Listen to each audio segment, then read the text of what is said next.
What's up, ATFers? That kind of sounds. I feel like if you say that a certain way, it sounds kind of like a bad word or something. It sounds kind of bad. And I don't mean it that way. I mean it as a term of endearment. And you know that. You know where it's coming from. You know the heart from which it cometh. Let me get all this stuff the way it's supposed to be. I hope you're enjoying your Saturday. I know some people work on Saturdays. Some people don't. It's different all around. But whatever, hope maybe you could enjoy this as you're working. Maybe you could enjoy this as you're driving back home. Whatever you're doing. I hope you're doing it.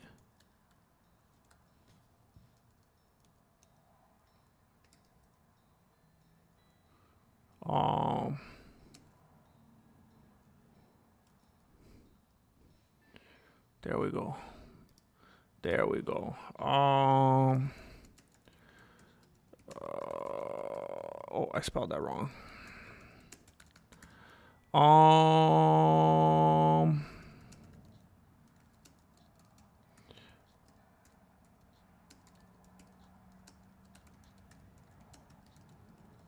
How do I do this?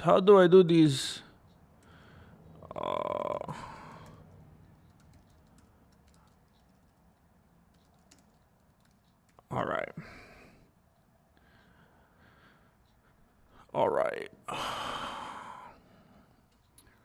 We're about to go for a wild ride, ladies and gentlemen. Gentlemen and four ladies. Let's do this.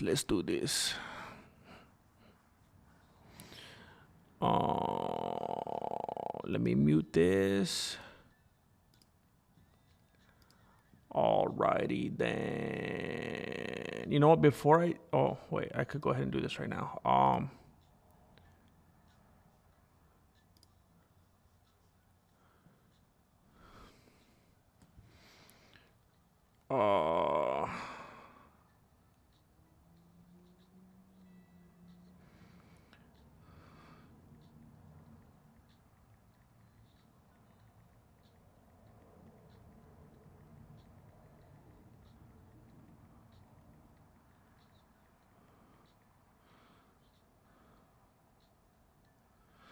If it gets to the point that you think I need to.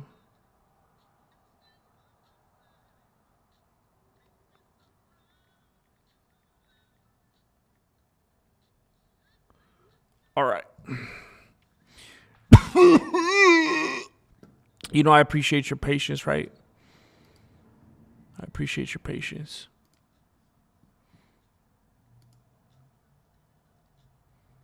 Profusely.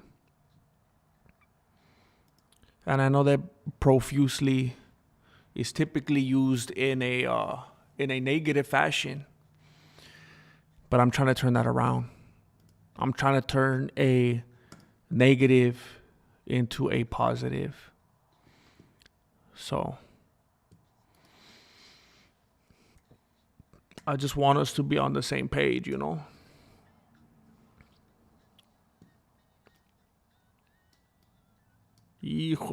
There we go. ARJR, we missed you last night, bro. We missed you. Hey, I broke my vow. Yesterday. I'm supposed to be done working by like 4:00. Between 4 and 5, there's mercy that's being extended to me. 4:00 is I'm supposed to be done. Between 4 and 5, I'm making deals. I'm negotiating, but I didn't go live till like 7, 8 o'clock last night, man. 7 or 8 o'clock. It was tricky. First in line. I appreciate you, ARJR. James Bishop, what's up, man? Look, I'm gonna be caught up on the chat already. Heck yeah.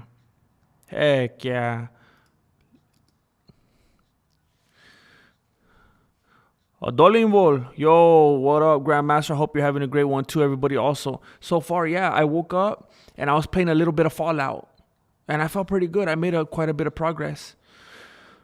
It's my son's 17th birthday today. 17.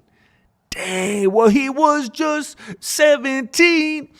Um, that's beautiful, man. I'm with family, but we'll lurk. Heck yeah, man. You do what you gotta do. You enjoy yourself out there. Create those bonds. Enjoy every precious moment. Heck yeah, man. Heck yeah. Do that to the fullest.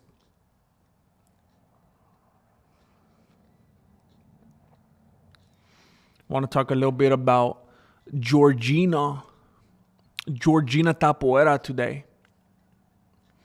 I also want to talk about the future of the Mexican martial arts, the state, the state of the Mexican martial arts and sit down MMA. Started a fast. What? Monday, Wednesday, Friday. Wait a minute. You're going to fast every Monday.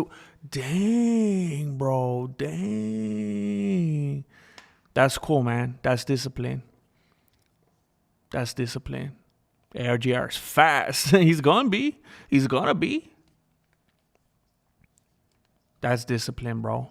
After this stream, I'm gonna hit up my garage and I'm gonna give the bag some work, bro. I'm gonna give the bag some work. I'm gonna get on that treadmill. I'm just gonna sweat to the oldies today, man. I'm not trying to pump. I'm not trying to strength train today. I just wanna sweat, bro. What's up, Rob's neighbor? What up? What up? Dang, that's beautiful, man. That's good stuff.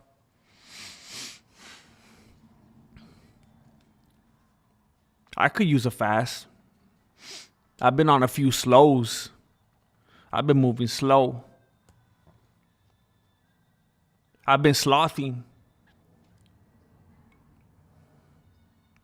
And I ain't talking about the Goonies. I'm talking more like Zootopia.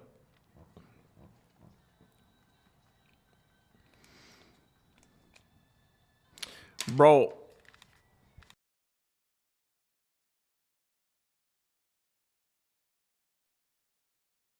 Stuff like that. But I'm almost positive. As soon as I look them up, it's going to be like, oh, heck yeah. Because I know I've heard the word, the fascinations. I know I've heard that. So, like, watch. As soon as I play something, it's going to be like, of course that's them.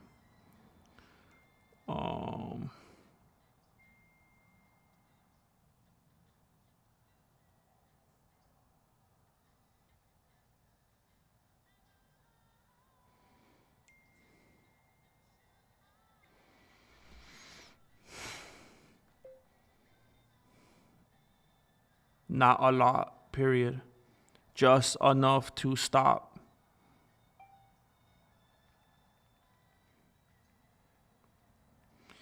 You know what? This is driving me crazy. I felt like as soon as I saw it, I was gonna know something.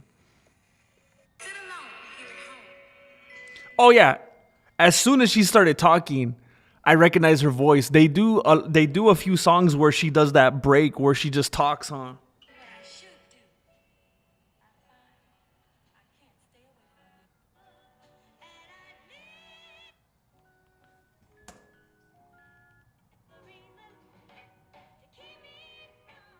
I know they have at least one song, and it's gonna drive me crazy till I find it. I know they have at least one song that I always hear on my Pandora. Always.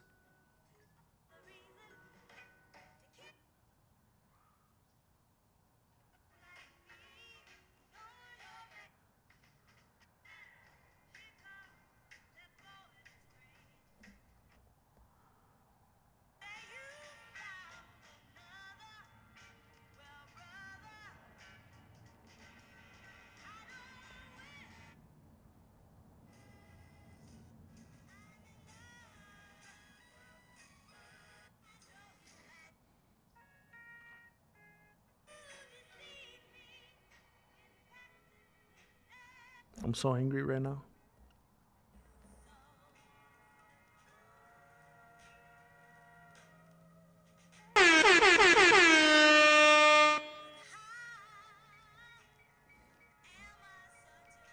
It might be such a fool. It might be such a fool.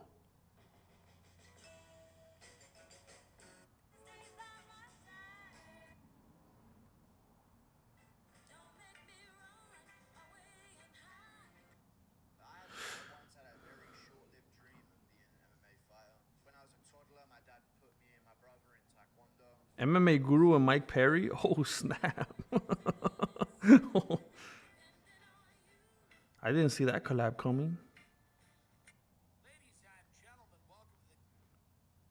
Dang it, man. Her voice sounds like if she could be cousins with Diana Ross. She has like a similar voice.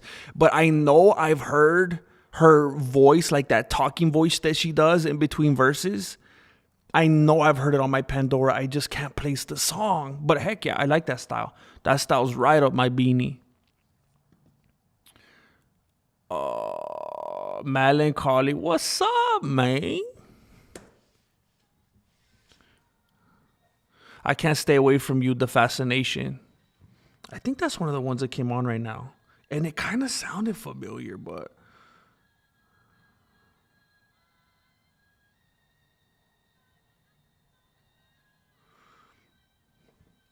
I can't stay away from you. Yeah, that's one of the ones I played.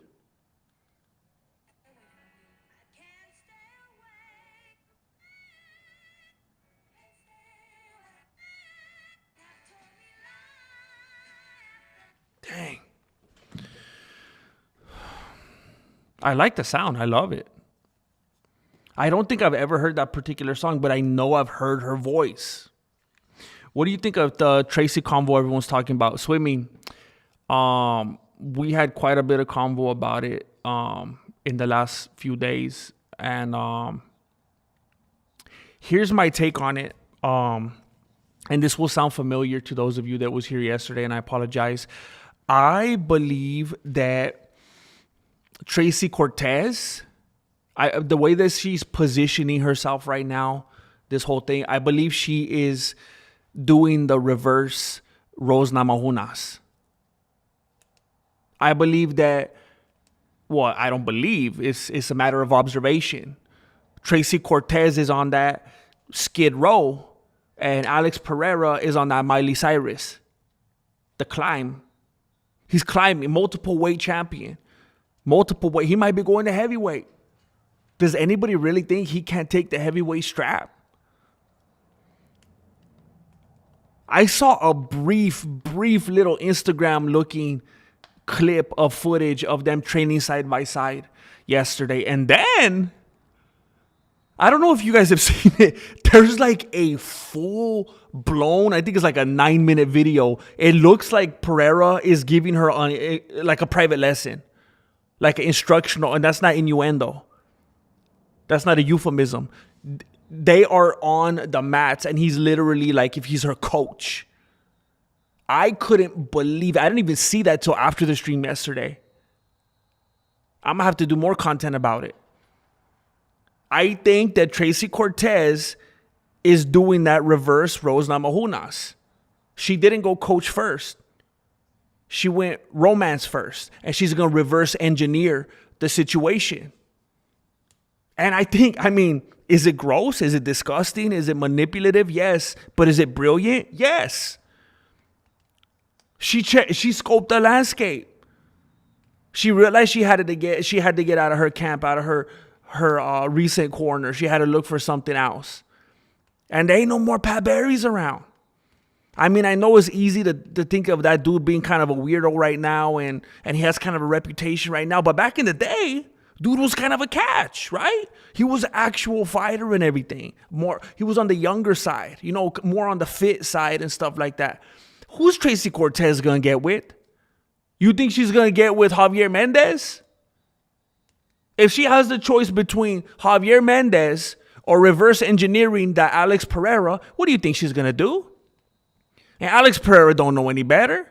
She's whispering these sweet nothings into his ear, and he goes, anybody want a peanut? He doesn't know what's going on. He can't understand anything. They need to get him those AirPods that translate what's going on so he could understand the trap that he's falling into. And I say trap, literal and metaphorical.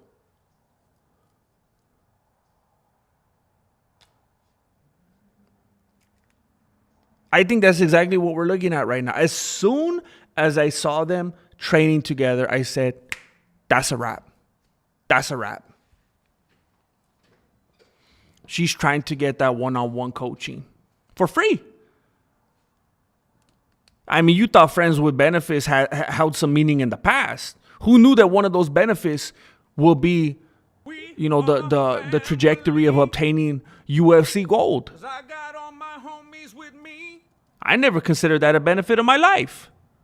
Now, the best thing that Alex Pereira could do, the best thing that he could do for Tracy Cortez is rip off them eyelashes. It has been said time and time and time again by myself that Tracy Cortez is argumentatively the best female fighter that we have ever seen in the UFC. Better than Valentina Shevchenko, better than Joanna Jędrzejczyk, better than Cyborg, better than Amanda Nunes. If she could just see through her dang eyelashes. She just can't see. She's blind. She's like Manfred Mann in there, blinded by the eyelash. If only she could cut through, just weed through them eyelashes, she'd probably be a multiple division weight champion. Multiple weight division champion? Did I wake up dyslexic this morning? Can you be dyslexic just verbally?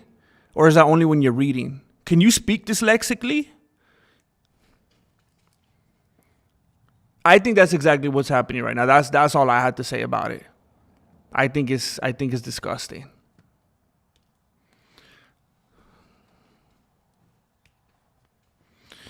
Mike Perry, Guru Pod was all right. They focus too much on negative stuff. Guru beefs with everyone.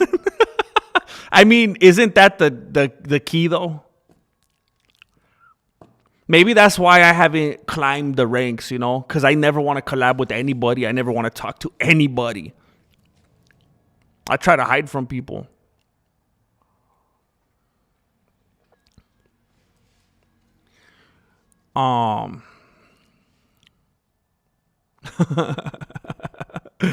Note taken, unadapted. Note taken, bro.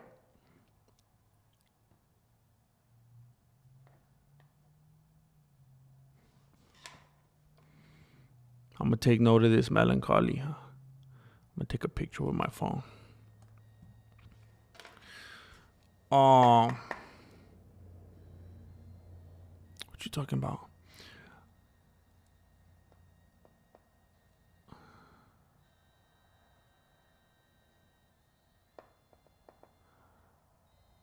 Do we think that Tracy Cortez and Nina Drama have the same curse? What kind of curse? I don't know. The curse of promiscuity, I don't know. I was saying the same thing when I saw that picture. When I saw that photo of Tracy Cortez, I don't even know, is this the right one? I don't even want to start messing with my photos right now. I'm going to make it a disaster. When I saw that photo of Tracy Cortez and Alex Pereira, the first thing I wanted to know is who took that photo. I have a suspicion that Nina Drama took the photo and Nina's husband's in the corner with the Etch-a-Sketch. The whole thing is a full-blown meta type of situation. It's disgusting.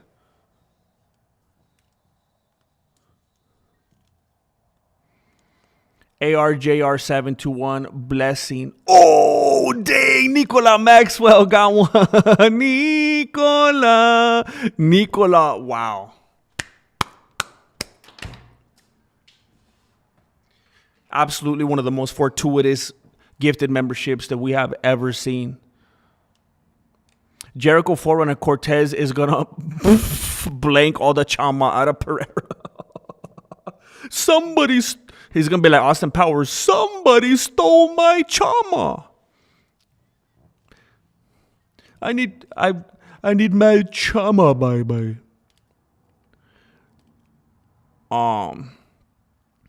Mar Loca. Gracias. The official prima. The Mexican martial arts. Hey, I feel like I haven't seen your face in a while, A-Dubs. And your name changed. That was not your name before. What the heck was your name? But I recognize your profile photo. Congratulations. Melancholy has blessed somebody also with a membership. Thank you for doing it, bro. Thank you.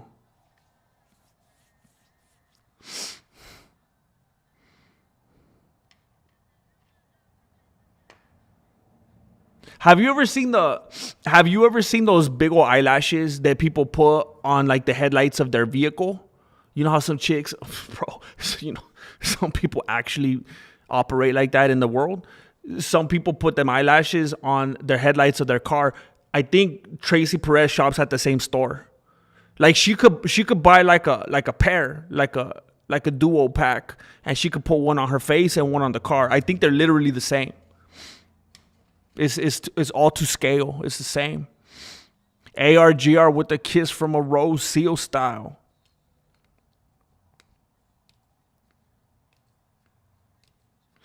So look, Jane Caulfield. Jane, we've been on here for like 4 hours. We've been on here for like 4 hours wondering what the heck, like how busy could Saskatchewan be this time of the year?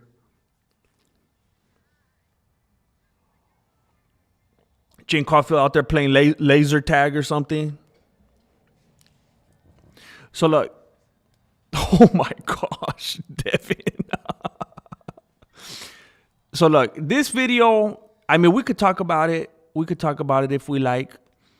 That's what I'm saying. That's what I'm saying, Octopus. We could talk about Tracy all we like. We could come back. We could revisit. But I was thinking about what's happening with Georgina.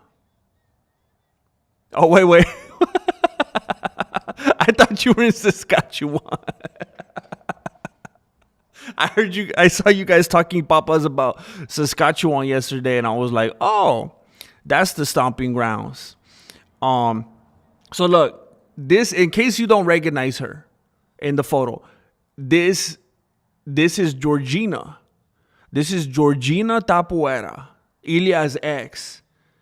And she's already out here with this dude. She's already out here with this. Now, she's trying to sue Joe Rogan. She's trying to sue Joe Rogan because he's making the rounds talking about how she was dating her own brother, Alabama style. That she was dating her brother. I don't know if you guys saw that. We kind of talked about it the other day.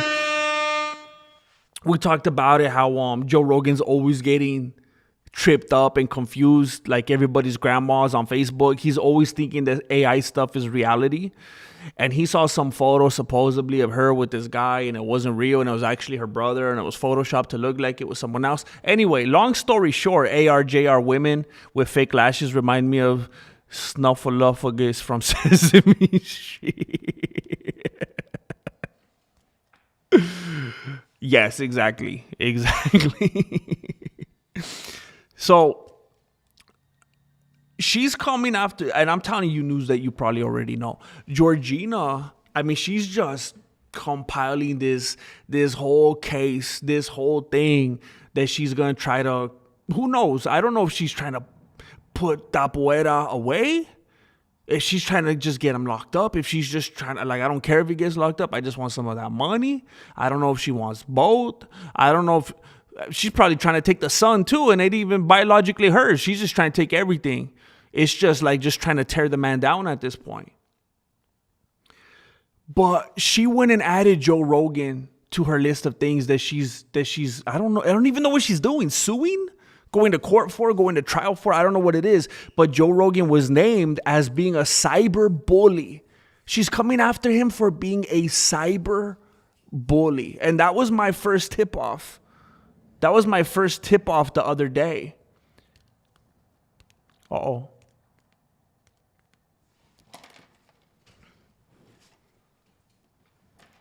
There was a tip off the...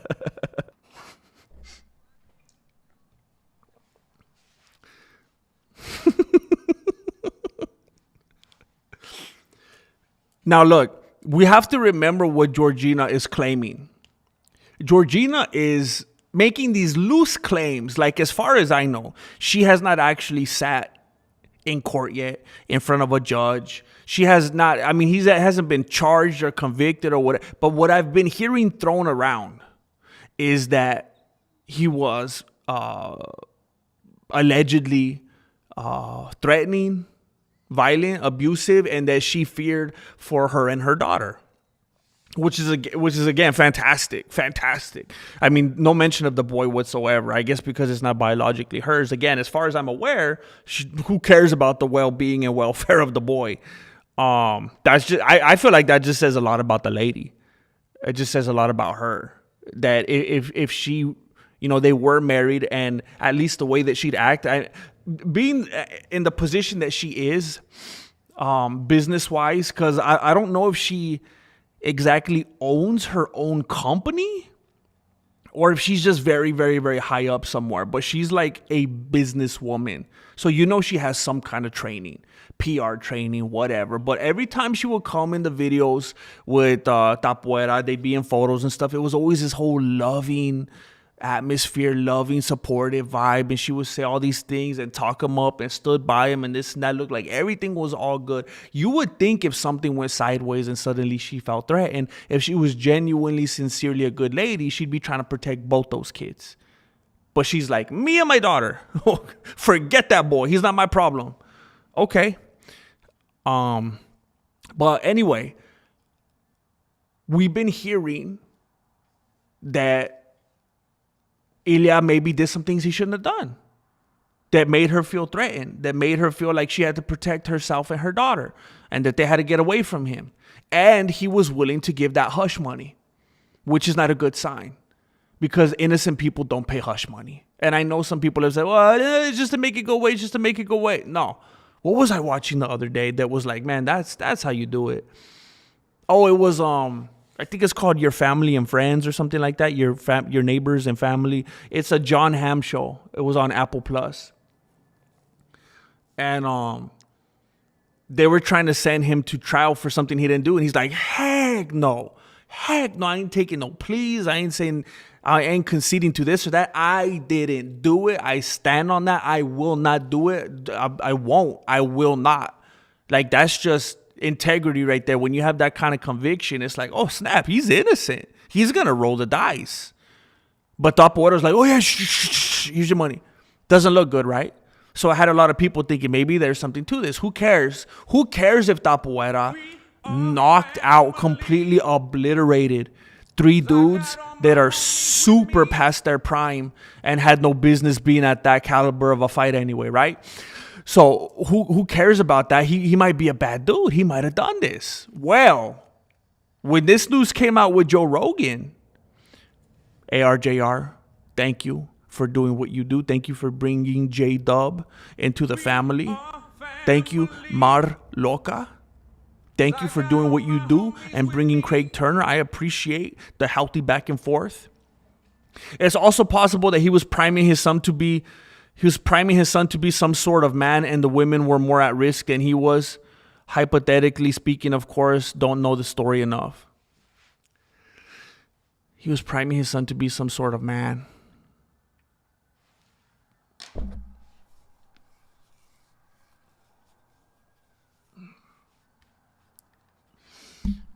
Here's what I'm going to say about this. Okay? As Jesse Jr. has gotten older, this is what I'm going to say about that. And then I'm just not going to say anything else about that. Because I feel attacked at what you just said, Jane Caulfield. I feel attacked. I feel alienated. I feel disrespected. There are times as Jesse Jr. has gotten older where me and him have to have these private conversations outside of the ears of Marilena where I'm like, bro, this is how it goes sometimes. This is what men experience sometimes. And here's what we have to, here are the things we have to suck up and bury and repress to have some peace. You know, sometimes these ladies will attack us and accuse us of being these barbarians that they need safety from. And and he'll say, but we didn't even say anything. We're like, why did she even? And I say, I know, son. I know. But why did she even she said that we were, I know. I was there. But how come she got mad at me and she told me I had to go tomorrow? And because I didn't even, I know, son. It's just, you got to let the wave pass, bro. And tomorrow, she's going to be a different person. You just got to let the wave pass, bro. And we reset tomorrow. Me and you still going to be the same. And we're going to remember this. And we have the choice to either revisit and bring it up and rub it in and talk logically, or we could keep the peace. Just let the wave pass, bro. Because if we start speaking up, she's going to start saying that we're too aggressive, that we attacked her, that we were antagonizing her. Oh, it's called having an inquisitive nature, ma'am. Antagonizing? Been watching Law and Order too much? Antagonizing?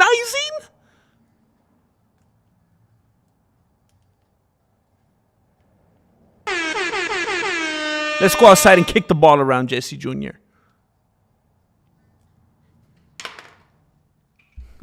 Ilia Topuria must have made his son a little monster.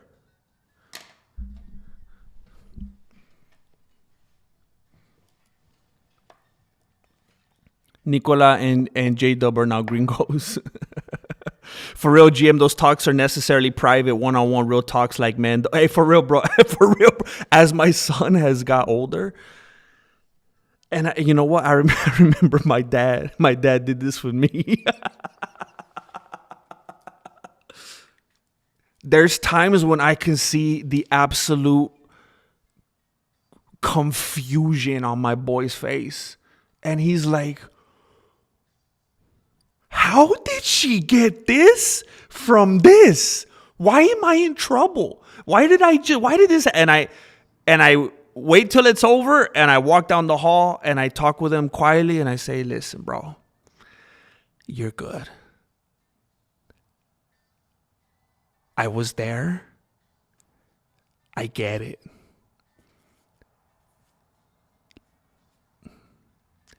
And I try my best not to disrespect my partner in crime,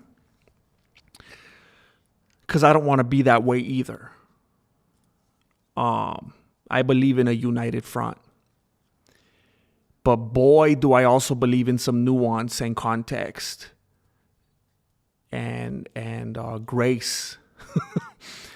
And I'll have to have conversations with him, male to male, about how you got to navigate things sometimes. I had a conversation with him yesterday about sacrificial love and how we are called to love in a sacrificial manner. Aside from that, it's all ego and pride and debate and who wins this, and nobody wins that. Sometimes you got to sacrifice ego. Sometimes you got to sacrifice logic. Sometimes you got to sacrifice a little bit of truth for the peace. Yeah.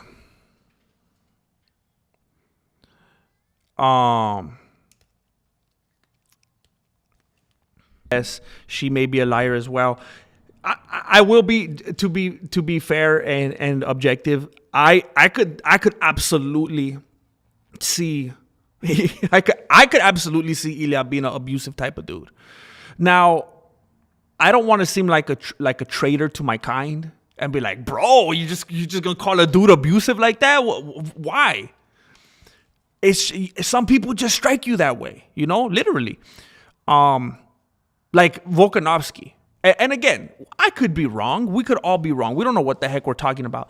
I would never look at Volkanovski and think that he could be an abusive dude. It doesn't seem like he has that bone in his body, right? I could never, like, even somebody like the highlight reel, someone that loves this crazy backflipping off the table at the Olive Garden.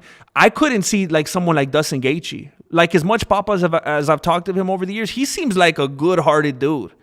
He seems like he has a good soul. Like I couldn't see him abusing like a kid like that or a lady, whatever. I could see Topuria doing that though.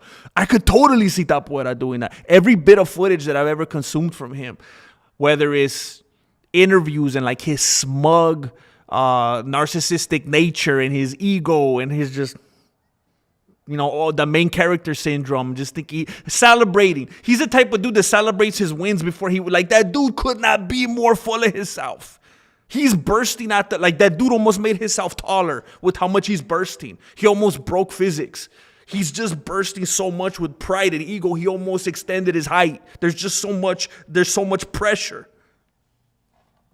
He just doesn't have the skeleton for it. I could absolutely, the time that he was with the Nauk boys, there's just so much in his nature and the way he carries himself in his face and the things he says. I've just feel like there could be something dark there. And yeah, some men make their boys like that. Some men make their boy, like I make sure to let my son know, like, hey, don't you ever think there's something wrong with having emotions. I tell him, hey, bro, if I sit down right now, if I end the stream right now and I go in there and watch The Wizard of Oz, I'm going to cry. I will cry. I will cry today on January 3rd if I watch The Wizard of Oz when she can't get back home. I'll cry. So, chale. So I could see him being like that. I could see that. Hold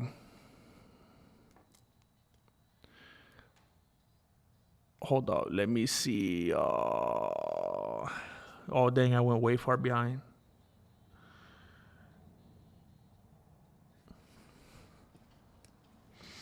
ARJR, preach, GM. Balloon fart. I've been a single dad for 12 years. Kid's mom left at 1. It's been hard, but so peaceful.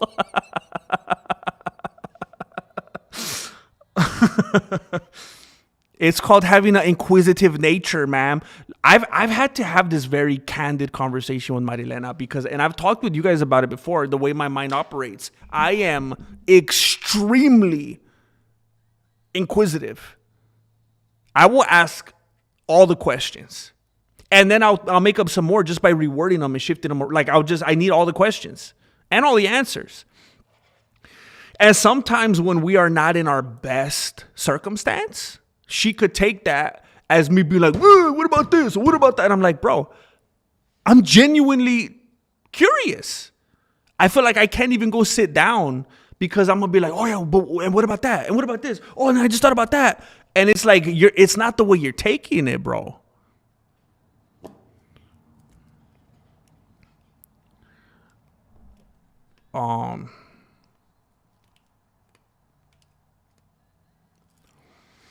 Dang. As someone who's been in an abusive relationship with a man, people only saw their good side. It's too easy to blame the woman, and I would give her sympathy until it's shown to be wrong. I know people, I've had people like imply that maybe I'm dumb over this, but I gotta tell you, I think John Jones is fantastic at acting like a good dude. He tricks me. He tricks me sometimes. Like when I'm watching an interview with him or watching him just be in the moment with someone and they talk and just the charisma. He's got that Ted Bundy in him. That charisma that comes out and the way he just knows how to talk. Like he's good at that. And that's what they do. So you're right. They show what they want to show. They're very much aware of every little bit of the optics. They have to control that, the narrative.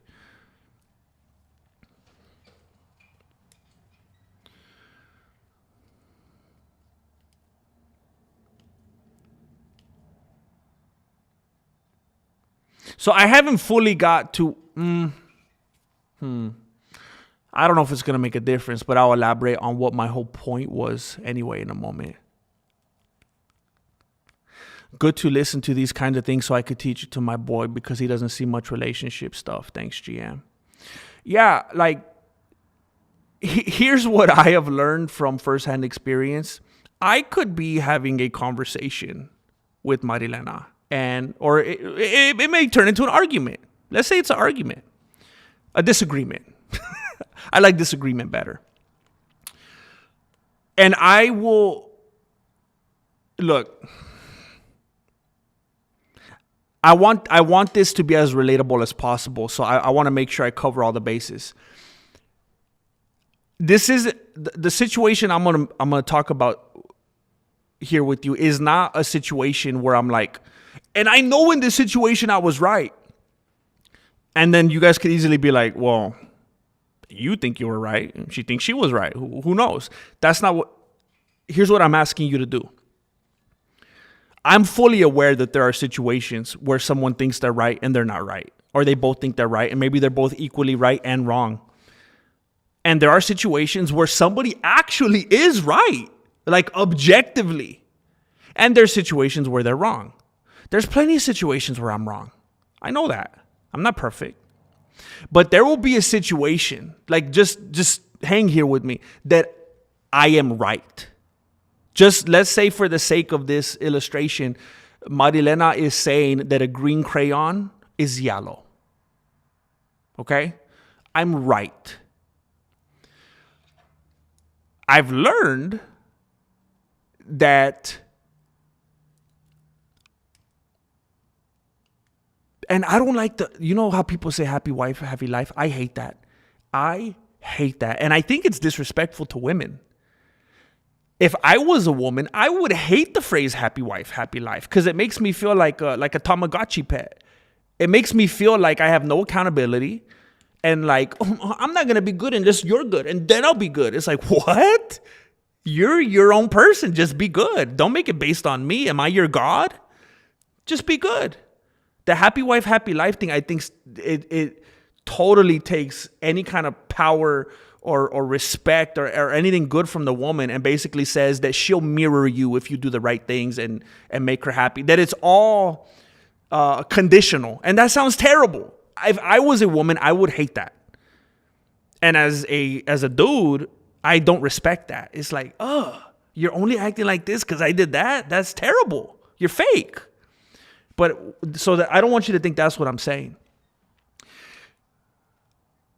But if there's a situation where I know that I'm right, I've done this in the past where it's like, I'm going to stick to that because I'm right. And I hope you'll come to your senses and maybe you'll apologize tomorrow. But those situations are miserable because you think of the times when you're not beefing and it's like, oh, that's so much better. And we're getting along and we're happy and we're laughing and it's fun and it's cool. And now it's not, but I'm right. It's like, oh, but this is terrible. I don't like this though. It's way better when we're cool. So like one of the most important things is like not being right. It's being at peace. And it doesn't have to mean that this person won or this person lost. It's just saying, it's just like when you talk to a loved one about politics or something. And it's like, I don't think we're ever going to agree, but man, I love you. I care about you way too much to not have those good times with you over something so stupid. It's just moving the ego and the pride aside. That's so important. Who cares? Who cares who's right? Because there's no peace like that. Peace is much more valuable than who's right. And plus, you know you're right as well. So,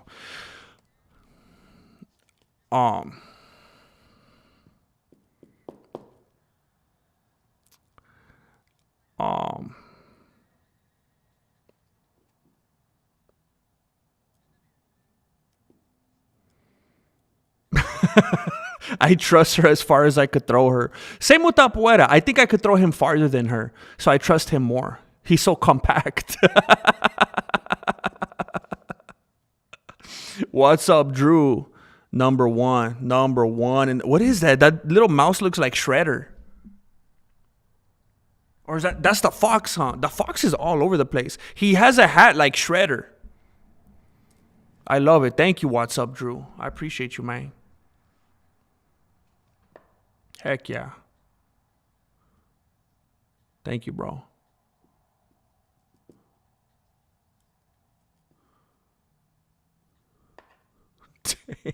Oh, dang.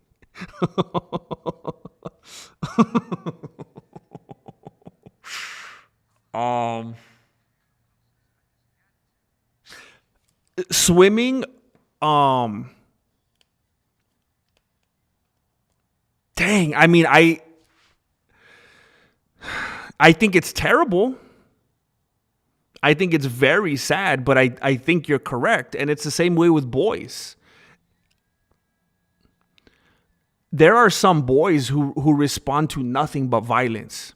They don't respect it because they grew up with an extremely abusive dad, or maybe the dad wasn't there. They had extremely abusive uncles or older brothers or whatever, and that's all they respect, all they understand, all that they know how to work with. They don't listen to any words. They don't listen to any threats. It's just physical violence, and it's terrible. It's terrible.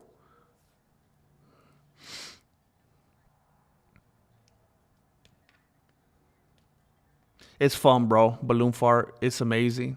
It's amazing. It's amazing.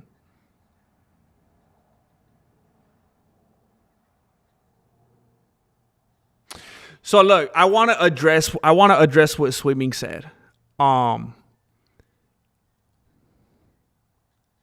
Clearer if necessary.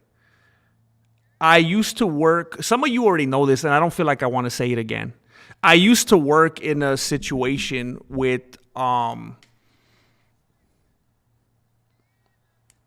criminals, legitimately, like actual criminals, murderers, um, people who did the worst things ever.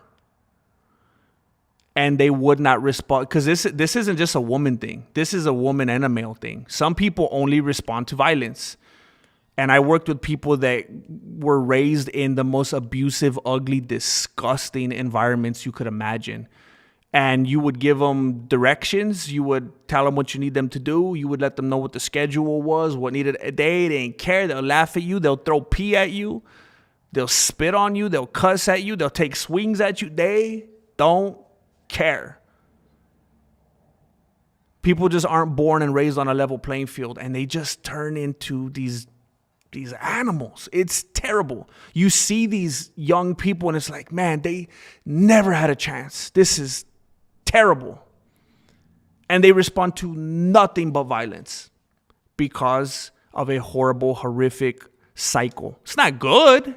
And I hope, and I don't think swimming is saying, yeah, because he says, not saying it's okay, but, and again, I don't know if you've seen that in your own life and it's easier for you to attest to. I say it so, like, even the way I said it, it might have upset some people. Like, oh yeah, I get it. It's because I've seen it. And I've seen it with boys too. It's like violence is their currency. I saw a video on Instagram today that was wild. It was this dude and a girl. Some of you guys might have seen it. It went like super viral. They were like in a fight. Someone must have cheated or something. They were in a crazy fight. And the dude was trying to break the girl's window in her car. And then she got out. And somehow he dropped his keys. And she got his keys, went back in the car and was going to take off. And his homie's like, hey, she got your keys. So he went back and he was trying to break her windows with the crowbar. And then she drives around. She's crashing into parked cars. She's crashing into a telephone pole. She almost hits him. Then she gets out the car. Somehow he got a hold of his keys, or he got another car or something. He was going to take off. She gets out the car. She starts socking him. She starts hitting him with stuff. And the comments were saying, bet you they're laying together tonight. Bet you they're in bed together right now. Like, that's just, people already know. And those sick, toxic kind of relationships, most of the comments were like, how much you want to bet they're laying next to each other right now? It's like, yeah, we've known people like that. We see that all the time. It's terrible. And there's then a child's going to be born, and the child's going to see that, and the child's going to think that's normal. The crazy thing is that most of the time when kids are born into situations like that, they're not sitting there like, man, how come my parents gotta be so lame? They think that's normal. And a good deal of the time when you have parents like that, at least from my experience, you probably have some aunts and uncles that are like that. Apples don't fall too far from the tree. Your parents probably got some friends that have relationships like that. And that's why the whole thing just keeps repeating. And that's why people treat each other like this. None of it's good. None of it's good.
Yeah,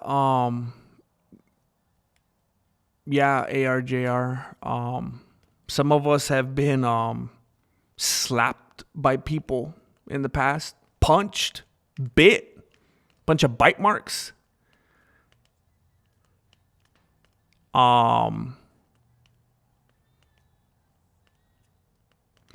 And we are in a tricky tightrope right here. We are in a tricky tightrope. But in your I ain't trying to make this like the man show, you know, like Jimmy Kimmel and Adam Carolla. I ain't trying to be like, but I'm just saying, if you were with a certain individual that was like, do it, come on, do it. And then you're like, Charlie, I'm not going to do that. And then she's in the next relationship and then it's happening. It's like, was this the goal? Is this what they were looking for? Maybe that's what she saw her mom receiving, and she's like, this is what relationships are supposed to look like. This is the blueprint. This is how I know. This is how he shows me emotion.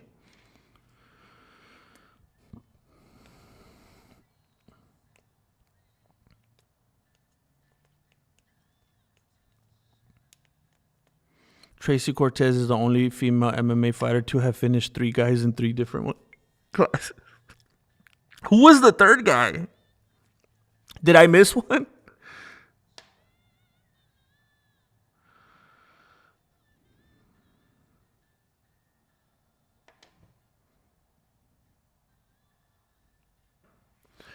Um,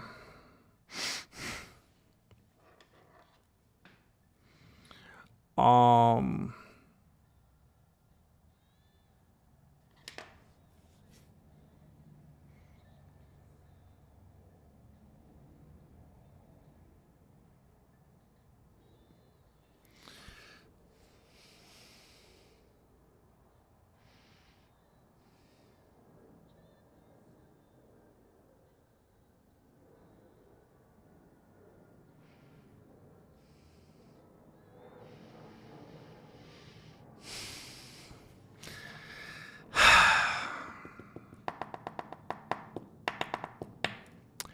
okay. Um,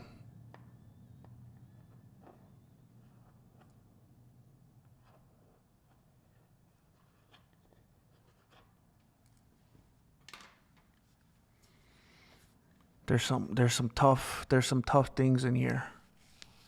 There's some tough things being said here.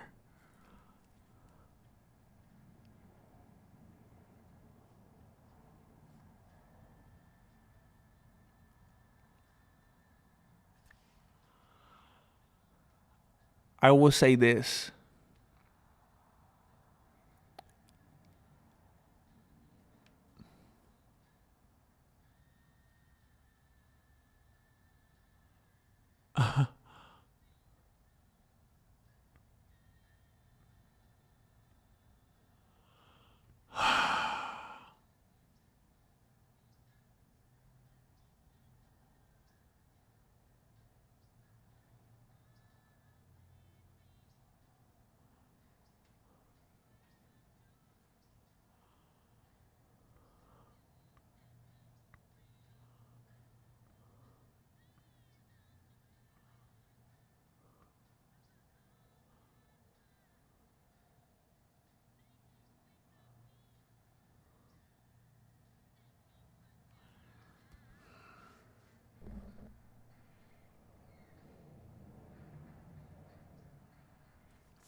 No, you didn't. You didn't, Jane. Not at all. Not at all. Um,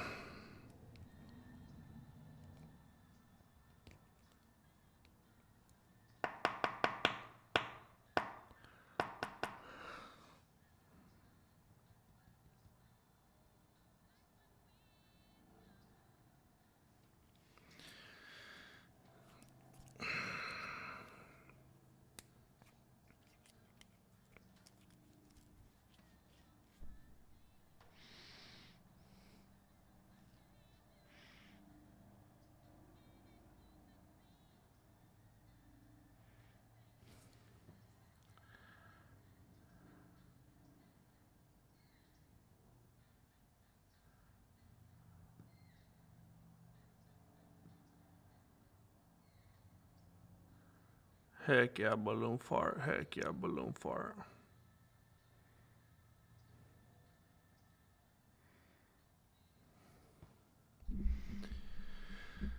Um,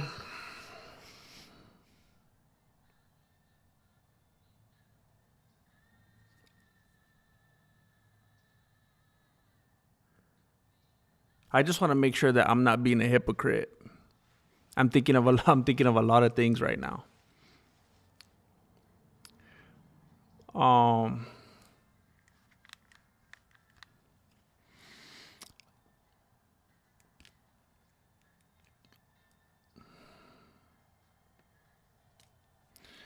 because I feel like I completely understood what swimming was saying, but I don't know if now you are.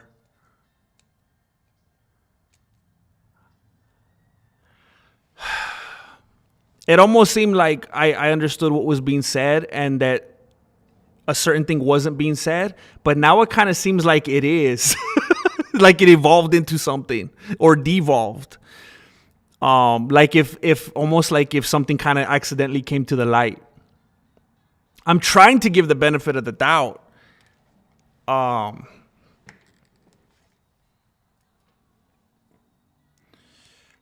um,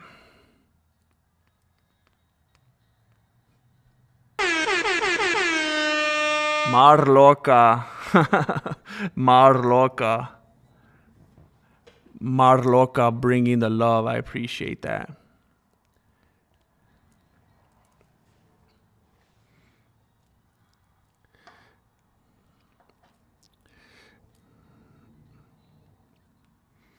Thank you for doing what you do and being who you are in this community, Mar loca. ARJR. Okay, time to reset. How about the eyelash trend?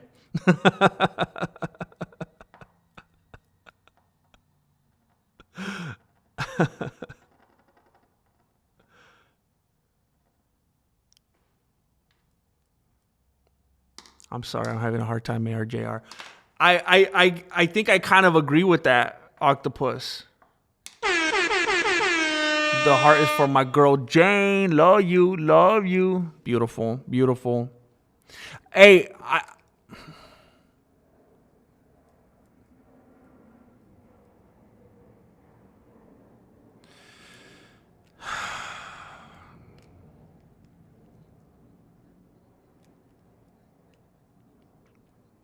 it's hard to see all of them because I get stuck on one for so long. And then if I try to scroll, so much happens beyond that. Um,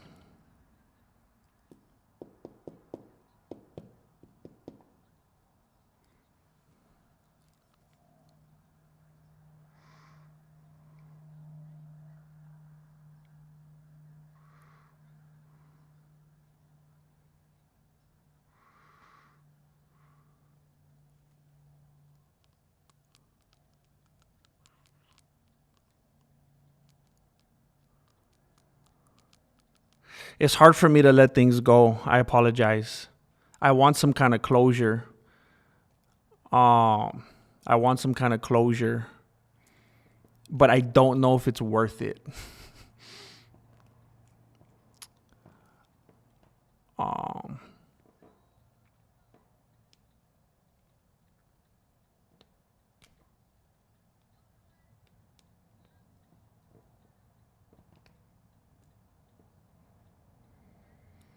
What's up, little man? What's up, little man?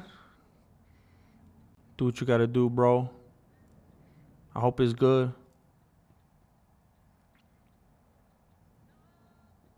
You know what? Let me tell you guys something that might help you guys. I hope it does.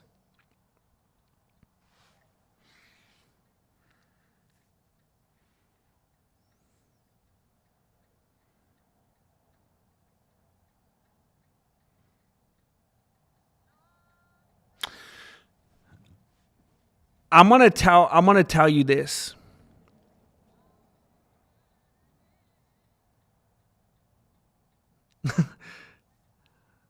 Hopefully, we might go on a roller coaster, Jane.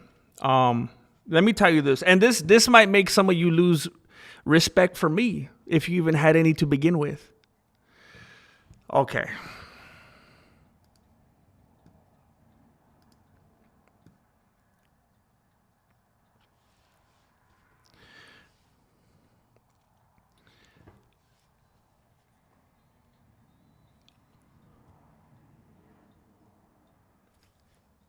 Swimming. I completely, unwaveringly believe conceptually in free speech. I believe in free speech. And the whole time, you know what? The whole time I was so aware of the fact that Jane could have blocked him, and she didn't. That was so painfully obvious to me. The fact that she chose not to. I was like, dang. The whole time she could have silenced him and she didn't. And I want that to be acknowledged and noticed. She had all the power and did nothing. That is a sign of true strength. While on the other hand, swimming just kept poking and poking and poking and pushing and prodding and trying to be antagonistic. Now, at first, swimming, I was trying to give you the benefit of the doubt because I could understand what you could have been saying.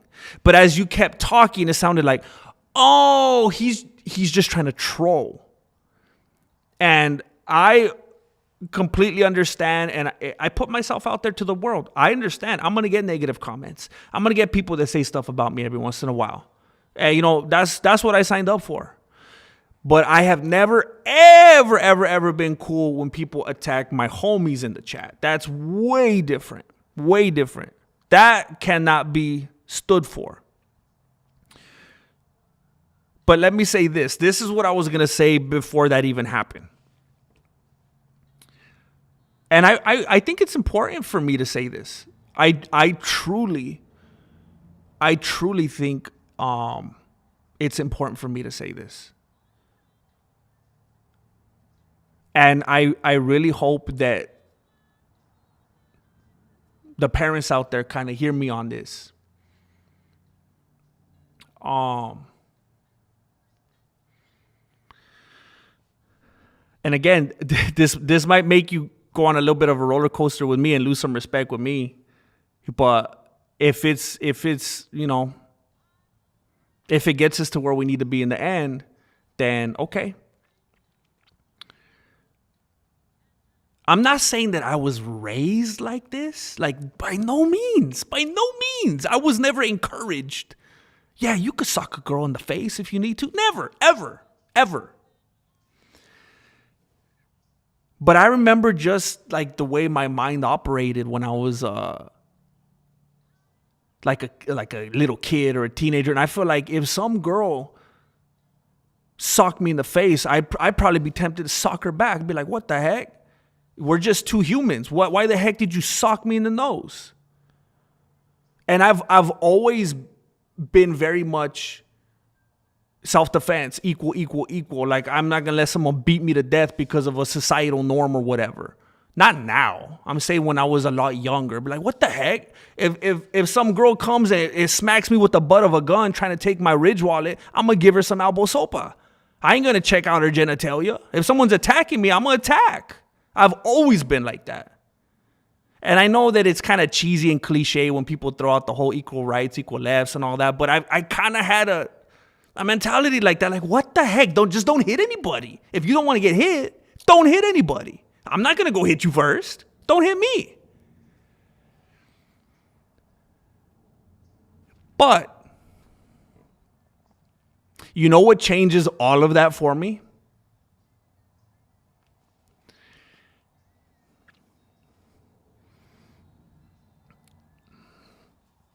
When I think of Jesse Jr., if some girl came up and just smacked up Jesse Jr. or elbowed him or hit him in the groin or whatever, I would not want him to hit her back. I wouldn't. And maybe that makes me sound like a hypocrite. I don't know. Maybe what it is it gives me true perspective on how I really feel and not impulse, lack of impulse control or just being prideful or just not wanting to let anybody push me around no matter who they are. But when it comes to my boy, I'm like, heck no. What? She smacked you up 5 times. She elbowed you in the head. She kneed you in the groin. Oh, snap. You didn't hit her back, did you? Heck no, I got out of there. Okay, good. Whew. Good. When I look at it like that, it's like, man, I wouldn't be like, you hit her back, right? You got her, right? I wouldn't think like that. It puts everything into perspective. Everything into perspective when you think of your child. When you look at it with that kind of unconditional love and just clean, pure perspective. And I feel like it tells me everything I need to know. I do that a lot in my own life now, honestly. If I'm on the verge of some kind of frustration or I want to say something to Marilena because I felt like I got pushed or I just want to be a little passive aggressive or I don't feel like being too loving in that moment, I will think, what would I want Jesse Jr. to do in this situation? And then it makes me do the right thing.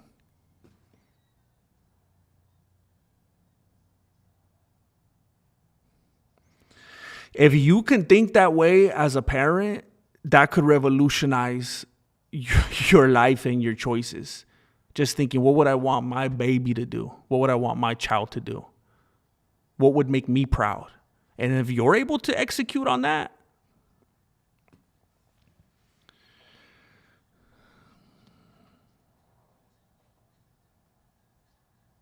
oh, no. ARJR. No. Yeah, by the way, I'm not saying. I'm talking about if like Jesse Jr. was like, yeah, I'm not saying that if he was in a relationship like that, like, oh, you're good. All right, go back home and tell her you love her. No, I'm not saying like that. I'm saying like if, some random situation or maybe it was a close friend or something. I don't know. I'm saying if he was like at a birthday party and one of his friends that's a girl did that, I'm not even. I'm not saying it's okay in a relationship.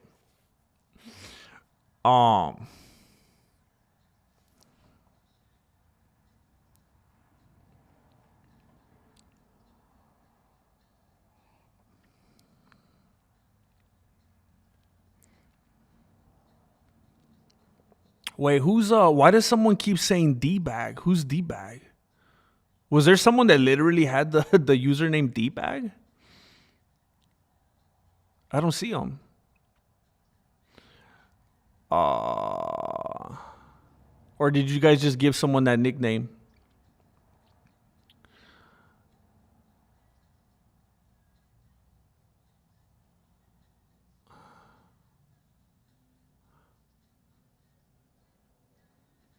Being as she's a mod, she went beast mode on him and let him dig himself deeper.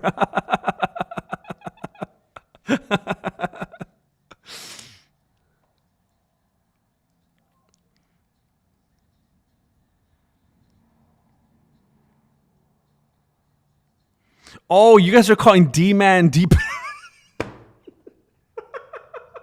Wait, what happened, man? Sorry, I was only talking about the last statement I saw from swimming. Are you talking about when he's just saying like, hey, abuse is abuse. It's wrong. Don't do it. Is that what you're talking about? Yeah, there was a lot of other stuff before that. A lot of other stuff.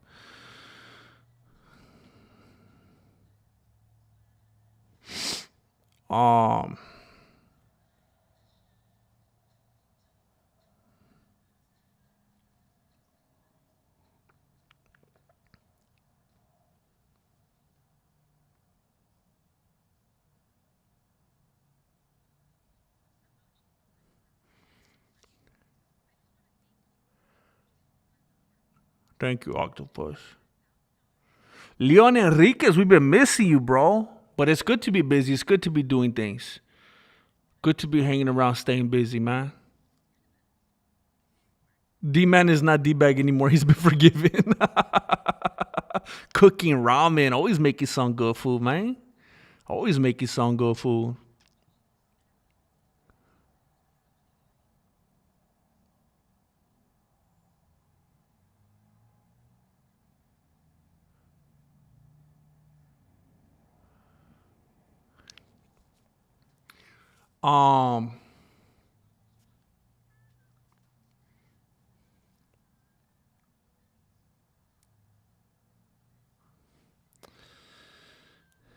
So Georgina,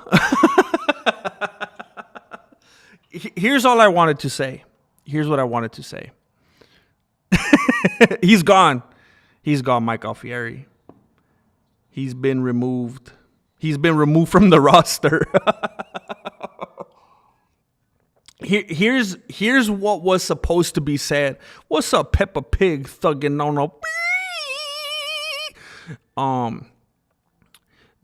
be swimming with the fishes. This is what was supposed to be said about Georgina. Georgina? By the way, I think, man, Ilia just got a whole whirlwind of just like that fool messed up from multiple angles. A pineapple burrito.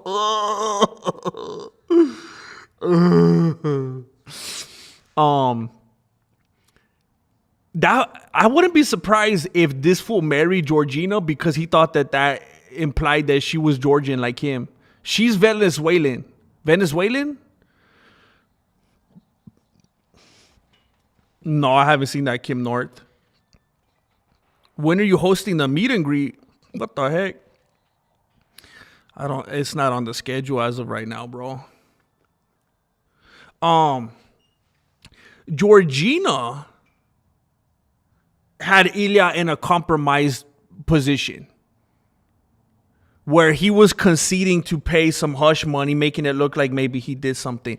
What threw me for a loop was yesterday or the day before, I don't know, when I found out that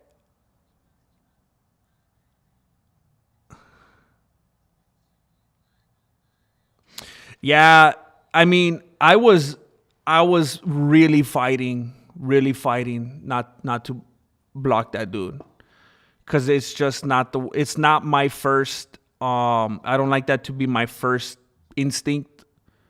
I like to try to work things out and try to get an understanding and try to get to a healthy place. You know, just like everyone was coming after D-Man, and then it's like, hey, we're all good now. poor guy. All respect to D-Man. But this other dude it was like, oh, I think he's just rage baiting now. He's just trolling. It's easy to just block him now. I thought he was cool. I thought he was someone that maybe has been here for a while, and maybe he said something and worded it in a very confusing, kind of a poor way. And then maybe we could figure it out like, oh, that's what you meant. I kind of get that because I've seen people. But then he's like, it started to sound like he was advocating for it. And I'm like, bro. Next thing you'll be telling me you like pineapple burritos, bro. I can't be listening to this. So the thing that threw me for a curve was that if Georgina has so much dirt, supposedly, if she had so much dirt on Ilia, then why in the world? I mean, supposedly she has proof that he's been, or evidence, whatever, that he's been abusive in whatever ways. It seems petty that she's coming after Joe Rogan. I'll tell you this. If I was abusive to Marilena, if I was just really messing her up and just being an awful monster, she's not going to go after Joe Rogan. She's not going to care the papas people are talking about online. She has me dead to rights. She's focused. She's zeroed in. She's got that tunnel vision. If you are being abused by somebody and you're trying to protect your life and your baby's life, and you have evidence of that, he's done. Dead man walking. You're going to get him. You are ready to go. But now you're taking a side quest. You're on that side mission to get Joe Rogan for cyberbullying?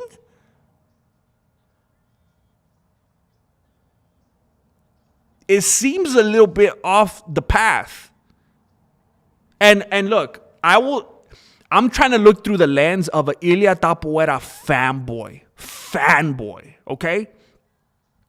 Because look, remember, please, I come on here and I don't just talk about, how I feel in the moment with the most logical, practical kind of, I'm giving like some intense devil's advocate kind of stuff here, which is why sometimes it might provoke or incite some type of emotion. It doesn't mean I'm trying to rage bait you. I'm just looking at every side, every angle. And if I'm a Ilia Topuria fanboy, which I'm not, if I'm a Ilia Topuria fanboy, then I'm going to say, why the heck is she going after some podcasters that hurt her feelings and accuse them of cyberbullying when she supposedly has all this evidence that this dude is abusive? That's all you need. If I have evidence that a 187 took place, if I have evidence that some dude showed up and murdered some other dude, I'm not going to tell the cop, hey, you know what? He also has a suspended driver's license. Huh? That's not relevant. It doesn't matter. Oh, he didn't file his taxes last year. What? I thought you said he killed somebody. Yeah, but he also didn't file his taxes. Hey, you're starting to make me think we got to look at this murder again. Was that not enough? And then I see her, this is like that relationship from Big Daddy. This is like when that one girl left Adam Sandler for that. And she's flaunting it. She's flaunting and taunting as Ilia Topuria. That's why, again, I come to you with all angles. I'm an equal opportunity violator. I'm coming to you from all angles. There is still the possibility that Ilia Topuria and Georgina are in on this together. High School Musical style. There is the possibility that they're in on this together, and that's why they're smiling all the way to the bank, smiling all the way to the welterweight division. It could all be a long con. It's all a ruse. This is like Miss Elizabeth and Macho Man. Will they, won't they? Will they, won't they? Are they together? Is she with Hulk Hogan?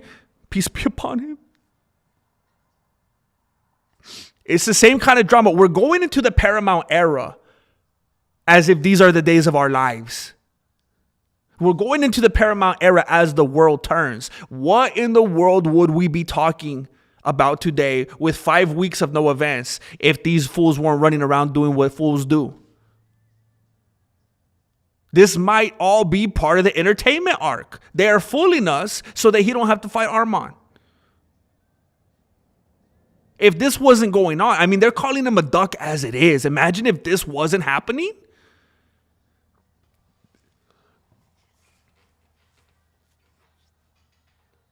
For all we know, that could be Ilia Topuria in a fat suit. That could be Ilia Topuria that she's wrapping her arms around right there. This dude's not sitting. That's Ilia Topuria. He's standing. He's standing up and she's wearing heels. That's like Andy Kaufman style when he dressed up as that dude. What's his name? Tony something? That could be Ilia Topuria in a fat suit. All respect. I don't even think that dude's fat. I think it's just a bad angle. No disrespect. ARJR. I'm just saying compared to a world-class fighter who's like all trim and stuff like that. ARJR has just blessed, obviously gifted. Thank you, ARJR, for doing what you do. Mar Loca has come in and blessed Dark Sun with a membership. Thank you. For those of you who don't know, there are stacked videos in the YouTube membership tab and the Patreon. Every Monday through Friday, there is a new MMA video that the general public does not have access to.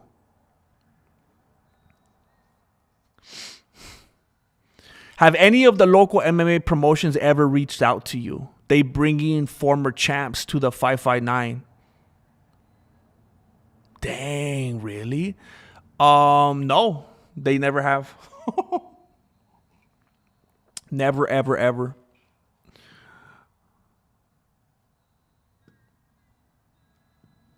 He killed him and he doesn't usually use his blinker, officer.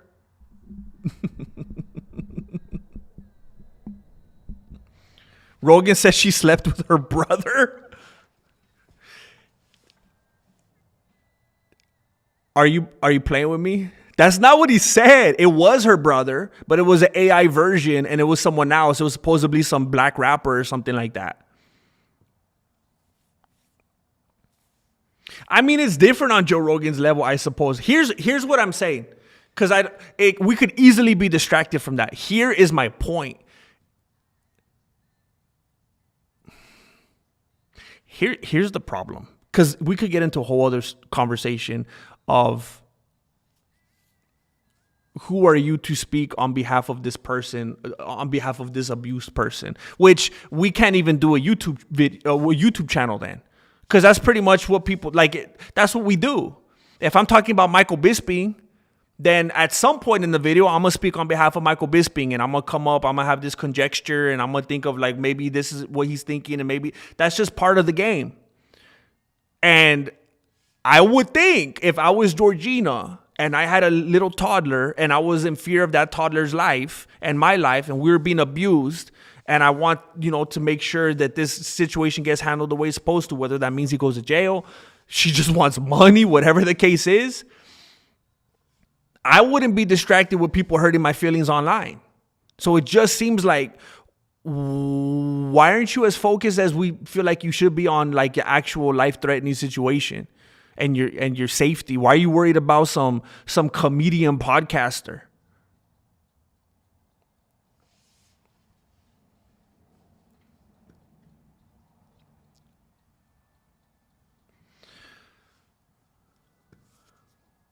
ARJR with another gifted membership. I appreciate it, bro. Texture congestion. Is that a legal term? Congratulations, WMMA. Is that women's MMA? It does not look like women's MMA. Not from the profile photo.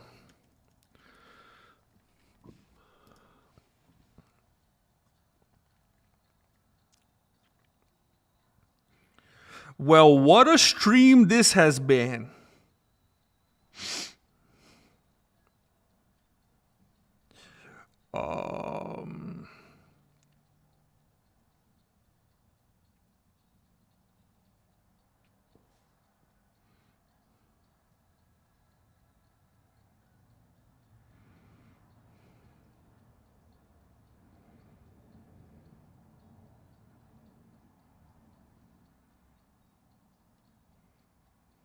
We are family, 'cause I got all my homies with me.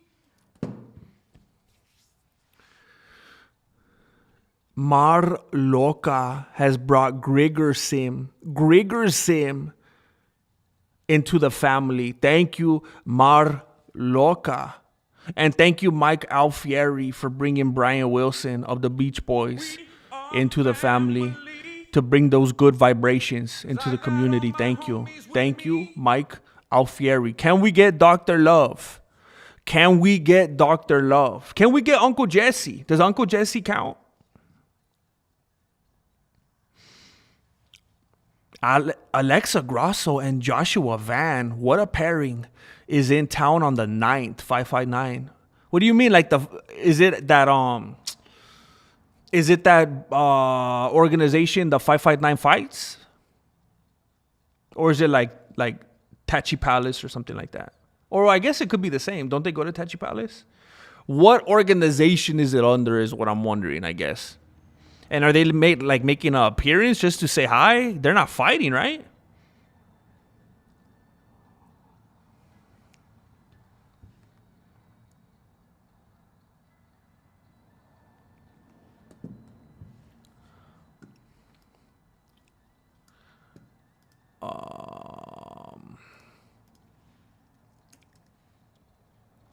Paging Dr. Love.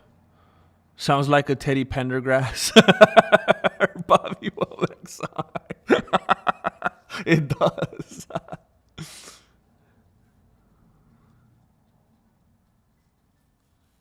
Oh, dang. Dang.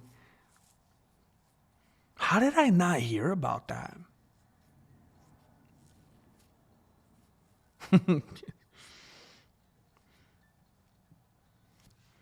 I will have to go tell Joshua Van. Hey, fool, they gave you a replica about, right? Because I know they didn't send you home with the real one. Because it ain't a real one.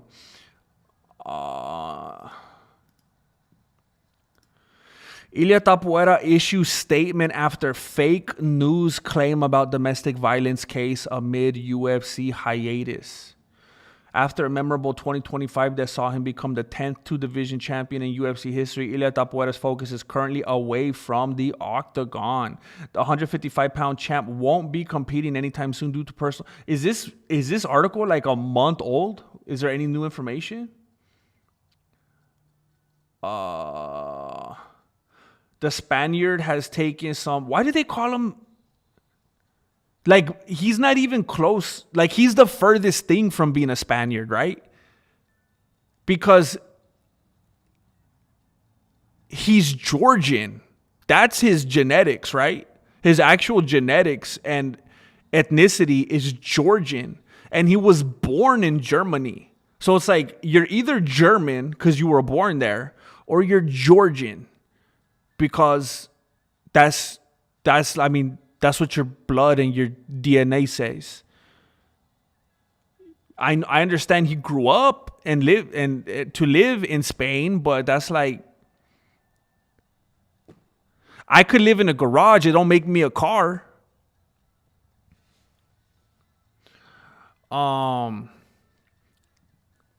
Ilia Topuria clears up personal situation after false claim about court summons after abuse allegations. After reports began to emerge regarding the situation, Topuria claimed he was the victim of attempted extortion by his ex. Again, is there any new information? We are family. The UFC champion alleges that one outlet published a claim that he had been summoned to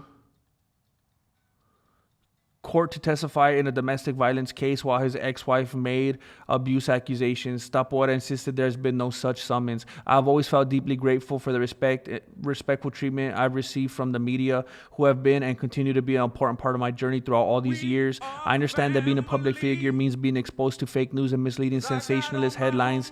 Okay, somebody wrote this for him. The moment I read sensationalist, somebody wrote this for him. Headlines designed solely to generate clicks without regard for the truth or the consequences. Yesterday, a media outlet published a story with a false headline claiming that I had been summoned to testify in a domestic violence case.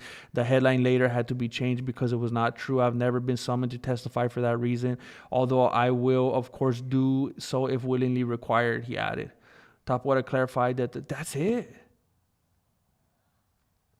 Topuria clarified that the summons was focused on the status of his daughter and apparent plans to take her outside of Spain. The fact is, due to how the judicial system works, I'm required to go to that court, but the summons is solely related to a family administrative matter concerning my daughter's travel outside of Spain, whom I've been able to see for 4 months, despite numerous attempts. He hasn't been able to see his daughter in 4 months. That's probably why he always looks all depressed when we see him in the videos going, ay, ay, ay, ay, ay, ay, ay, ay, ay, ay, ay, ay, ay. I accept the cost of public exposure, but that does not justify the spread of unverified false information that distorts. Man, I can't even. This is not him talking. Topuria says the abuse claim came after he refused to grant unreasonable financial. Hey, which is it? Because they keep saying that he agreed to pay the money. So which is it?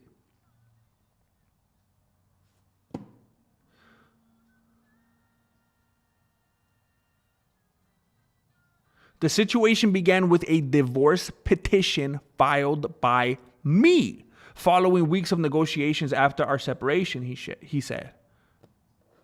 So they were separate. They were supposedly talking about it mutually. Bunch of negotiations for weeks about separating, and then he filed for divorce. After I refused to accept certain completely unreasonable financial demands, a complaint alleging abuse was filed weeks later, something I had previously been threatened with and which is now being reviewed by the courts.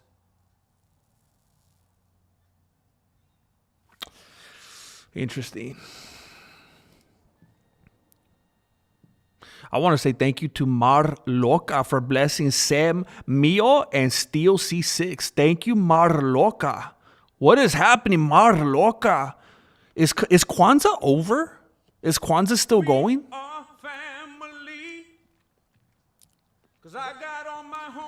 Mar Loca is giving like it's still the 12 days of Christmas.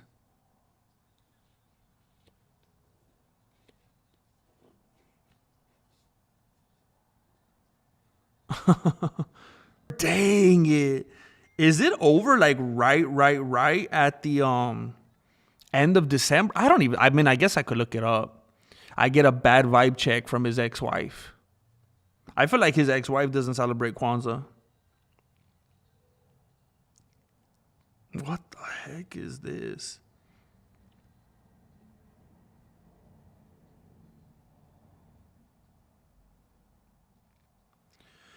Where do you get those ugly things? Question mark.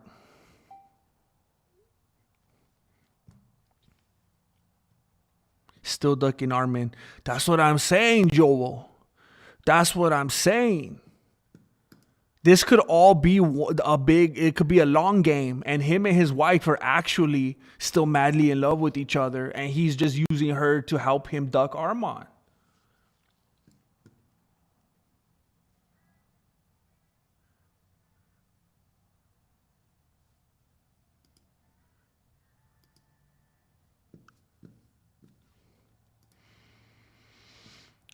I want to be that. Gable Stevenson reveals how meeting Jon Jones helped make clear his path to an MMA start.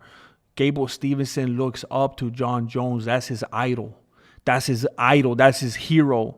How do you guys feel about Gable Stevenson? Does it change how you feel about him knowing that Jon Jones is his superhero? That he wants to grow up to be like Jon Jones? What do you think of the character of a dude that wants to grow up and be Jon Jones for Halloween?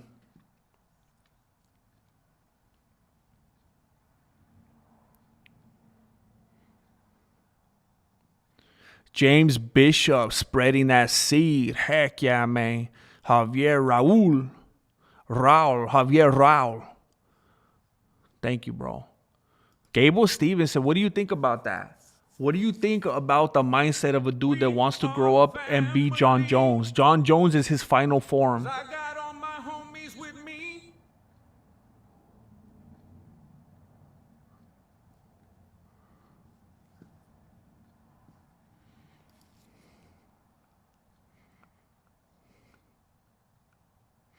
I'm not sure if they were both in on it, she wouldn't be making domestic abuse allegations. That just makes Topuria look bad. I'm wondering if it's like, because when you're talking about kayfabe, I'm thinking about some of the things, like some of the claims that like Stone Cold Steve Austin made and like Vince McMahon. Bro. Man, I wish I could go back in a time machine. What a time that was. Like, are we in the attitude era of the UFC? Is that where we're at right now? Is there a way? Because I heard I think it was when all that stuff, when was it? it was something that the MMA guru said. Actually, I saw a clip or something where I can't remember who he was talking to. I don't know if it was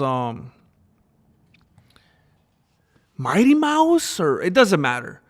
But he said, somebody asked him something like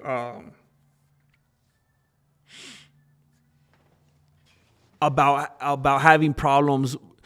He basically has, I think he's said it a couple times over the years actually, that he is able to dodge people coming after him because he says he'll say, I'm a character, I'm in character, it's all fun and games. Like you can't get me for slander or like it's fake, it's a joke. It's like Saturday Night Live. It's like a Jay Leno monologue. It's fake, it's jokes. So is there something like that when it comes to Ilia Topuria and his lady? Is there some kind of creative, some kind of poetic license that you get when you're doing something like this, so that it could just be like? But I mean, I get what you're saying though, because that still makes him look bad with the public. But maybe not. Maybe not. Look at swimming. Look at that dude that we had to kick out swimming. He probably became more of a Topuria fan when he found out that maybe he was smacking his lady around. So there's a demographic out there that if there's alleged abuse, you're like, man, I knew I liked that guy. Starts putting out some wife beater merch. The ironic thing is their hoodies.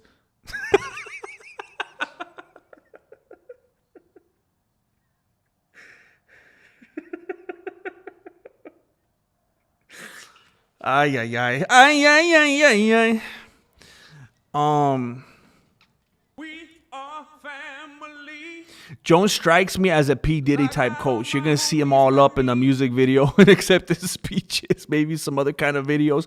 He's kind of like a Serial Gaines coach, huh? Remember how he rubs him on the small of his back? Could someone like Serial Gain, could a big dude like Serial Gain have a small of his back, or is it just the big of his back? Could a big dude have a small of his back? Oh snap. Oh snap. Are you there right now? Question mark. Does it show any kind of sizing chart? Question mark. I would think large, period. Something like that, XL would probably be super big because of the kind of people that wear those, period.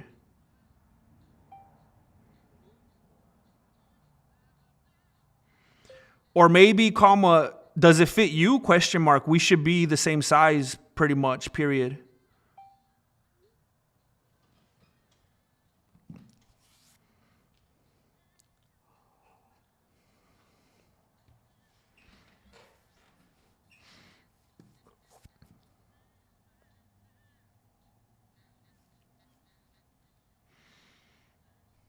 I think we're in the beginning of a new UFC era we aren't aware of yet. One where Peter Yan is champ and all is well.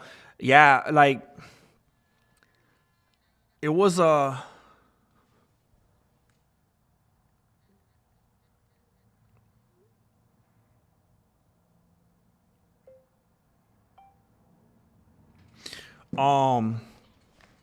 it's been a bit of a roller coaster for me because I kind of went through these phases where I liked Peter Yan and then I kind of didn't like him. I kind of thought he was annoying, and then it seemed like he fell off, but I think it was kind of an illusion just because the way that things played out. Like, he didn't really lose to Sterling the first time, obviously. He didn't lose to Sean O'Malley, but then it's like, what the heck happened with Sterling the second time? And I really started to like Marab. And now it's like, dang, I don't know if Marab could ever beat Yan again. But Yan, I think he's exciting. I think he's hilarious. I think he's just hilarious enough without being cringy and annoying. Like, he's really working that perfectly. ARJR with the gifted membership for Zoopy Doopy. Zoopy Doopy. Thank you, ARJR. Oh, snap.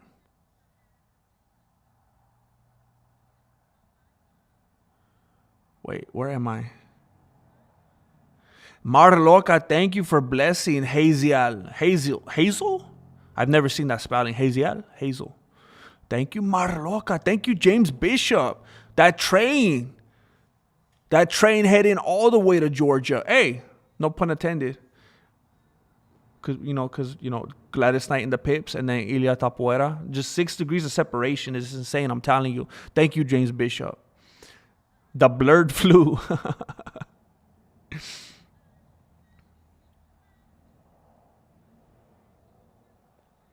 Yeah, it's weird. I heard some of that Joe Rogan interview, and the way that Gable Stevenson was talking him up, and it seems like they're like very much like they're very, very interconnected. John Jones is like he's all up in his business. Like if you see Gable Stevenson, you're gonna see John Jones. Like he's probably gonna be in his corner, and it's like, bro, what a route to take.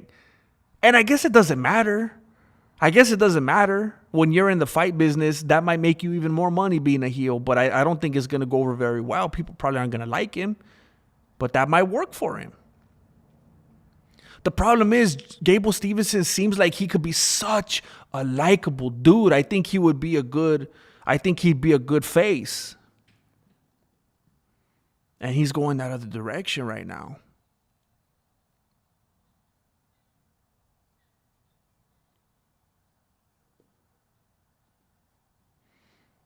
Oh, dang. I'm sorry to hear that.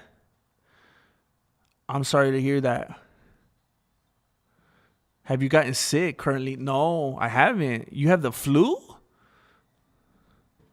I'm sorry to hear that, man. That's terrible. Don't want to be dealing with stuff like that this time of the year. It's cold and bleak enough as is, and then getting through the holidays. Sip on some of that tea. Sip on some of that herbal tea. Have some vitamin C. Do what you got to do, man. Yeah, he kept his head down and put the work in. He proved himself. And it definitely was definitive. There's no question about it. I would like to point out that I thought Jones was a psychopath before it was cool. Circa 2016. That's impressive, bro. So many people were caught up in the hype back then. That's impressive.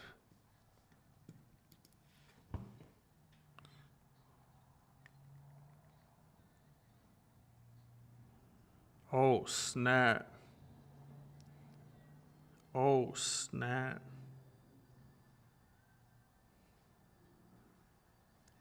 That's so cool.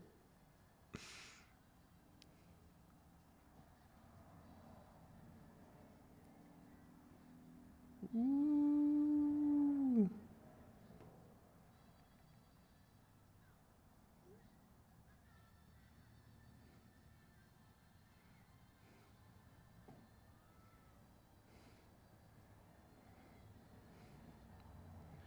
Are you going to leave the tag on and return it? Question mark.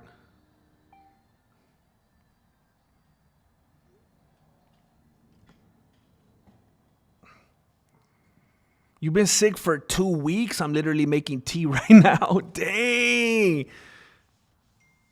Is it contagious through the screen? What's up, Hole in the sock? Hole in Dan's sock. Yeah, a lot of us known Jones was tapped. He was tapped in the head. Devin, you toking, bro? You toca loca?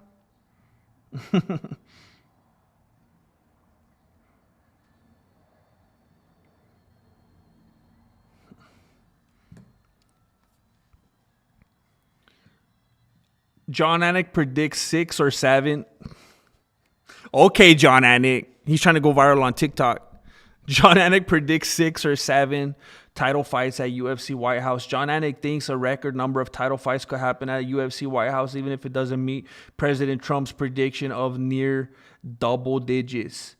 As the UFC schedule flips 2026, blah, blah, blah, blah, blah, blah, blah, blah, blah, blah, blah, blah, blah, blah. 8 sounds idealistic and awfully ambitious, but I do believe we're moving in a direction which you might see 6 or 7. Okay, so you could get 7, but 8 seems crazy. Undisputed title contested on the White House lawn, Anik said on the Jackson podcast. Ooh, I need to watch that. John Anik isn't someone that you really see like let loose and just run his mouth for like a whole hour and a half. I bet there's some interesting things in there. We are family. ARJR with another membership. I got all my homies with me. Híjole, man. With the boys. I feel like a chismosa with GM's text combos. You're good.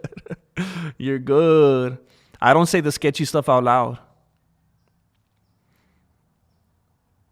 I make sure not to cough on my screen. Oh, thank you, bro. Thank you. I can't be catching that right now. I got to stay active for you guys. Sent one Mexican martial arts gift membership. Heck yeah, thank you. Mr. Rojas has been blessed by ARJR. I believe 6 title fights could happen. My friend's wife slipped on ice, concussion, next day flu. What? She got a flu because she was too cold on the ice or what? No, that's not how the flu transmits, huh? Maybe someone else slipped on the ice and they had a flu. And then when she slipped there, dang, that's messed up. That's messed up. Concussion? Man, that's messed up. Oh, that's terrible. Like, if you're playing football, if you're doing something crazy, but you just slip on some ice, you just out living your life and you slip on some ice and get a concussion, that's terrible. Mar Loca has just blessed Brian McGarry. Thank you for doing it. Mar Loca, thank you for changing the lives of these people today. Jane Caulfield, Anik is a little old to be dropping 6-7 memes. That's, as soon as I read it out loud, I was like, oh my gosh, she got me. I felt like someone went like this to me. So ridiculous. I'm telling you, it's John Pork status.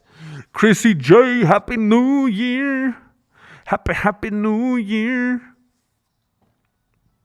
Anik is a dork.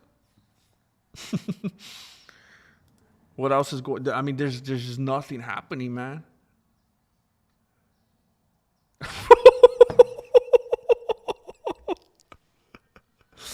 Hey, you want to hear this headline that I just read?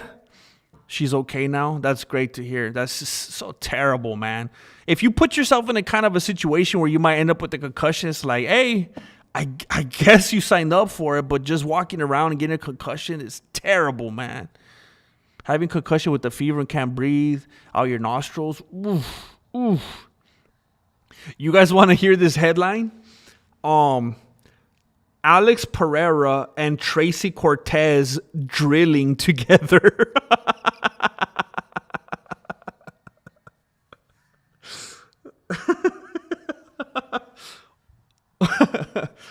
Don't believe me?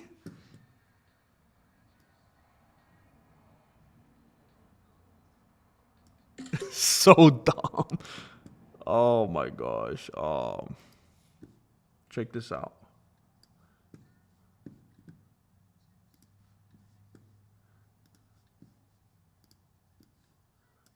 Look at that.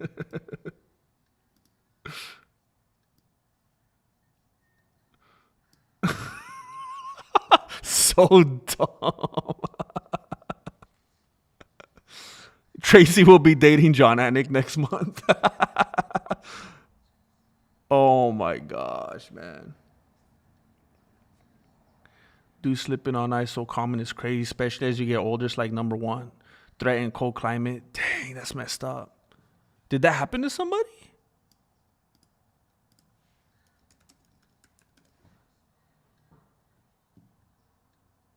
Jane Hardy. Says she's like an Australian diplomat. Did she fall and get hurt?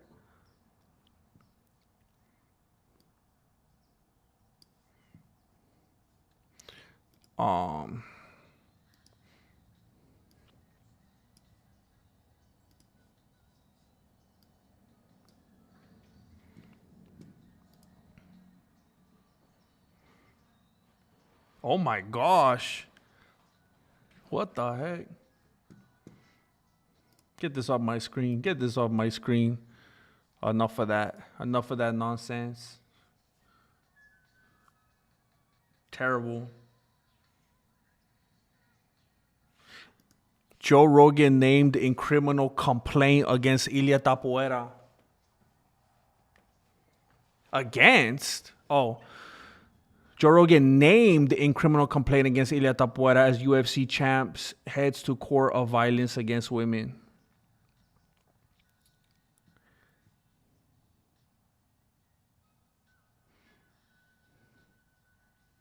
In addition, UFC color commentator Joe Rogan was named in the complaint against Topuria after the experienced podcaster shared a doctored image of Badel, calling her a monster who was trying to steal his soul. Badel was already buried under an avalanche of online abuse from crazed fight fans. She has all the evidence in her favor. Sources told El Mundo she was the one who took the initiative to divorce. What? The whole thing started because Ilia filed for divorce. What is this now? Yeah. It never ends. They're playing with their heads at this point. As soon as the truth is known, everything that Georgina has happened with him will... What? Somebody did a typo. Everything that Georgina has happened with him will be known. Topuria, who has a son from a previous relationship, married Badal in 2024. Dang, they were barely married. Man, so it's true. They fell in lust. They didn't fall in love. They barely got married. They're already separating. They didn't know what they were doing. They just met. They fell in love in the club. Topuria fell in love in the club.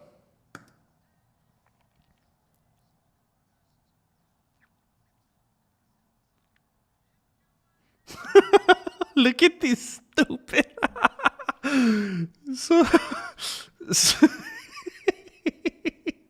So you know how I just showed you that photo of whatchamacallit? How I just showed you that photo of Pereira and Cortez, and it says that the article said that they're drilling together. Look at this stupid article. Oh, I messed up.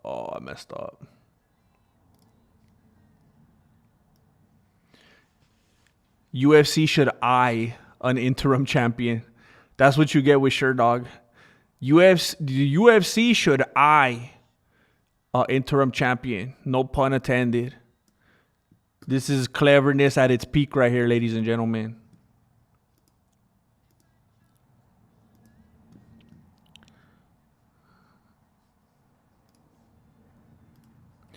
I wanna make it with you. She falls often? Dang it, man. Prince got with Tracy first.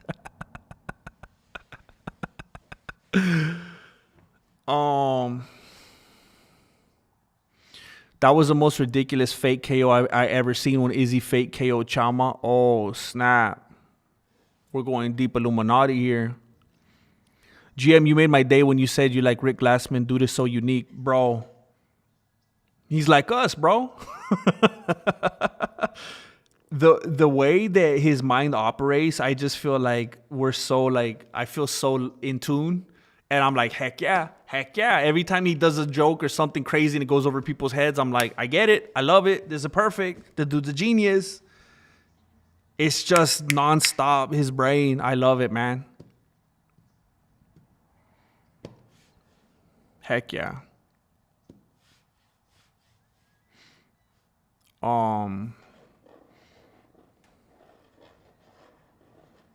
Yeah, apparently they got married in 2024.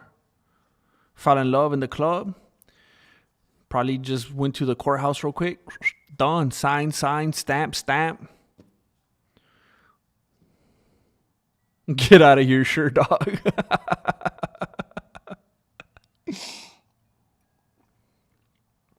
Bro, I will never get over you calling Tomas Aspinall a dreamboat.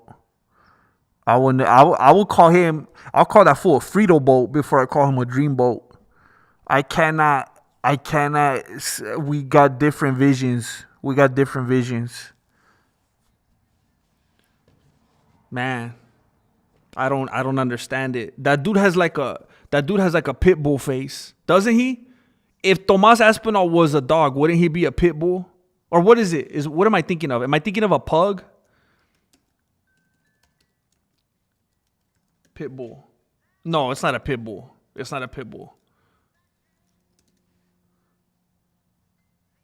Is it a... You know what it is? Is it because he's British? I think it's a British bulldog face.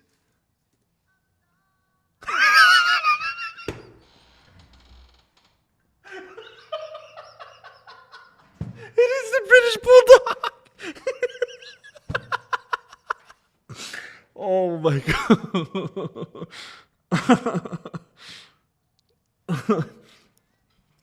Okay, look. I'm gonna put up a picture. Of Tomas Aspinall, right? I'm gonna put up a picture of Tomas Aspinall, and I'm gonna put up a picture of a British bulldog, and you tell me what you guys think, all right? Here's the photo of Tomas Aspinall, all right?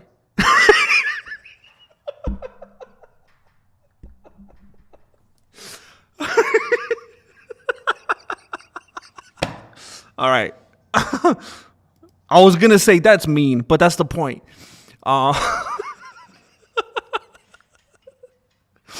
Hey, that would be a perfect name for him, wouldn't it? The British Bulldog.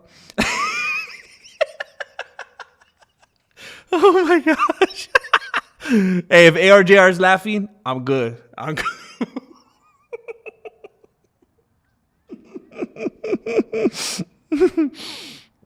Oh my gosh. Boy, are my arms tired.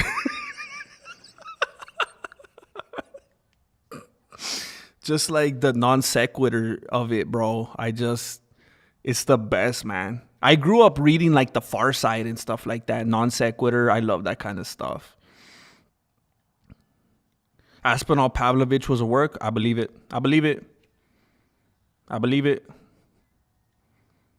Potato. Oh, in the eye of the bulldogger. Oh, snap. Dang.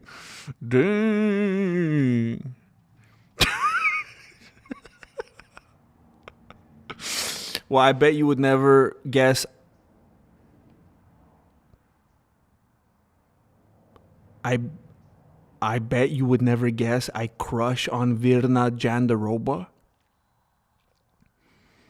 which made me feel confusing feelings when I first saw Raul Rosas Jr. Hey, I've never seen Virna Jandaroba and Raul Rosas in the same place at the same time.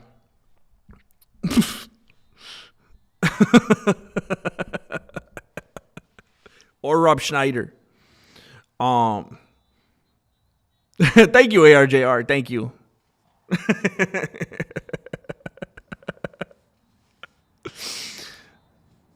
Oh, heck yeah. I love The Far Side, bro. I spent so much time with that book on the toilet, bro.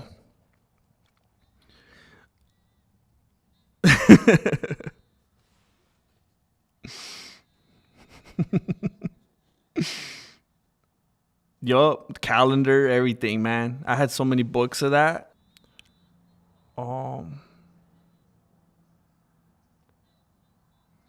That's beautiful, man. Shout out to ARJR. That's beautiful. Heck yeah, Chatty Fanny. That's how you do it, bro. That's how you do it.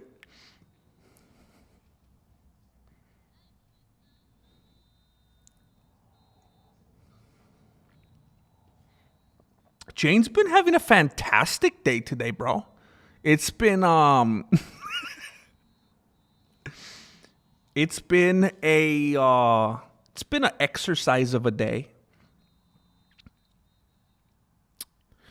It's been an exercise in long suffering. A favorite?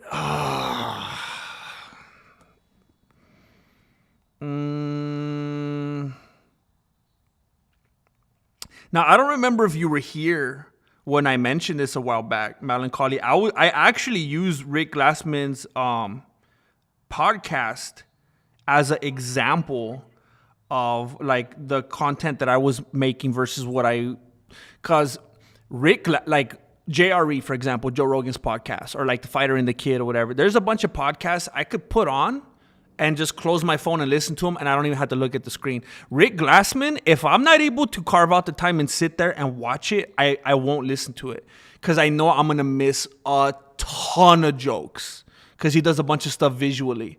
So I have to be able to sit there and watch it.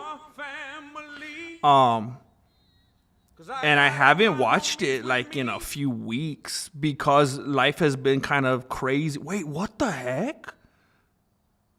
Oh, it loaded weird. I thought his last one was forever ago. Which one did I enjoy a lot? I really enjoyed the Sebastian Maniscalco one. I felt like Rick was able to kind of get a side of that dude that he's normally not that comfortable with giving. And you could tell that dude was so confused the whole time. Like, is this dude playing with me? Is he trying to Eric Andre me? And he's like, no, I'm just really trying to connect with you. I enjoyed that one a lot. I feel like you probably saw that one since it was so recent.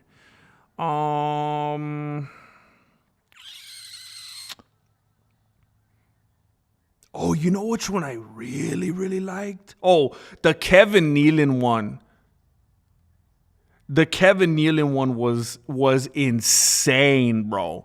The Kevin Nealon one, I love Kevin Nealon. He's way up there for me on like, I love his stand-up. I think that dude is one of the funniest people that's ever lived. I love Kevin Nealon. And Kevin Nealon was like going hard on him at times. And I was starting to feel bad for him. The Kevin Nealon one was insane. I loved the Ian Fidance one. Oh, there was a string of them. I would say some of my favorite ones, because another one I absolutely loved was when he talked with that dating coach, Blaine Anderson. I remember I was listening to that one when I was prepping my house to sell it. Those are probably some of my, and they're just off the top of the beanie because they're the most recent ones probably, but all of those were amazing.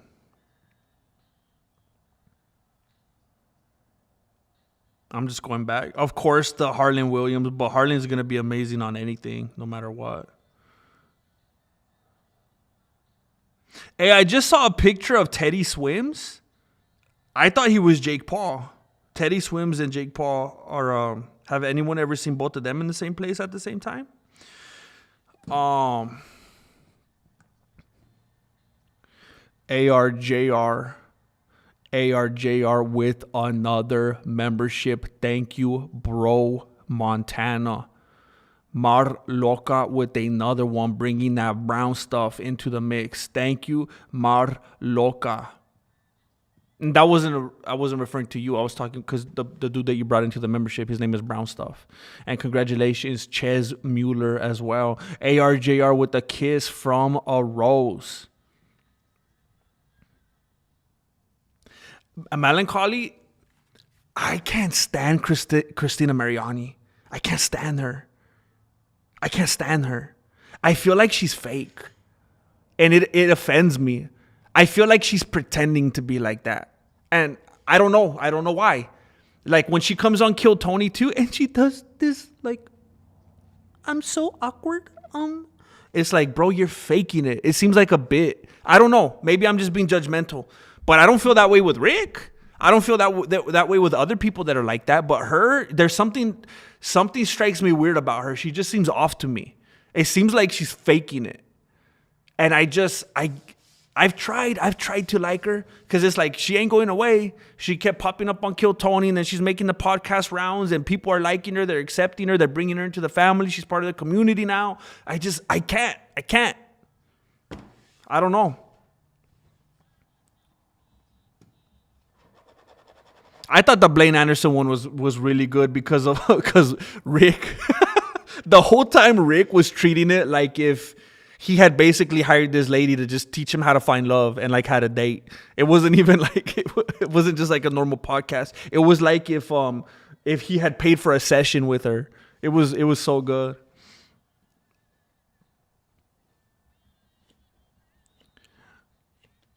I didn't watch it. I just listened to it.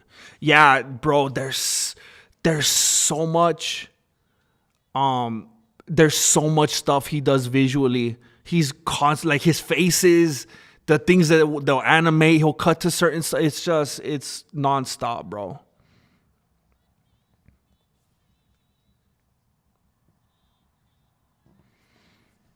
You don't like Tony? Definitely not for everybody. Definitely. But the thing that just blows my beanie about comedy is like, I know people that don't like The Office. I know people that don't like the Three Stooges. It's like, wow, it is the most diverse. It's like more diverse than taste buds. I mean, like, truly, I'm more baffled, as crazy and disgusting as it may be, I'm more baffled that people don't like The Office than I am that people would eat a pineapple burrito. I don't understand it.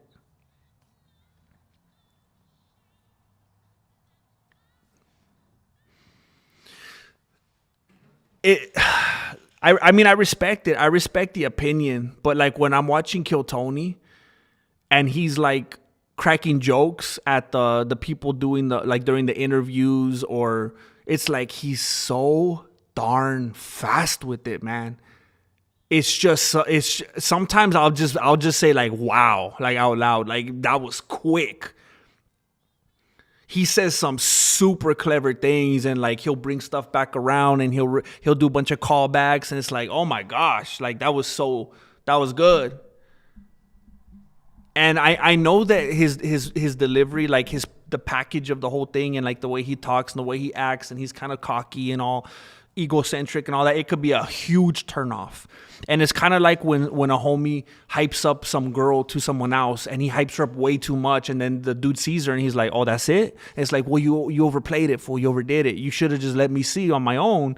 I kind of feel like that's what Tony does. He hypes himself up so much and just makes himself that it's like, oh, that's all you got? But when I watch it, I'm just like, dude. Now, when I think he's his funniest, I think he's his funniest off the cuff. Like when I listen to the roasts and stuff, and supposedly that's his biggest thing. I'll watch clips on YouTube of him at like the Tom Brady roast or the whatever roast or this and that, and I'm like, okay.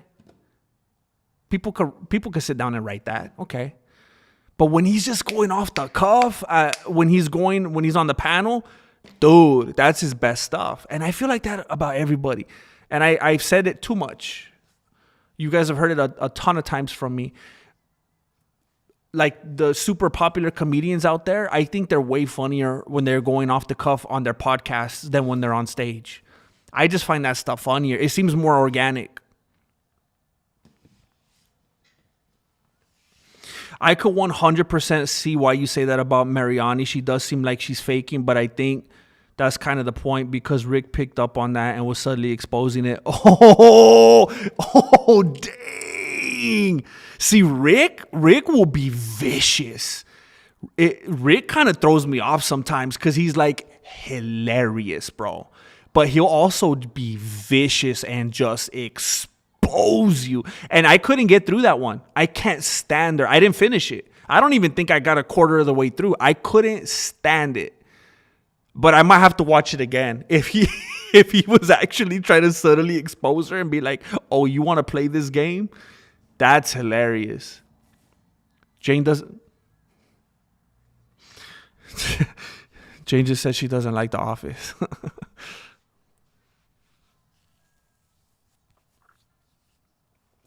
Jane, I think you're rage baiting and testing relationships today, because you told me that you don't even have a TV. So I'm going to believe that you never even seen it. I can't believe folk don't get King of the Hill. Exactly, bro. It's like when I meet someone it's like when I come across someone and they don't like dogs. It's like, you don't like dogs? Are you an evil villain? Do you have no soul? You don't like... I understand if you're kind of nervous, if maybe you've been hurt by a big dog in the past and you're apprehensive, but you don't like dogs? Oh my gosh. King of Queens is just the most beautiful white noise I could just same with The Office. Malcolm in the Middle, I'm gonna be honest with you. I don't know if I've ever seen one episode of Malcolm in the Middle all the way through. I don't know what the heck I was doing at that age. It's like, how did I miss it? You know what I think it could have been? I used to have to share a room and a TV with my brother, and man, we hated each other, bro. He was like, bro, I was like, if I was DC, he was John Jones. It was, we couldn't even, oh my gosh. And he always he was older than me. And that might have been it. It might have simply come down to that. I didn't have control of the TV on the days and times when Malcolm in the Middle came on. And I just missed that whole era.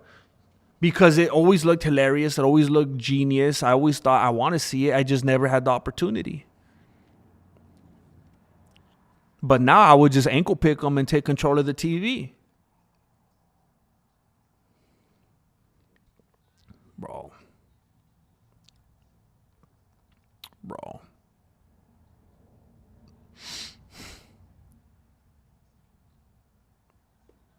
Yeah, Jane, he has like, he comes across with, and I don't know if it's part of the bit or what, but having like the worst, cockiest, so full of himself attitude. Yeah.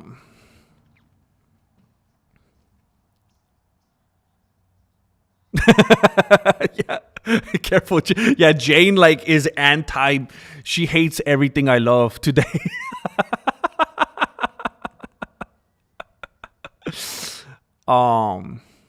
Next she's gonna throw some olives in that pineapple burrito. Yes, because Rick was talking to her in circles, which he loves to do, but does so brilliantly. She tried to keep up and just slowly seemed defeated.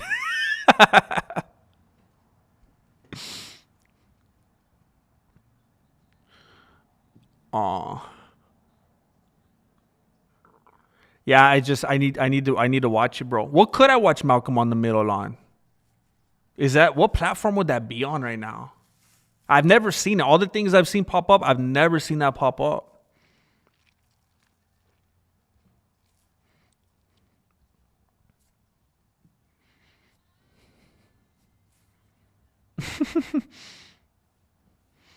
I never saw Archer either. I was too broke. I didn't have Cartoon Network. Yeah, yeah, I had the same experience, melancholy. And I had a lot of resentment toward him because I didn't like how he treated my parents. I was very upset about that. And similar, I don't really either. And maybe that's on me now because he's made efforts. I just don't trust that I wouldn't ankle pick him and start shouting in a blind rage. I never got to watch Malcolm in the Middle. I don't even know why he was in the middle. I don't even know why they put him there.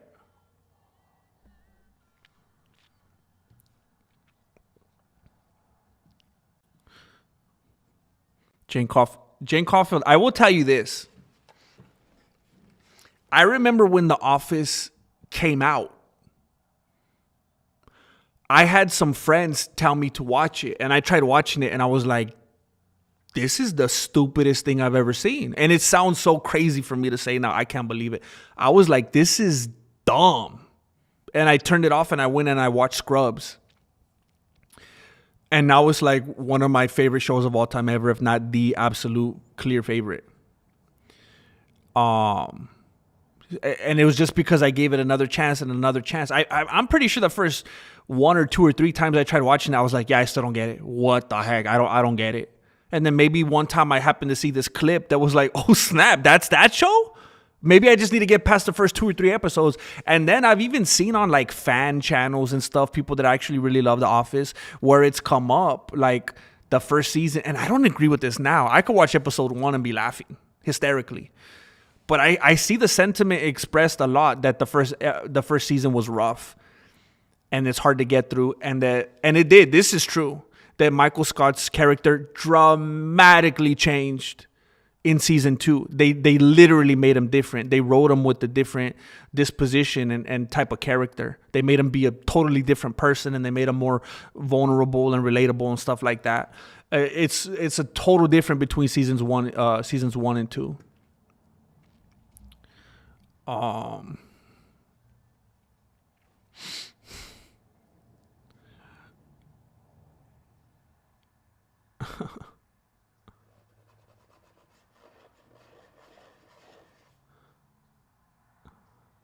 Heck yeah. Full House, Simpsons, Fresh Prince. Heck yeah. Heck yeah. Family Matters, Step by Step. Hanging with Mr. Cooper, Martin. Bro, I forgot about Hanging with Mr. Cooper. Last night I was scrolling through Pluto and Mr. Cooper came on. Bro. I remember when I was a little kid, I thought when I grew up I was going to get a haircut. I like that, dude. I didn't realize that you had to be black to have a hair. Like literally.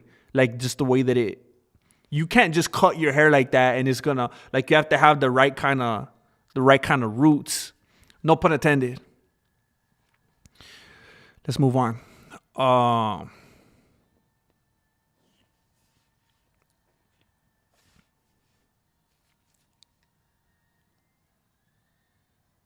Dang! What? That's crazy, Melancholy. Oh my gosh, bro. Oh my gosh, bro.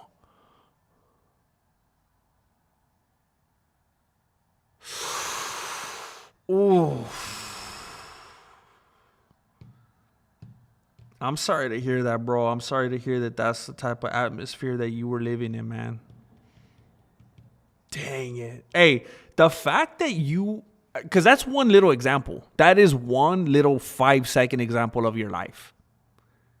The fact that you lived throughout that entire time, whatever that spanned, and now you're here on the other side of it, that says everything about you. The fact that you made it, I just saw a little 5-second excerpt. The fact that you lived through that whole life and are here now, that's strength, man. I also prefer reading over watching stuff. Oh, snap. Hey, Jane, okay, put on The Office and then put on the subtitles and then put like a poster board on the top part of the screen and just read the subtitles. You will laugh hysterically, I'm telling you. Parks and Rec. Wait, what about the same with Parks and Rec? Do you like Parks and Rec? I did like Parks and Rec a lot. At first, I kind of hated it because I was like, oh, they're totally ripping off The Office. But I was like, but it's funny. It's funny.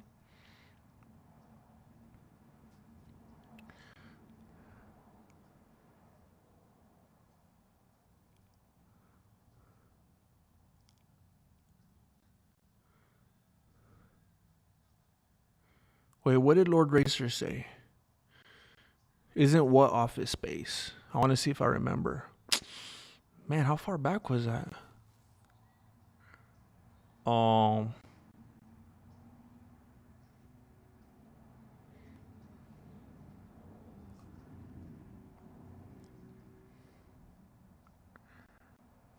Thank you, Tomas Vane. Oh, Sanford and Son. Heck yeah. Yo, fish-eyed fool. Little bit, little big one, little bit. I'm coming to join you on it. All in the Family. Heck yeah. What you said about Meathead, bro? Good Times. Oh, yeah. ARJR got that one. I'm telling you, Jane Caulfield, that will open up a whole new world to you.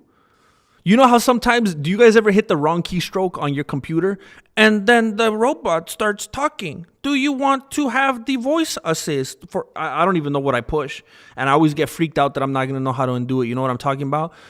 Don't TVs have that where they'll literally explain, the girl walks in to the kitchen and she sits down at the table. The man says, hey, what are you doing this morning? She said, I'm just making some coffee. Like, have you ever pushed that button? Don't TVs have that too? You could just put that on, Jane Caulfield. But wait a minute. No, this wrong. You have to find a version of that where instead of the robot reading it to you, you could read it yourself. Just watch TV, Jane. Just watch TV.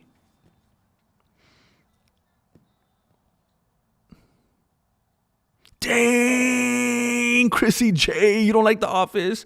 Did you mean to say was the, or you? Dang, I'm bamboozled right now. You're talking about the UK version, right?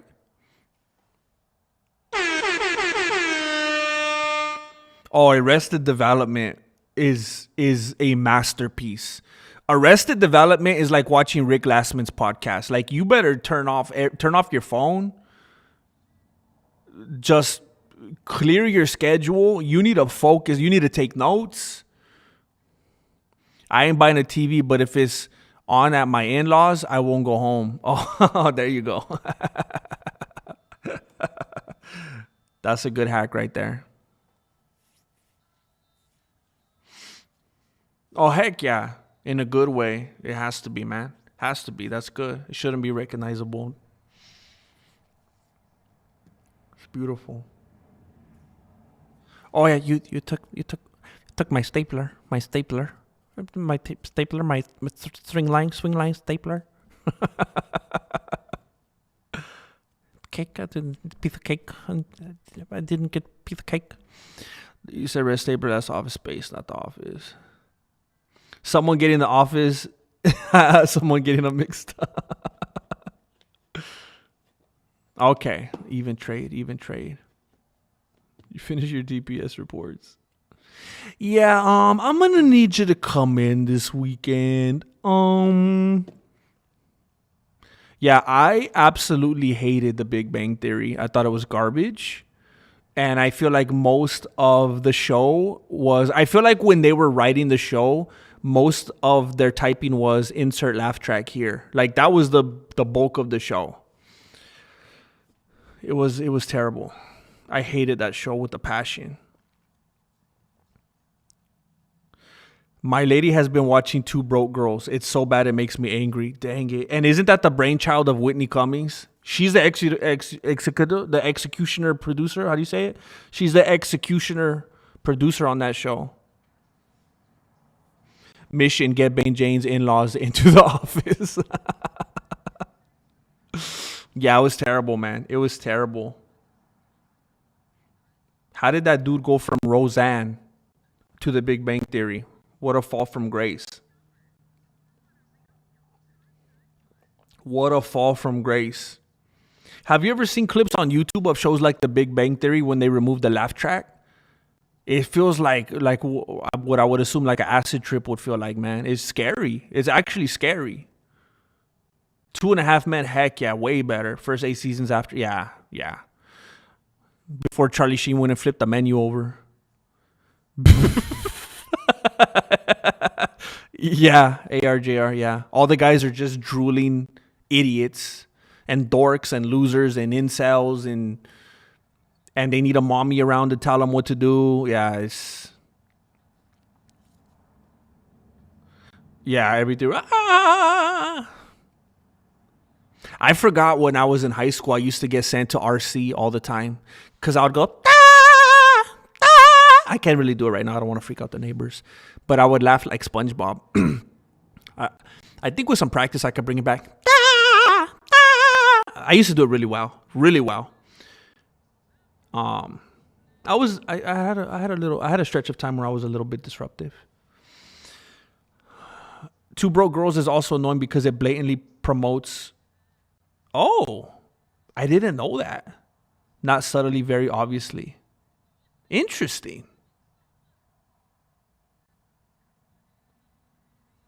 Did they do that on the show? Were they like OnlyFans girls? I don't remember that. I don't know if I ever watched the whole episode.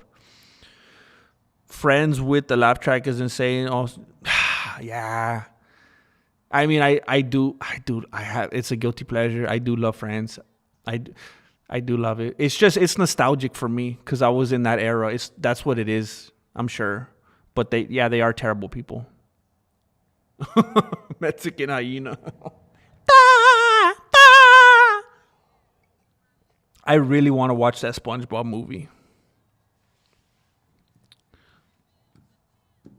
I was never into SpongeBob. Like I missed that era as well, that whole phase. But the movie looks funny. I'd like to watch the movie.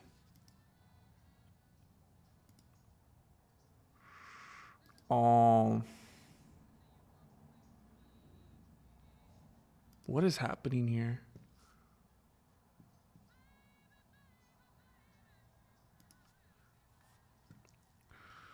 Um, dang it. Okay. The first laugh track was recorded in the 1950s. Do you think they recorded it for was I Love Lucy the first sitcom? Did they record it for her? What's the new update with the Ilia wife? Dang, they're regurgitating them old dead people. They're gonna start making them vote too. Um it's the same old stuff that you probably already heard. Spaz Attack. She's coming after Joe Rogan now for being a cyberbully, and it was basically like, hey, this is starting to seem kind of sketchy. Like, if you really have evidence on your dude being abusive, the last thing you're gonna be worried about is a comedy podcaster talking papas about you, even if it's wrong, even if it's mean, even if it's like slanderous, even blah blah blah blah blah blah blah blah blah. If you're legitimately concerned for your and your daughter's well-being, who cares about some stupid podcaster who is probably all toked out of his mind? It's hard to listen to sometimes when Joe Rogan is podcasting and he's all stoned out of his mind. Like it gets kind of pathetic. Sometimes it's incoherent, and then it's like, bro, you're supposed to be funny, and then you bring on comedians and you don't get half their jokes because you're a vegetable. And yeah, it seems weird. It seems like if she really had something on that dude, she would be laser focused on him and she wouldn't be worried about Joe Rogan in the slightest. So now it's just like, what's really going on? Where's the evidence? Release the call logs. Release the files. Georgina Topuria, release the files.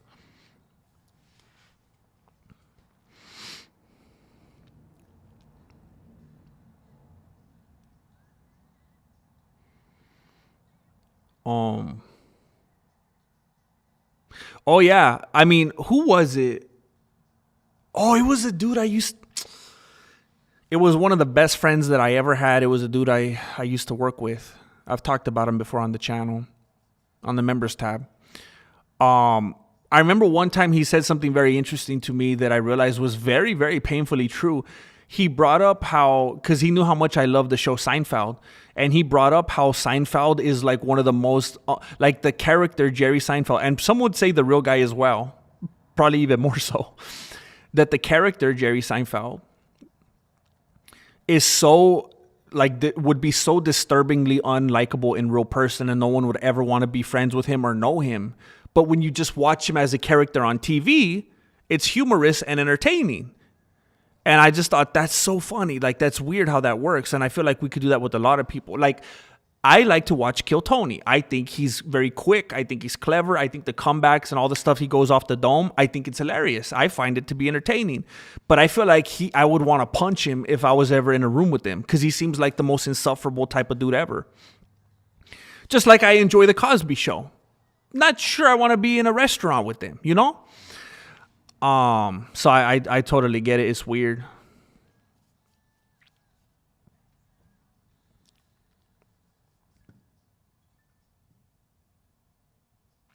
Yeah. Do you guys remember? Oh yeah. Do you guys remember being able to watch JRE live?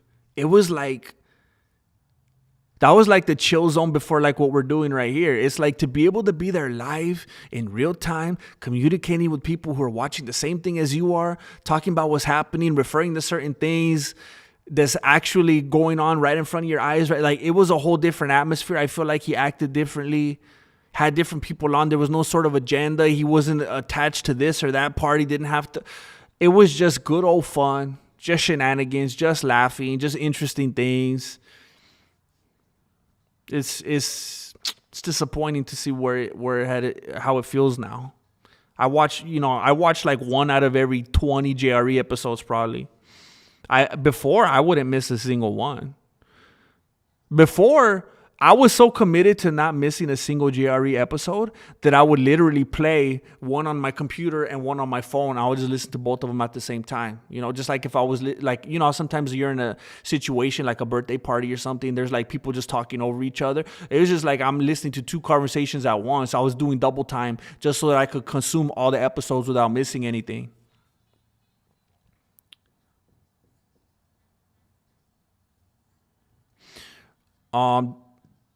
Joel.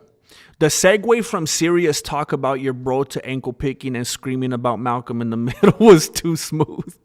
That's why you have a YouTube. Naturally funny, raw, honest, but joking too.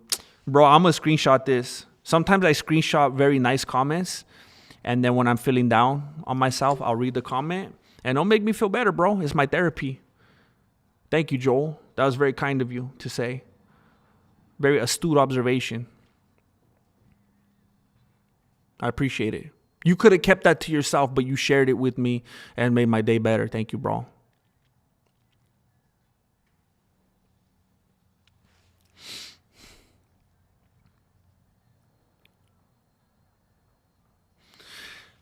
I could see that melancholy, and again, we don't always have to. There may be no right and wrong, I'll just say my take, my version. I feel like because Melancholy says, to be fair, if Rogan is saying some off the wall stuff about her, he deserves to be held accountable. I would say do it in like manner. Like if I was Georgina, I would see. I don't think I would though, because again, this may be a disagree to agree type of situation. Because if I was Georgina, I wouldn't be able to care less about this. But let's say, just for the sake of this, if I was Georgina and I wanted to respond and hold them accountable for saying something so stupid, what I would do, if I could even bring myself to act on it, is go online and be like, hey, stupid, hey, grandpa, you know how you're always thinking everything on Facebook that you see is real? You know how you go on Sora and you think it's real life because you're that stupid? This is my brother, bro. Somebody went and made him in blackface. Do you like blackface or what? Is that what you're into? Is that what you're liking on Twitter? Like, I would make it into she should have made fun of him. She should have made it like into a like hold him accountable in that fashion. But the fact that it's like, he's a bully, and she's like trying to put it into a court thing, into a trial thing, it's like, I feel like that dilutes what she's trying to do with Ilia. I feel like she's disrupting her interests. But again, it's just a matter of opinion.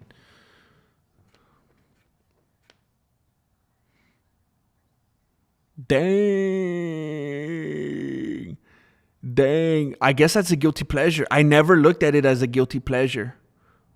I never would have, because he was so big. He was like the biggest. He was so mainstream. It's like, how could that be a guilty pleasure? But Jerry Seinfeld is responsible for so much of my comedic sensibilities. Like I consume so much Seinfeld that it's just like, as a kid and as a teenager and as an adult, it's like I like timing and what's funny and how to respond and like, man. But I've said it before. Once I started watching Curb Your Enthusiasm and I started to see like interviews of Jerry Seinfeld, I was like, oh, the brains behind Seinfeld was Larry David. He was the genius. It was his voice. It wasn't Jerry Seinfeld. If Jerry didn't have Larry David, it would not have been what it was. That lightning in the bottle, that once in a lifetime, the sitcom version of the Beatles, it would not. If it was just Jerry, heck no. Bill Cosby's getting out soon? Oh, snap.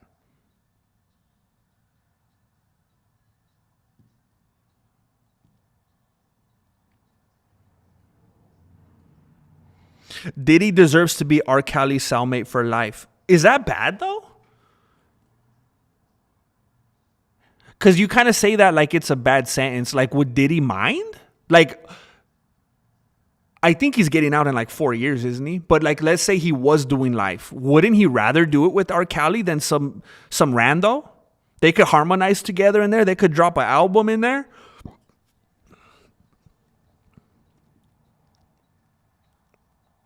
Mexican martial arts is the new JRE live. Get with it, son. That's what I'm saying. Hey, JRE started somewhere. JRE started with like 3 viewers, right? It's got to start somewhere. You're the best, James Bishop. You're the best, bro. Yeah, it's sad. It's sad. I remember being at my old house, just listening to JRE as I would clean the house and do stuff, and it was like the best. And I was like, man, what happened?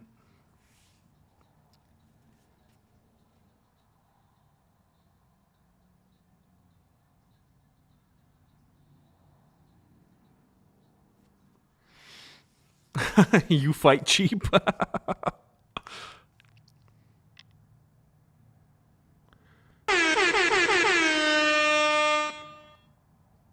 It is difficult. It is difficult.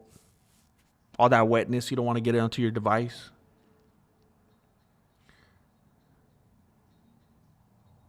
It's weird. It's messed up, Shades Cal. I mean, look at someone like Robin Williams. People that are like absolutely adored and people love them, and it's like they're just so trapped in their own disdain for themselves and their own things that they want to do that they keep failing at, and it's like they're so hyper focused on that they can't even receive that positivity. What's up, Jessica Maldonado?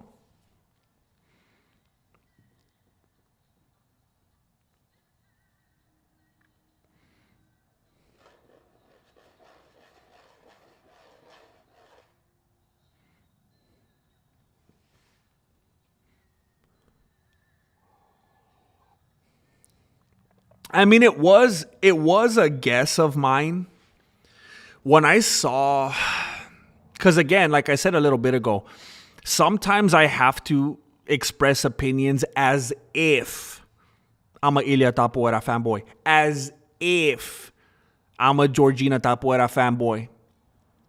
So sometimes I will say things and riff on things and maybe I don't even necessarily really feel myself.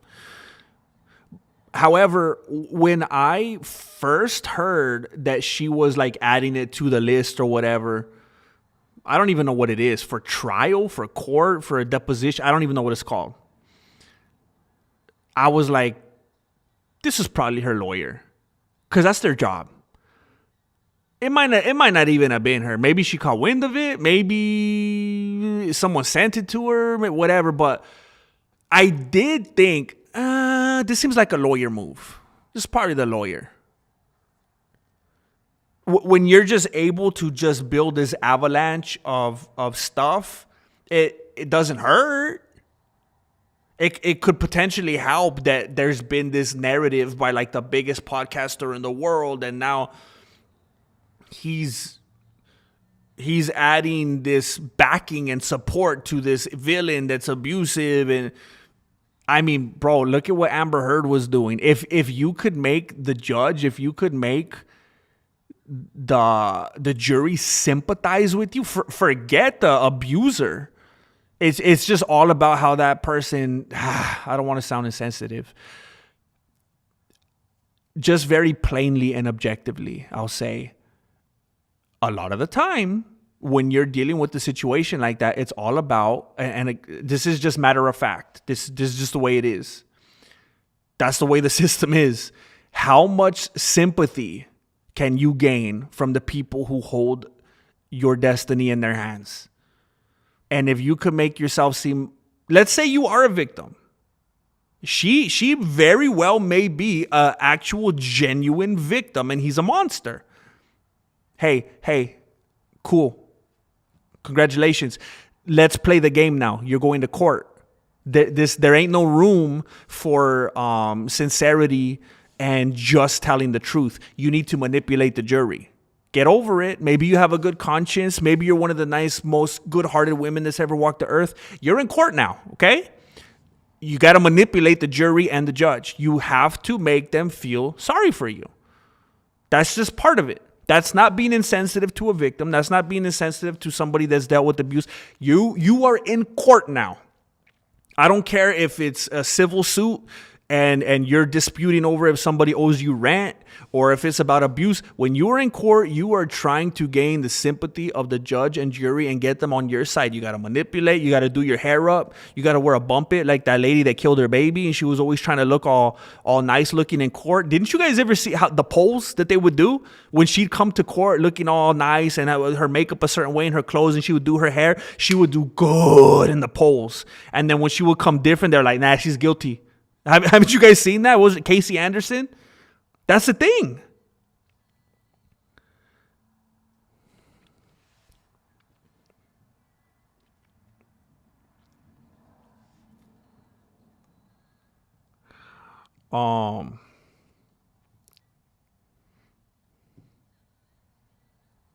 I am sad and surprised at the Seinfeld hate here. I am surprised.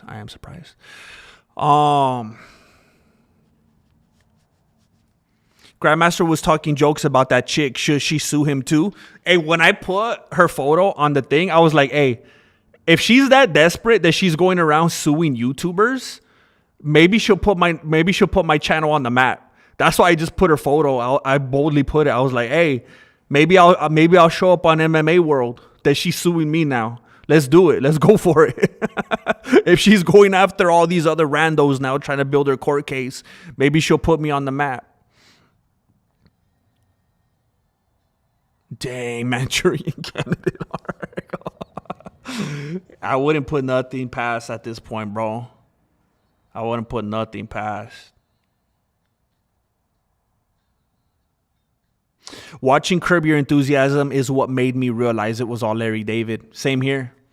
I remember watching it and being like, oh my goodness. I was bamboozled. I would sit there watching Curb Your Enthusiasm and I'd be like, not only is it the same, it's better. Curb Your Enthusiasm is Larry David unfiltered, not having to deal with the stupid, annoying suits that don't know what they're talking about in the corner offices from NBC. Curb Your Enthusiasm is Seinfeld with no boundaries and with no Jerry getting in the way.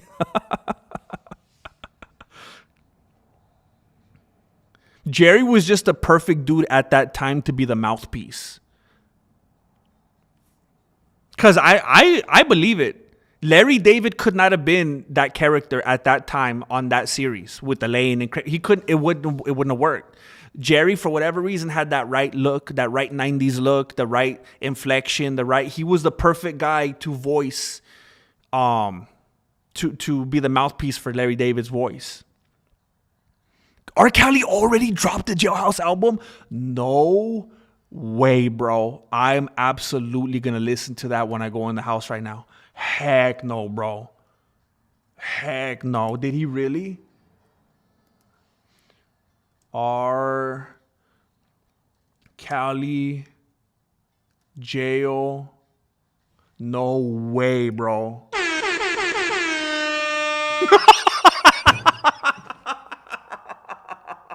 No way. Is this real? This can't be real. I'm looking at what it says. R. Kelly. I admit it. There's no way this is real. Oh my gosh. Can anyone confirm or deny if this is real? Because I don't want to listen to some AI stuff. Is it real? I'm going to leave this tab open and I'm going to return to it later. Oh my gosh. Sorry I'm late. I was led astray by a false YouTuber. Angel Padilla. Oh snap. A false YouTuber. What the heck? What the heck? He's watching Luke Thomas. Yeah, it makes me sad that it's over. It also makes me sad that he started getting like kind of political at the end. You don't have to do that. Just be funny, bro. Just remember, they say it takes 10 plus years to be an overnight success. What's up, Drew? Are you saying that intentionally to excite me because you know we're coming up on the 10-year anniversary of the Mexican martial arts in March? 2026 is the 10-year anniversary of the Mexican martial arts, for those of you that didn't hear me say it the other day. Unbelievable. Unbelievable. That's crazy, bro. That's hilarious.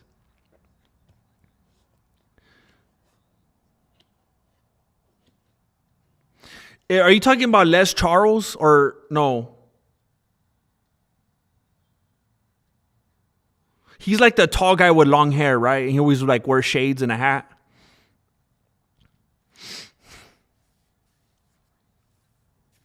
I think I know who you're talking about, Shades Cal. Is it Les Charles?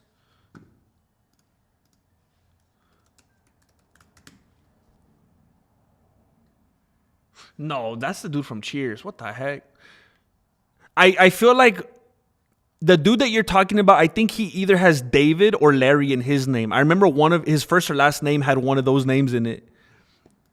Who wrote with Larry David?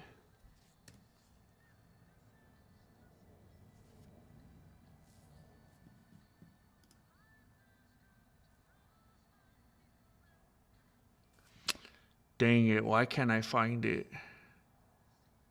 Larry Charles. Is that who you're talking about?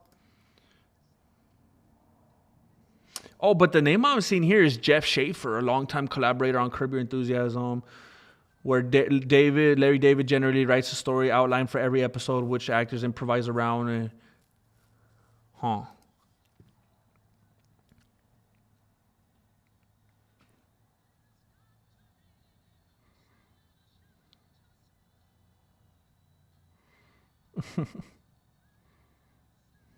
I thought you hated everyone. You know what? That's something that I really want to shake. And I was talking about that recently. I hate it. I really hate it how I started to regret the direction that this channel took at certain times, where it just made me seem like a big old hater. I really don't like that. And it started off with me talking papas and exposing the flaws in judo, Brazilian Jiu-Jitsu, Taekwondo, Capoeira, and that's why I was doing Mexican Judo, Mexican Brazilian Jiu-Jitsu, Mexican American Kempo, Mexican Muay Thai, and stuff like that. And I was showing those other outdated ones don't work in the streets. They're dumb. And then it got into the thing where I had to start talking about what was popular to get the channel to take off. And it did. I had to start talking about actual people. Like in the UFC, I had to start talking about Conor McGregor. I had to start talking about Nate Diaz. I had to start talking about Israel Adesanya. And then, just by the nature of the game, what does that mean? I'm supposed to be funny. I'm talking papas. I'm talking trash. I'm roasting.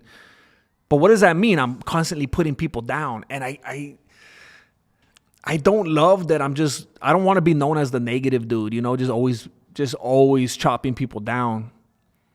But it's like, man, I don't think it's as funny. Like, how are you going to tell a bunch of jokes while being super positive and hyping people up? Comedy doesn't really work like that. And a lot of the dudes that I make fun of, I think are amazing fighters.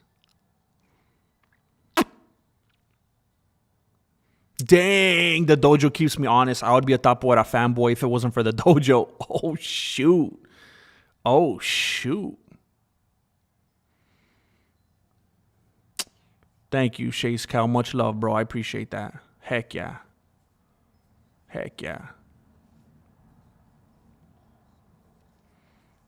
Random live? What's random live? Is that an option on YouTube? I clicked random live. Is that a new thing that you could do and it just like roulettes different live channels to you or what?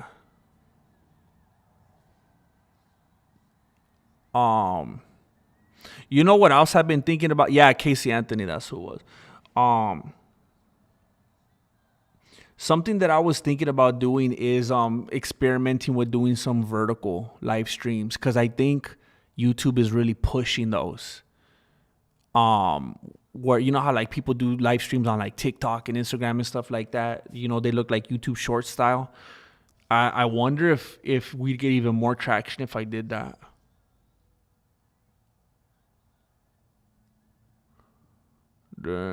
I mean, Toddler Cock. I understand what you're saying. I think what I like about Curb Your Enthusiasm is it has this raw, unfiltered charm to it.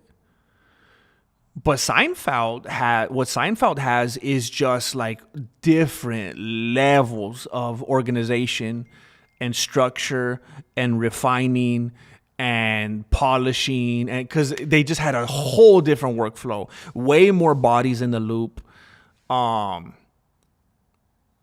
it was allowed to be tight, but each one has their own charm and pros and cons. So, but I get it. I would never be like, oh, you're crazy. I get it.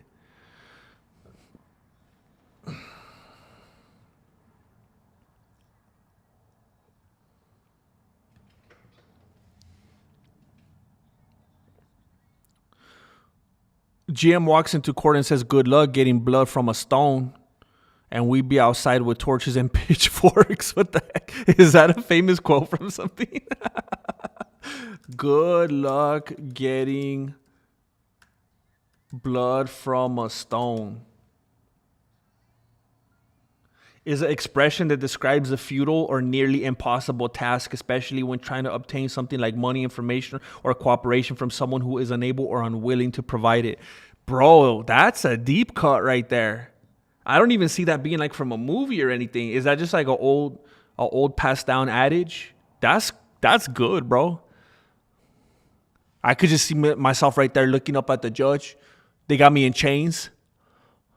Good luck getting blood from a stone, homie. And then everyone's outside. I'm Spartacus. I'm Grandmaster. I'm Grandmaster. Heck yeah. Kim North, I told you, bro. I told you. I didn't see that footage. So I saw the footage of them kind of training alongside each other in the same dojo. Yesterday before I went live, I didn't see the one where he's basically giving her like a one-on-one, like 10-minute private lesson.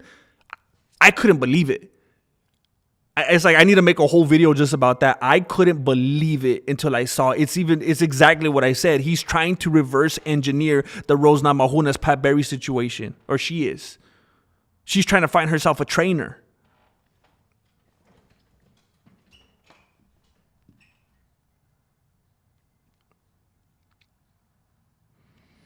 I love the episode where Larry had to decide on dating that Arab girl and being Jewish.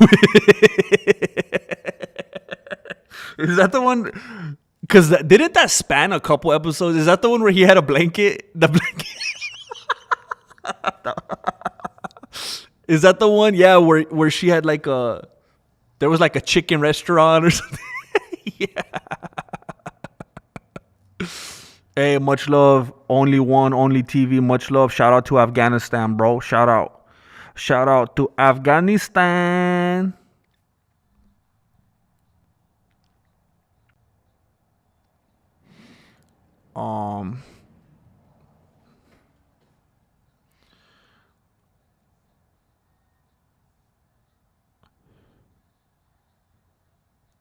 Oh, snap. Oh, snap. Melancholy. Oh,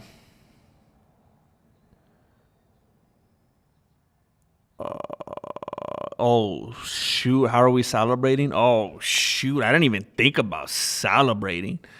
Oh, my gosh, man. That kind of has me paranoid now. Like, I should do something significant. Dang it. Oh,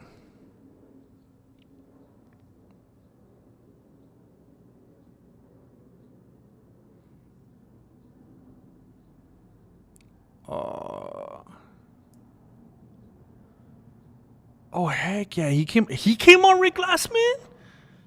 What? Oh my gosh. Hey, I'm sorry to hear that, bro. I'm sorry to hear that, Justin. I'm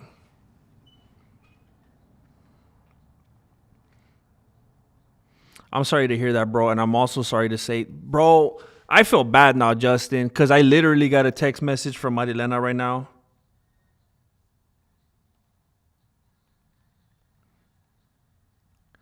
Things haven't slowed down at all, question mark. I just got a text message from Marilena that I might have to dip out right now. I might have to go pick up my kid right now. I'm sorry to hear that, man.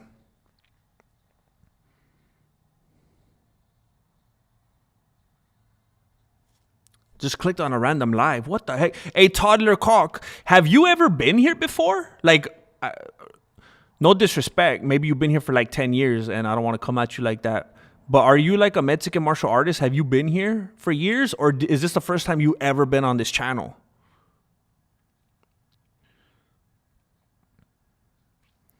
I'm here for the edits. I'm blocking you, bro. I'm blocking you. You're out of here. I'm a streamer now. I'm a streamer. Justin Mack, I hope things turn around for you, bro. ARJR, if she dragged you into court. Heck yeah. I'm Grandmaster. Would just get a bunch of beanies. Order a bunch of beanies on Amazon. Rewatchability. Yeah. That one, yeah, it has a rewatchability for sure. It has that white noise effect too. Like, I couldn't just put Curb Your Enthusiasm on the background. I had to be paying attention to it, like Arrested Development style. Oh snap! Oh snap, James! Oh snap!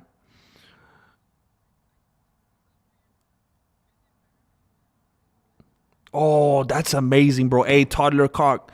Wait a minute. Hey, wait a minute.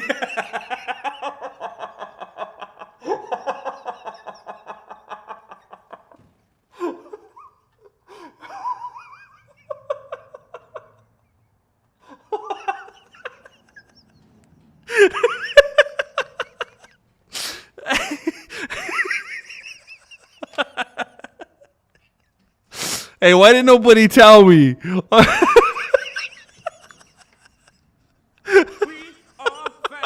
How come nobody said anything?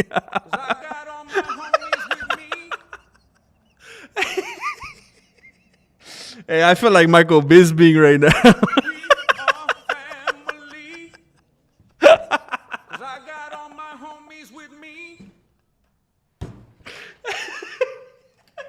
Hey, you know,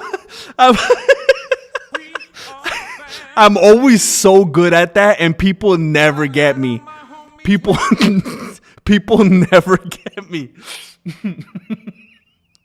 But that is such an unexpected pairing. I would have never seen that coming. Oh no.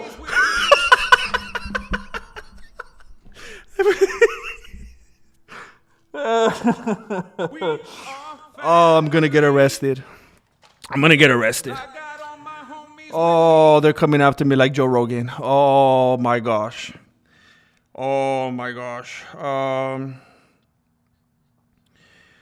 Oh my gosh. Oh my gosh.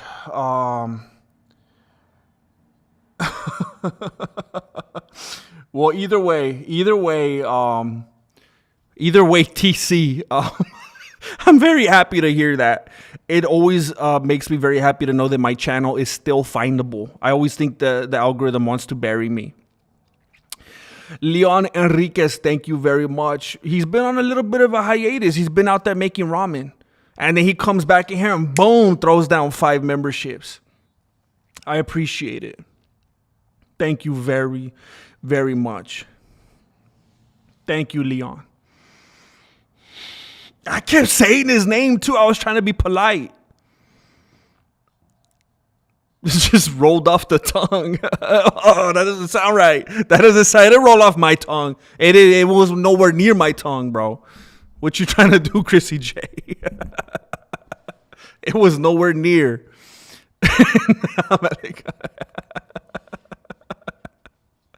Oh my gosh.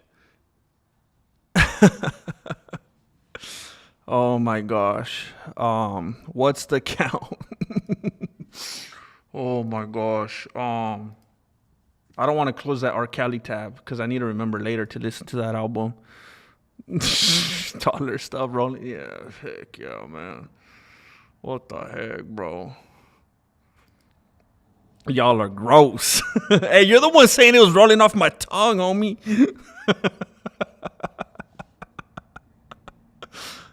Like nobody was gonna notice.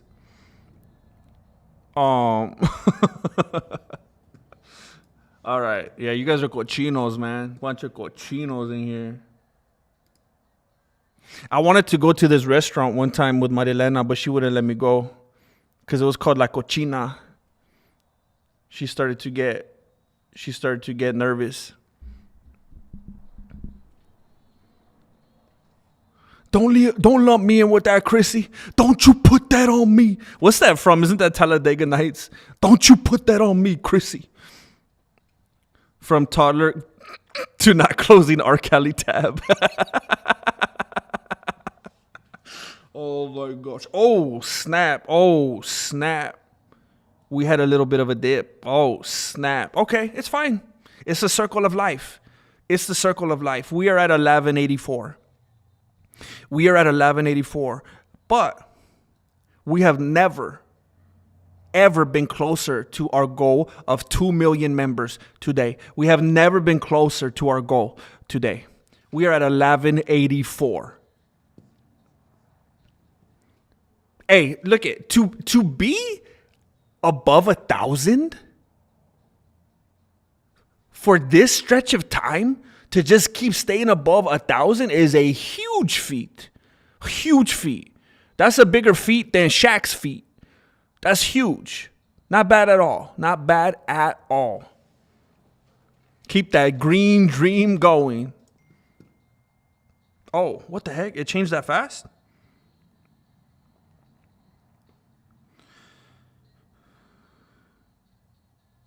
Are you positive? Question mark. Is there enough time to clean? Question mark.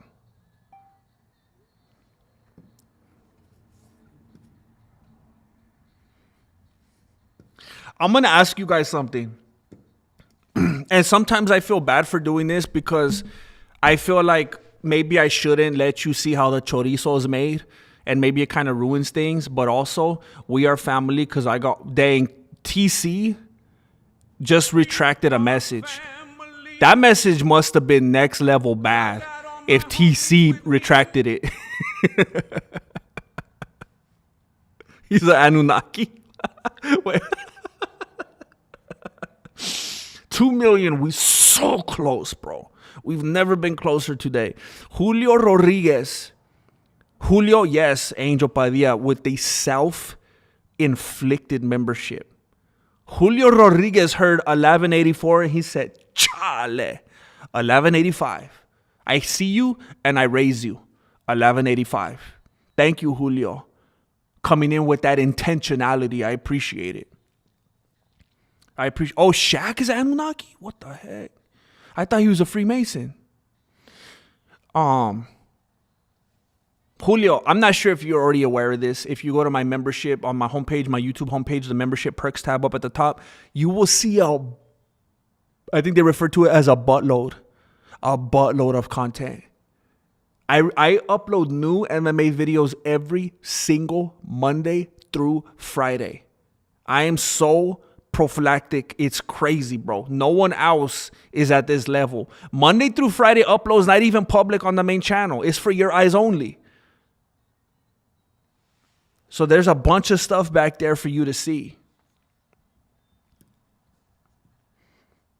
He's both a Mason and a giant descendant. What the heck? What the heck? Disco Golf Hutch with 5 memberships.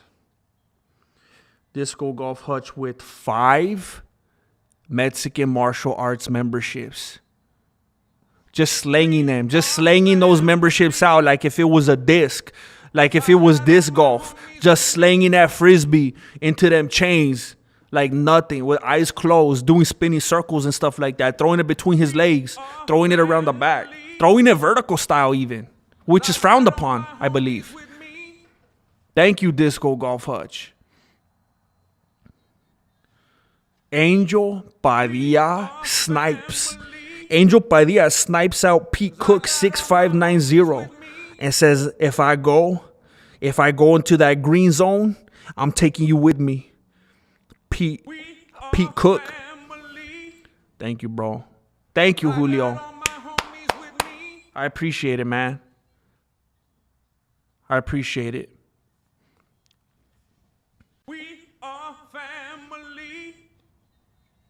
We're climbing to 2 million so fast we're gonna need oxygen tanks. GM knows disco golf. My admiration for you has grown, brother. I'm a Renaissance GM. We are family. 'Cause I got all my homies with me. Oh, snap. Wait, what happened? I don't think that word means what you think it means. What the heck? Like I was just being like super, my output was insane, you know, like super consistent. I was trying to be the most prophylactic YouTuber, just constantly giving you content nonstop. Just a war of attrition type.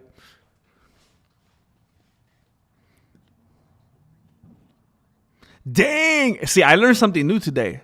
I'm always losing. I'm always losing. I'm always learning. I didn't know that's the thing. I like how he says it. Disco Golf says it all cool. Like, hey, Flores, you fling? I never heard fling like that. Hey, bro. Hey, bro, you fling or what? I like that terminology. Hey, bro, I didn't know you flung. Can you use it in that tense? Hey, bro, I didn't know you flung. You ever flung before? Bro, I'm flanging it right now.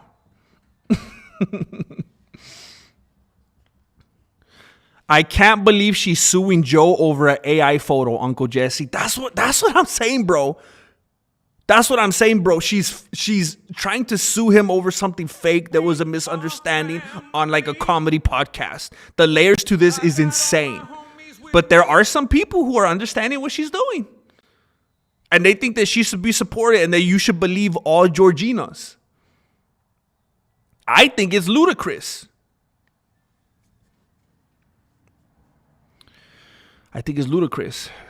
Darren, yes. Do you? I'm assuming you do if you ask me that. Yes, I do, bro. Oh.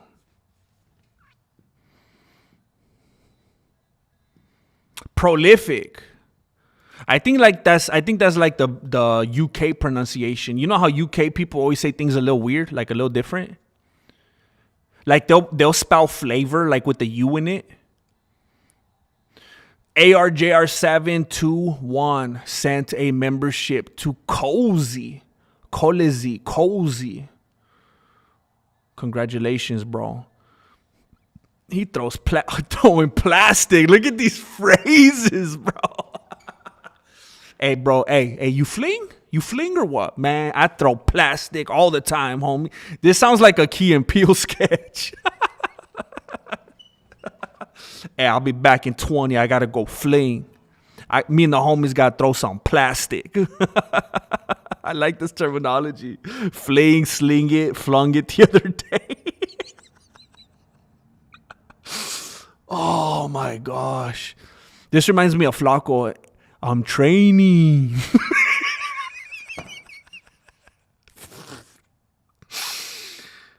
That was one of the funnest things we ever did. Oh my gosh. Do you guys remember that scene with Flaco with the banana? Do you guys remember that or no? That's highbrow MMA lore. Do you guys remember that when Flaco was training with the banana?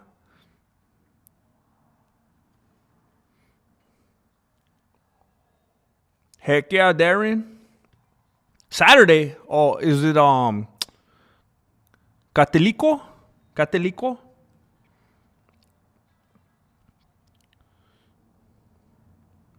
Also must believe all Venezuelan women. Oh, what the heck? So you know what? In a sense, I feel like my content is prophylactic, you know? I feel like my content that I create, that I produce for the MMA truthers, I feel like if it acts as a life type of prophylactic, you know, like if you consume my content consistently, it could help prevent disease. It could help you to keep you from leading a inappropriate, irresponsible lifestyle. Just stay faithful and loyal in front of your screen, consuming this content. It's very prophylactic in nature. We're converting GM with the disc golf. He gets in now. Have I ever actually disc golfed myself? No, I have to admit I have not. I have not thrown plastic. Oh dang, you coming at me like that, Darren? Dang. Oh yeah, Sabbath church. Dang, bro. Dang. I'm gonna take a guess. I'm gonna go out on a leap. I don't think it's Catholic. I feel like the vibe I'm getting from you and your profile photo, I don't think it's Catholic. I'm gonna say Seventh-day Adventist. Am I correct? Dang, respect, Angel. Respect. Consistency. I asked GM months ago, guys. Yeah, I almost got killed. I almost got killed by some plastic throwers because I ran up in their territory and they asked me where I was from. They were trying to find out if, you know how like sometimes you end up in the wrong place and they try to ask you if you bang or whatever. I showed up in the wrong place. Dang, I'm good, Darren. Heck yeah, bro. Heck yeah.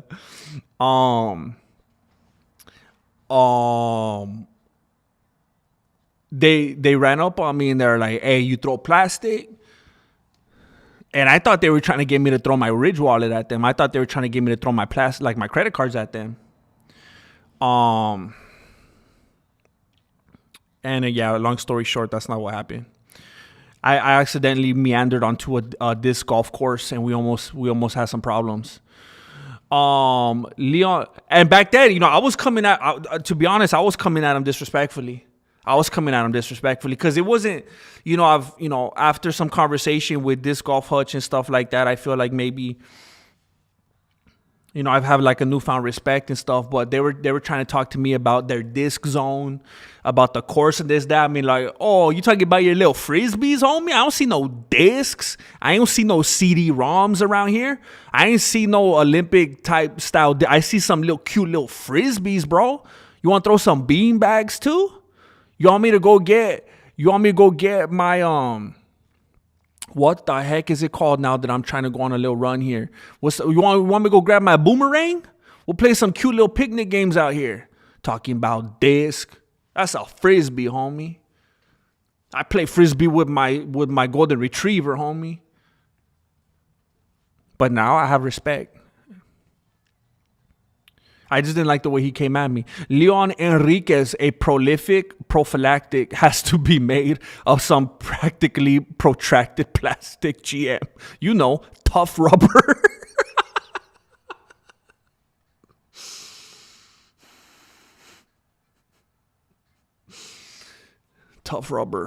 Tough rubber.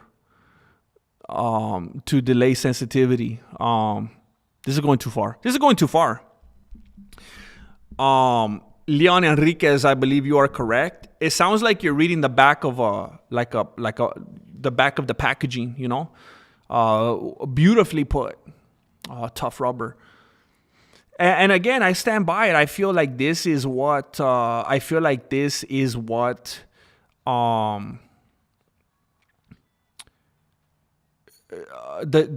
responsibility, the role that the Mexican martial arts has within the community.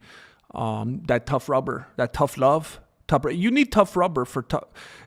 You need some tough rubber for tough love, is what I say.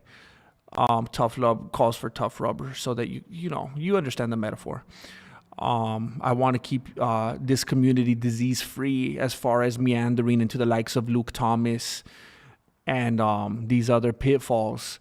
Michael Bisping, DC versus Chaleson and stuff like that. You're right. Your content is quite prophylactic. It does help prevent brain rot and such. Thank you. So I feel like I express myself in a good way. Thank you.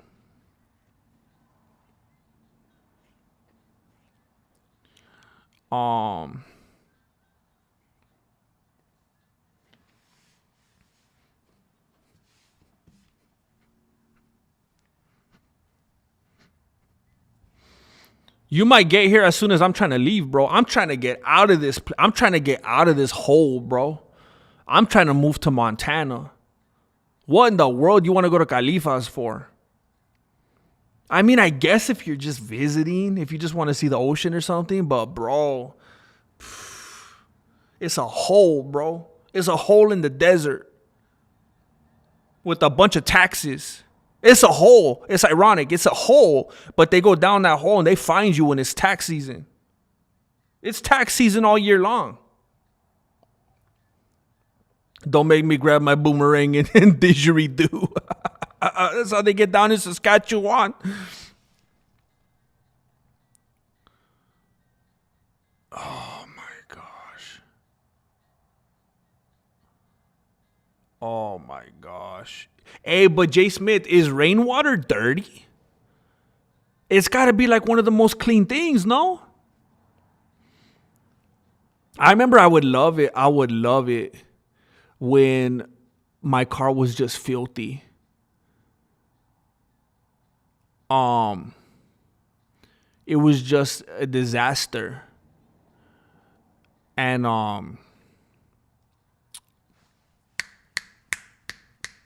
it would rain, and I was tempted to go out there with some soap and just take advantage of the rainwater. But I was like, this is nature's car wash. I love it. I'll just go out there with the towel, if anything. I don't even think I need soap.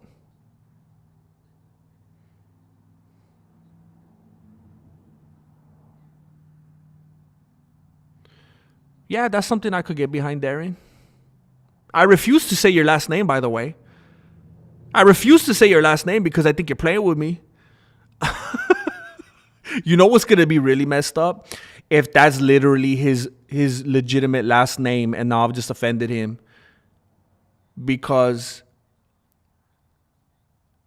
toddler has traumatized me.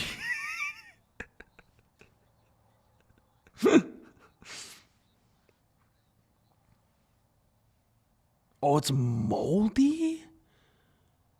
Oh, no.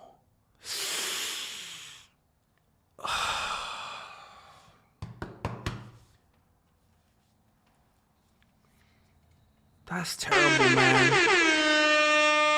Bro, do you have like a landlord? Do you own where you're at, or do you have a landlord? Do you have the ability to make somebody fix it? Because if you have a landlord, it's like, bro, this is like, I could take you to jail. You're going to kill me, bro. I don't know, because Cali food, like, what's Cali food? Like, what? I mean, I eat pizza and McDonald's, you know? I feel like I can find what I eat anywhere. I'm just not into, I don't know, because what's considered Cali food? I just eat fast food, or I eat at my house anyway. But outside, yes. By the time I get inside, no. Man. It's my legit last name. I get the... Okay, because there was someone here earlier with an unfortunate first and last name combo that I didn't realize at first. And I kept saying it. And I was enunciating. And my dictation, if you will, was fantastic. And it backfired because the dude was trolling me. And he had a very inappropriate combination of first and last name. It took me a while to find out. And then I read this name and I'm like, all right, someone's playing with me. This is like a string of friends and they're trying to infiltrate the system and they're playing with me. So I do apologize.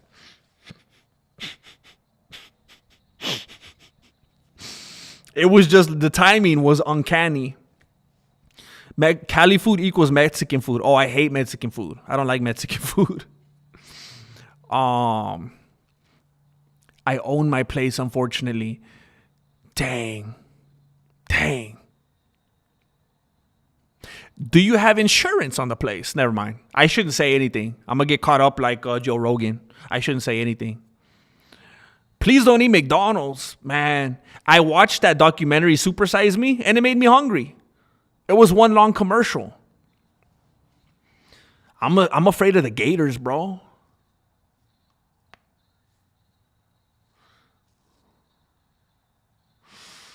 Oh, what? McDonald's is with dead people now? Oh, you mean they're feeding dead people? I always say the same thing, and people think I'm joking. Every time that there's a food and people try to scare me and say, you know what that's made of? And they tell me, I go, oh, I didn't know that tasted so good.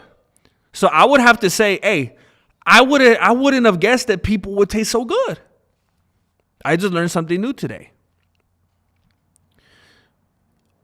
I don't like Mexican food. I don't understand the hype. I don't understand it. I don't like it. I think it's boring. Heck yeah. Eat them weenies. Heck yeah. Sounds good, man. Burritos? I wouldn't eat a burrito if they put pineapples in it. Cue the Big Bang laugh track. While there are people who don't like Mexican. I don't understand it, man. I don't understand it. GM is a Chicano. Yeah, I'm a cheater. I feel like Chicanos, they could tend to be like, they could tend to rebel against like, oh, you think just because I'm Mexican, blah, blah, blah. Well, guess what? I'm a Chicano. I like Burger King, homie.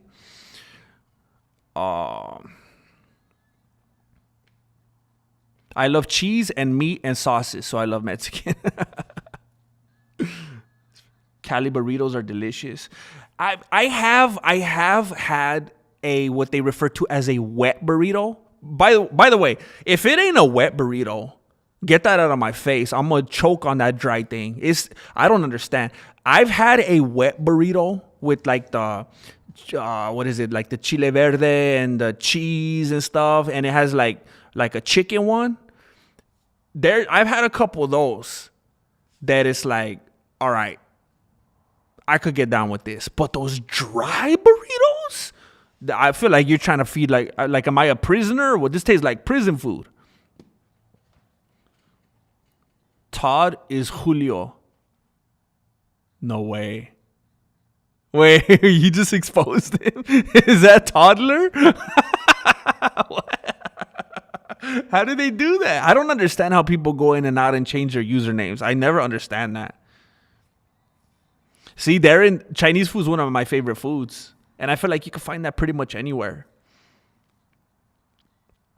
I used to think I was the whitest Mexican until I started watching G.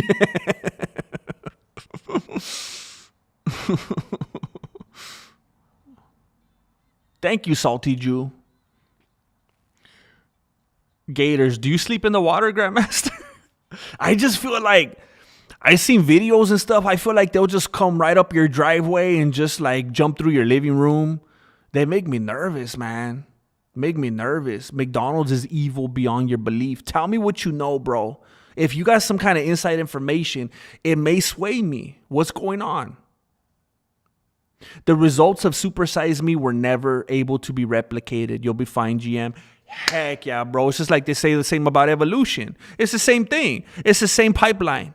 They're trying to pump this misinformation into the culture. Thank you, bro.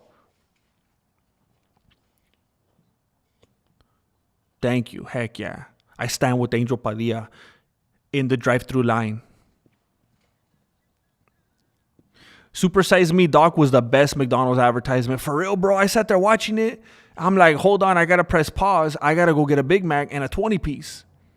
Did you have a lot of it growing up? I had all of it, bro. Bro, I grew up in the era of the was it Sunday 29-cent cheeseburgers or something like that, and the Wednesday the 29-cent hamburgers. Bro, we'd walk out there with like 6 bags. We'd walk out of there with like 85 hamburgers, and we eat them throughout the week. We'd have like McCheeseburger pasta, McCheeseburger pancakes, McCheeseburger spaghetti, McCheeseburger burgers, McCheeseburger meatloaf. Like it was like that one scene from Forrest Gump. I had all of it, bro. Tacos al pastor. Like, see, that's sacrilegious right there. That's sacrilegious. Maybe I'm eating people at McDonald's, but I would never eat my pastor. That's sacrilegious, bro. I don't understand it.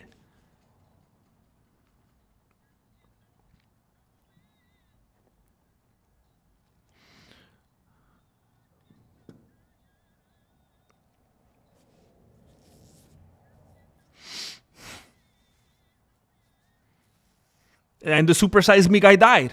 He ate the McDonald's for the documentary, and then he starts eating salads for the rest of his life, drops dead. What would have happened if he would have kept eating McDonald's? He might be here with us today.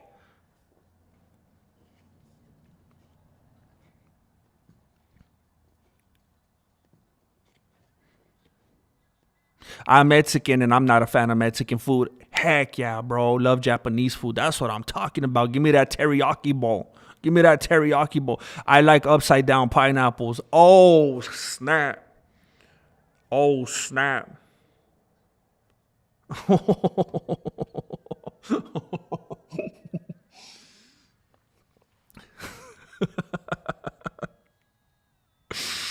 Burgers are kind of overrated. It's just a heart attack calling.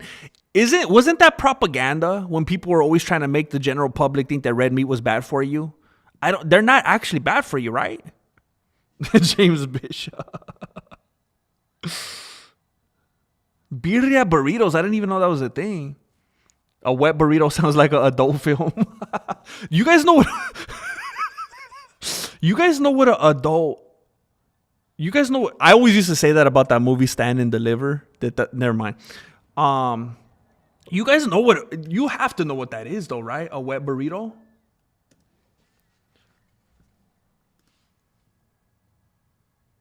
What's a good example? All right. So this looks the most similar. This looks the most similar to what I have in mind. If I had some more time, I might find an even closer one. But this one looks pretty darn similar to what I'm talking about right here. This is what I mean when I say wet burrito.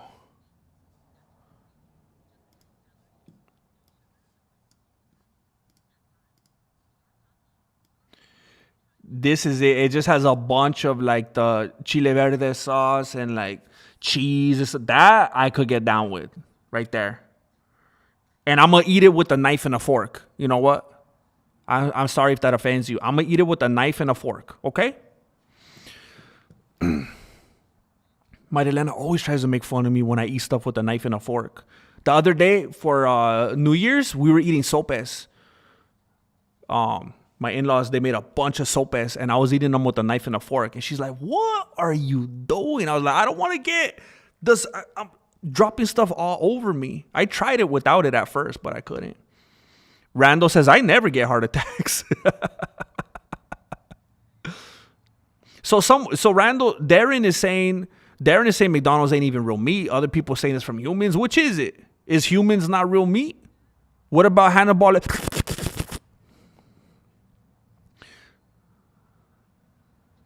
Dang.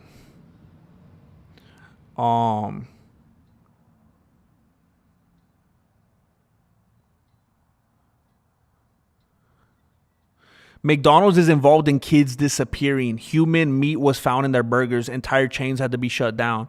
Wait a minute. Wouldn't they have shut them all down? I feel like that would be like, remember they found like a finger at like a Wendy's restaurant or something, like in the chili or something like that. I mean, if something's happening as an isolated incident at a particular franchise, won't they just close that one down? Tip of the iceberg. I gotta look this up, bro.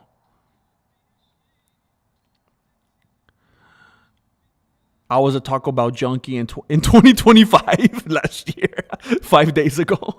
I'm in recovery. 4 days ago. I know a frequency that melts microplastics out of the brain. Bro, put me on that frequency, bro, just in case.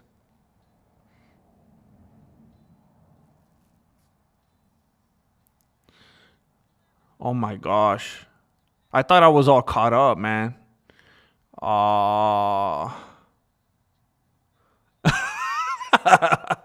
W security guard. Why do people like pineapple on pizza? It makes the dough soggy. I don't get it, bro. I will eat pineapple all day. Just give me chop it up and give me a fork. I'll eat that all day. But not on my pizza, bro. You know what else I don't like on my pizza? Blueberries. You know what else I don't like on my pizza? Strawberries. You know what else I don't like on my pizza? Dragon fruit. You know what else I don't like on my pizza? I'm having trouble thinking of other fruits. Kiwis. You know what else I don't like on my pizza? Pomegranate. I love a chicken wrap. A chicken wrap? A chicken ranch wrap? A chicken? You go to McDonald's, you get a chicken ranch wrap? You get a salad too? All right, I'm trying not to get mad. I don't like to beef with Jessica. We're always on the best of terms. I don't want to beef. A chicken wrap? Okay, I'm done.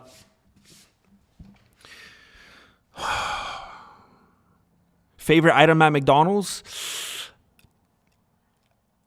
9 times out of 10, I'm getting the double quarter pounder combo. But man, the Big Mac has a special taste to it. The sauce.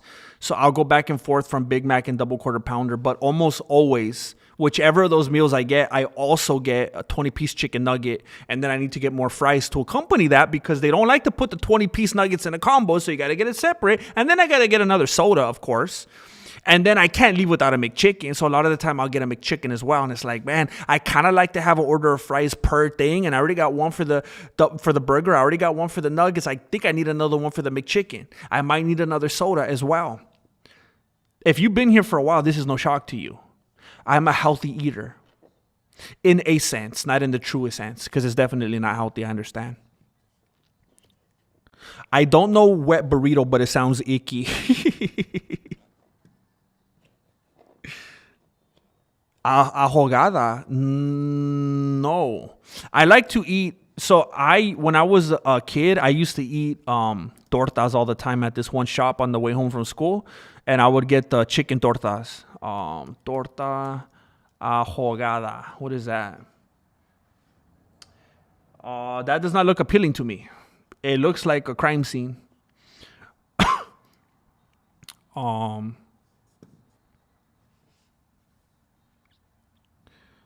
Oh, yeah, I quote standing deliver every day. How am I going to reach these kids? Dang, are you teaching in a place like that? Like Coach Carter status? Oh, James. Wait, you guys aren't down with the wet burritos? Even after you saw that picture?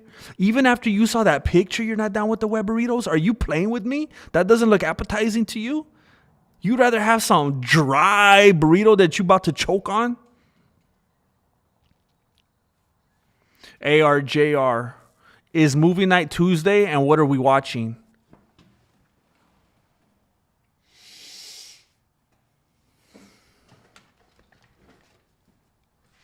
I'm almost positive it's going to have to be Thursday this week because it's something that I have to do on Tuesday.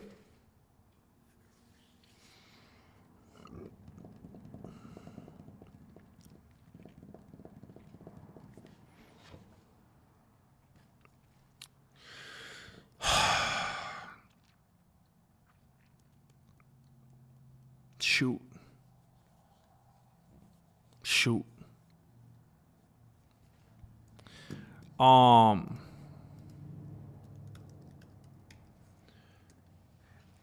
I know this isn't fair.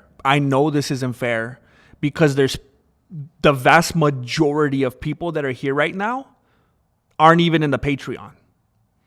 But there's no other way I could think of doing this.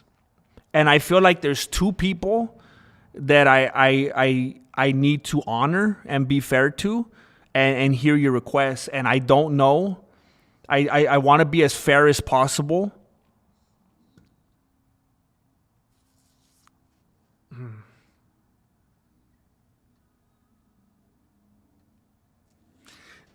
Here it is. Here's what I'll do.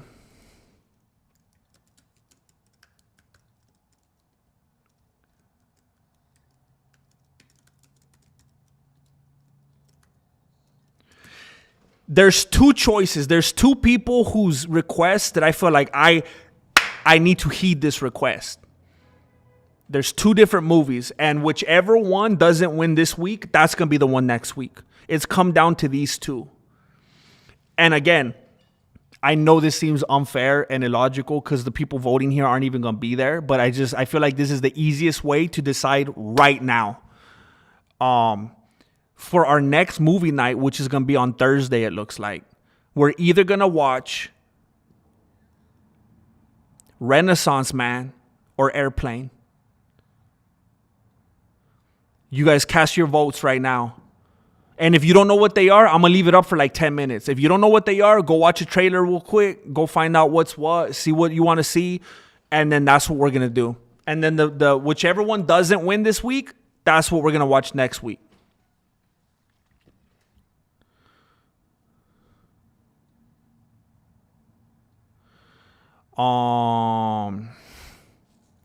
McDonald's is too big to shut down. They just silenced the whole event. Dang, I'm gonna look it up. Only TV. I'm gonna look it up. Thank you for bringing that up. I'm actually gonna look into that.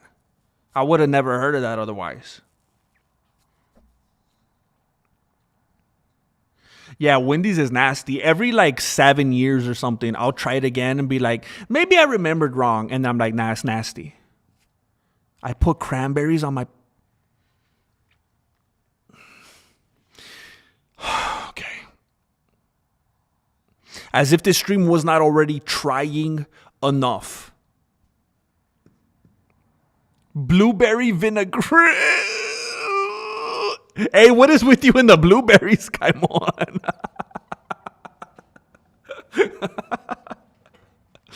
Oh my gosh.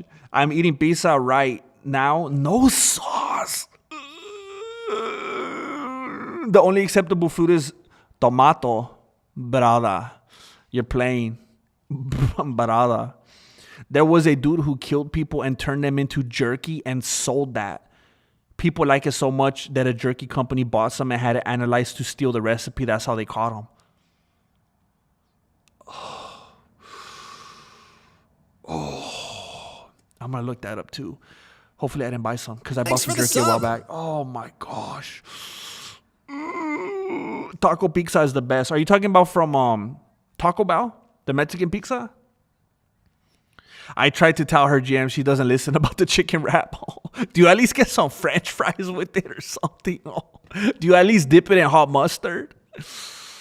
Oh. Okay. She also gets a double, okay, the quarter pounder. Okay.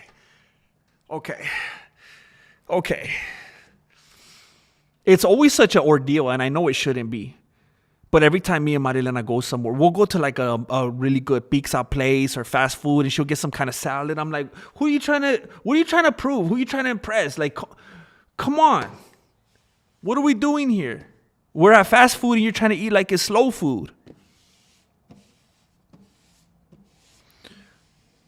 Try the hot Hawaiian from Me and Ned's. Me and Ned's, are you local? It will change your life. Add ranch and shake some Parmesan cheese on. Oh man. Feel like you're trying to get me to flip the menu over, bro. All this stream has taught me is that humans are delicious. Delicious. Heck yeah, Darren. That's what I'm saying, bro. It's a rough part of town, but Mr. Padilla loves the kids. That sounds like the intro to your novel, bro. That's the intro to your biopic.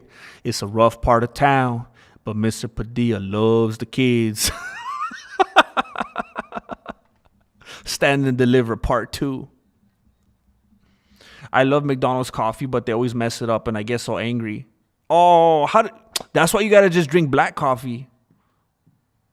They mess it up and make it white. All coffee tastes the same. A Starbucks coffee, because I just drink coffee black. The Starbucks one is bitter, bro. They mess up your coffee because they see you eating cranberry pizza and think you have bad taste. I'm signing Jessica up for the Patreon this week. Oh, snap. Oh, snap. It's going to become legal on paper. Heck yeah. Heck yeah. We vote for Norbit. I always want to make it to movie night, but I'm usually at work and can't just sit down and enjoy a movie with the Dojo fam. I'm sorry to hear that. Is it because it's so late? I've been trying, like, again, perfect world scenario. And I don't even know if this will work for everybody. I feel like this would be the most accommodating for both, for all the time zones to meet in the middle. Perfect world, we would start movie night at like 4:30 PST, maybe 5. When we start at like 7, 8 my time, that's bad. I want to be starting like somewhere between 4 and 5. But I understand it's kind of like something that you sit down and pay more attention to, and I know it's difficult to do that. Will it be live streamed on Patreon, the movie stream, I mean? Oh yeah, every week we do a live stream on Patreon where we just chill together and watch a movie. We'll literally just sit there. Last week we watched Malibu's Most Wanted. I think it was on a Tuesday. We literally just put the movie on and just chill and just same thing. We got the chat going. Talk about stuff that's going on in the movie. I suspect Kaimon owns a blueberry farm.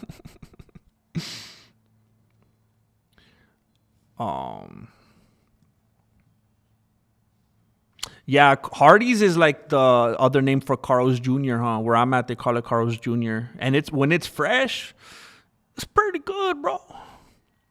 Yeah, there was a guy from where I'm from. He was killing people and serving his customers the dead. Oh my gosh, bro. Taco pizza. Not the Taco Bell one. It's just a pizza with taco. Oh, I don't see. That's where I gotta go on a McDonald's run, bro. I don't think I could get down with that. I literally can't eat red sauce or my acid reflux practically kills me when I sleep. Oh, snap. But I learned nothing. I ate pizza and pair it with my Lanta. The other day, my family was laughing because we were about to go pig out somewhere. We were about to go pig out, and I just popped some Tums before we even left. I was like, hey, I'm prepping. I'm getting ready because I ain't gonna hold back. I was trying to be proactive. And I think I got acid reflux too. Oftentimes after I've had a meal, I'll burp and like my food will come right back like a additional entree. Like not an appetizer, but like a post-tizer. I don't even know. What's the appetizer after the meal? Like dessert. My meal will come back. I showed Jesse Jr. the other day. I was like, hey bro, look, it came back. And I'm like, look, I get to have more dinner now. And like sometimes I'll burp, like I'll go like for minutes and minutes at a time, and the family hates it and they think I'm just being obnoxious. And I'm like, oh, you don't understand. I feel like I'm gonna die if I don't do this. It feels like I'm gonna implode. And I'll literally just have to breathe in. And it just sounds crazy, like this deep. I don't even know where it's coming from. But I kind of think I have it too, and my mom has it pretty bad. She makes me order a medium fry. I get it. You don't love it? Nah, bro. It's just different. It's different when we got the pairing, when we got the power couple, you know? It's different when you get the McChicken and the fries, bro.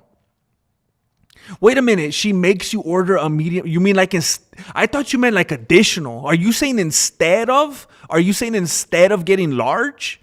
Bro.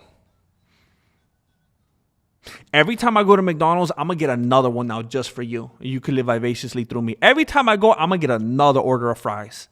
Even in addition to my already extra order. I used to hate me and Ned's. I used to say that it was burned and crunchy. And I always hear, that's what I always hear people saying. I'll see it pop up on TikTok. Like the me and Ned's hate is crazy. And it's always them saying it's crispy, it's crunchy, it's burned. Look at it's toasted, it's crackling off. And I used to say that because Marilena loved it. And I was like, this is trash. I feel like I'm eating a pizza like on crackers or something. And it's like it indoctrinated me. It's almost like Resident Evil, like the T virus got me or something. Like I love it now. I love it. And I was like the Apostle Paul. I was as big as, like, I would be standing around just criticizing and just destroying pizzas. I would buy them just to throw them on the ground and just stomp on them like Beatles records. When John Lennon, said what he said. I'm full of deep cuts. I apologize. But I love it now. I love it. Oh, I do, Darren. I love the chicken sandwiches at Jack. I will go get like 8 of them at a time, bro. They're so good. They have a crisp to them. So good. I'm making coffee now to prove it all tastes the same.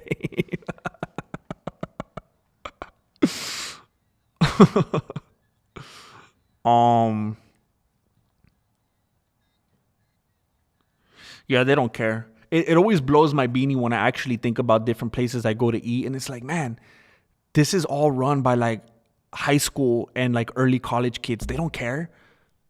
They hate being there. They have attitude. They probably just scratching their booty cheeks before they give me my food. Like, what am I doing? Coffee is gross. I don't care how they doctor it up. It's just gross hot bean water. Yeah, I agree. I say all the time, as much coffee as I drink, it is nasty. It tastes like I'm drinking dirt water. I like that though, hot bean water. Oof. I don't even like blueberries like that, to be honest. All of a sudden. Blueberries on a cheeseburger. Ooh, eye tacos. Oh my gosh. Oh, I love blueberry muffins. You know those ones from Costco? And they have like the big old thick pieces of sugar on them. Oh my gosh, man. Post-appetizer. Blueberry tacos.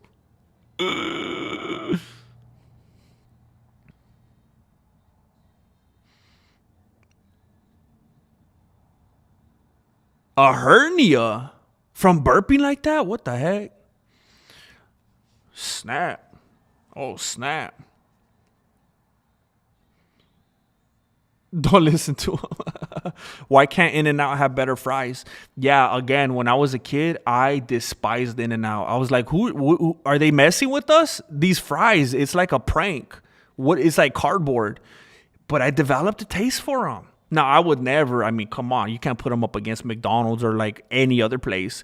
But I find them to be edible now.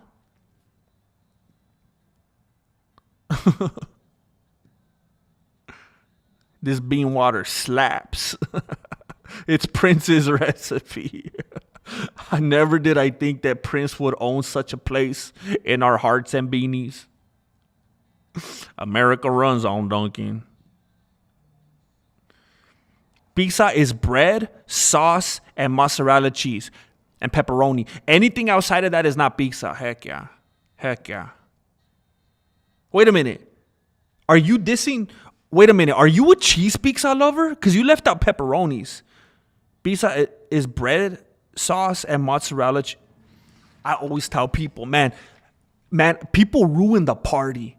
I talk about it all the time. I can't stand it, man. People ruin the party when they order cheese pizza. That's not pizza, bro. That's cheese bread. Who gets a pizza without pepperoni? I can't stand it. We're at a birthday party. We're bowling. We're going to go out and whatever. And they're like, oh, let's get the cheese. Get a cheese pizza. I'm like, cheese pizza? That's an appetizer, bro. We're eating garlic bread for dinner. That's cheese on bread is cheese bread. That's not pizza, bro. I can't stand people that don't order pepperonis on their pizza. No disrespect. No, I'm talking about in real life. I know we're just kind of throwing out taste here. Heck yeah, Randall. And pepperoni. Heck yeah, bro. Me and Randall are like this. Heck yeah, bro. I missed the teriyaki burger from Carl's Jr. Oh, that one passed me. Ooh, that sounds like a Jane Caulfield kind of burger. I love their teriyaki bowls. I didn't know they had a teriyaki burger. I'm glad I didn't. Trying to cross contaminate my Junior Bacon cheeseburger. You don't like McDonald's fries? I have gone back and forth. I do have my moments where I say that Burger King fries are better than McDonald's fries. Burger King fries have that fluff because they're thicker. They're so good. But man, then I get a fresh thing of McDonald's. I'm like, bro, I'm torn. I'm a cheese pizza lover. I'll die on that hill. I was over here feeling sorry for you, bro.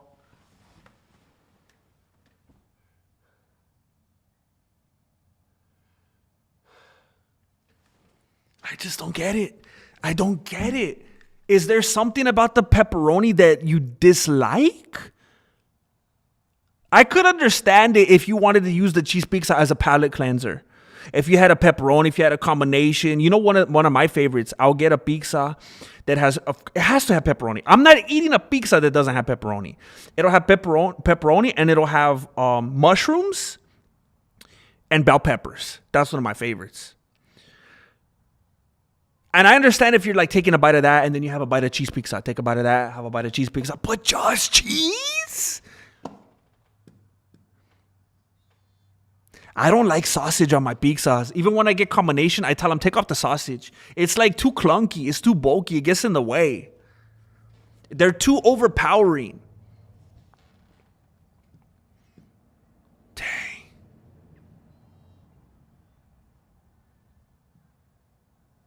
Yeah, I always see, I mean, I know we got different tastes.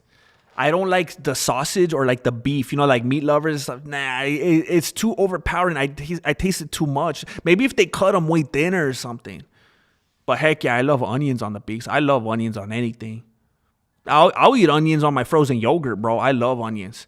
ARGR721 pepperoni. Extra cheese is the only way. Heck yeah. I often get extra cheese and extra pepperoni. The only thing I never ask for is extra crust. I don't know if that's even possible. I've tended to feel like the Costco pizza is overhyped, but I don't hate it. I don't hate it. It's light years above Papa Murphy's, that's for sure. I don't hate it. Bacon and pineapple. By the way, I'm not farting. The leather on my shoe keeps rubbing against this chair. I don't know if you guys can hear that. Can you hear this? That's not my acid reflux. That's my chair. You hear that? Oh, pepperoni for life. Oh, I don't dislike it. I just prefer cheese. Okay. Chicken pizza. I've had a chicken pizza at John's Incredible Pizza. I've had chicken pizza. I didn't hate it, but over pepperoni. I realized pizza you make for your own self don't gotta be round. Oh heck yeah, we made one at home one time. Me and Jesse Jr. were making a pizza, and it came out very square. And it wasn't even on purpose. Lactose intolerant. I'm pretty sure I'm lactose intolerant because, I mean, some wild stuff happens to me when I eat ice cream, frozen yogurt, pizza. But I just look at it like it's a sacrificial type of love that I have for these things that I eat. And I'm willing to go through some pain. That just shows how much I love the game, you know? Sausage pizza. Sausage pizza and a chicken wrap. Sausage pizza and a chicken wrap, and then you look across the table and there's a cheese pizza. What is going on? This stream from start to finish has been trials and tribulations. Oh my gosh. For some reason, I'm craving ice cream cake. Ooh. Black crumbs. What the heck? Extra crust is Chicago style. Oh. Flaky and buttery crust. Oh, that sounds good. Sbarro. What is that? I don't even know what that black crumb is. I love how oily and greasy the Costco pizza is. Sometimes I'll get the slice and I'll just go and squeeze it into my mouth. I like that part.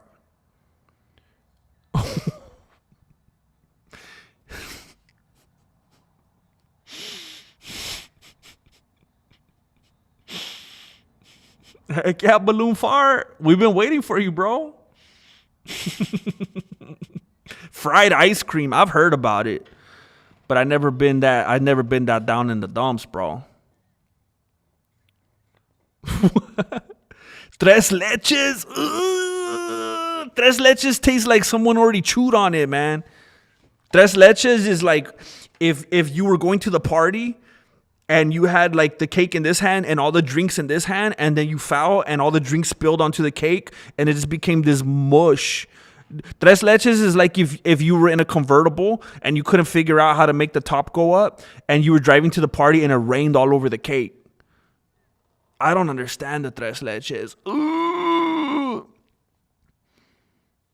Indian pizza. I don't even like Native American pizza or like Indian pizza.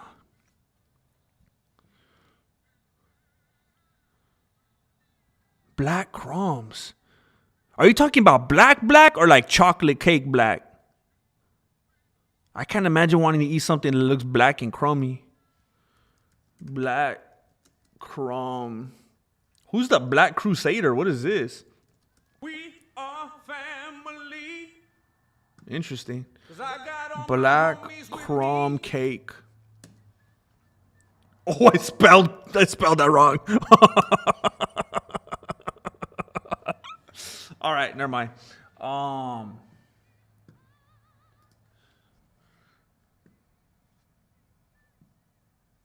Yeah, I have never seen this in my life. I typically don't like chocolatey things. If I'm eating a cake, I'm eating vanilla. I'll eat a strawberry cake. I'll eat one of them champagne cakes, like the white and pink cakes. I like funfetti's probably my favorite.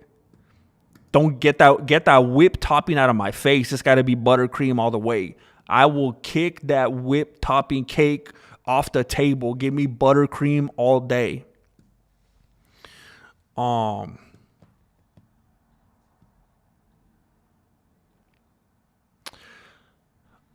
don't know if Tapuera's gonna fight again. Because he's acting like he doesn't want to fight at lightweight if Gaethje wins. Gaethje's going to win. He wants to go to welterweight and fight Makhachev. They might strip Makhachev if he refuses to fight Morales because it would be haram for Makhachev to lay a hand on Morales. Ilia wouldn't fight Morales. Like, I think it's just like a mental thing. It doesn't matter if it's a heavyweight. Like, he just wants Makhachev. That's all there is to it. Now, I don't know if he's willing to fight Makhachev if it's not for the strap.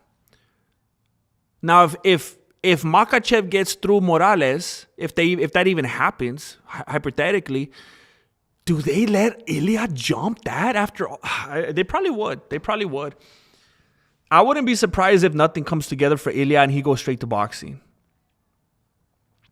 J13 Guerrero has come through with a self-inflicted membership, and it does not go unseen. It is very much appreciated. Thank you very much, J13 Guerrero. Thank you for doing it. I hope you know that you have full access to the dark web of the Mexican martial arts. I hope you know that every Monday through Friday, I upload new MMA videos on my membership tab for your eyes only. And I hope you take me up on it. Thank you for the self-inflicted membership. It means a lot. I also want to say thank you to ARJR. Ooh. He threw down 40 big ones in the PayPal and says for some Red Robin bottomless fries. Let's go. ARJR, I don't know how you did it. But since last night, I remember when I was sitting here last night streaming, I could not stop thinking about Red Robin. I had Red Robin on the beanie. I don't know why. And I haven't even mentioned it. We've been talking about every other fast food and restaurant besides Red Robin. And you bring up Red Robin out of nowhere. Ever since last night, I kept thinking about Red Robin and that onion tower. Bottomless fries goes without saying. Thank you, bro. Thank you again, J13 Guerrero.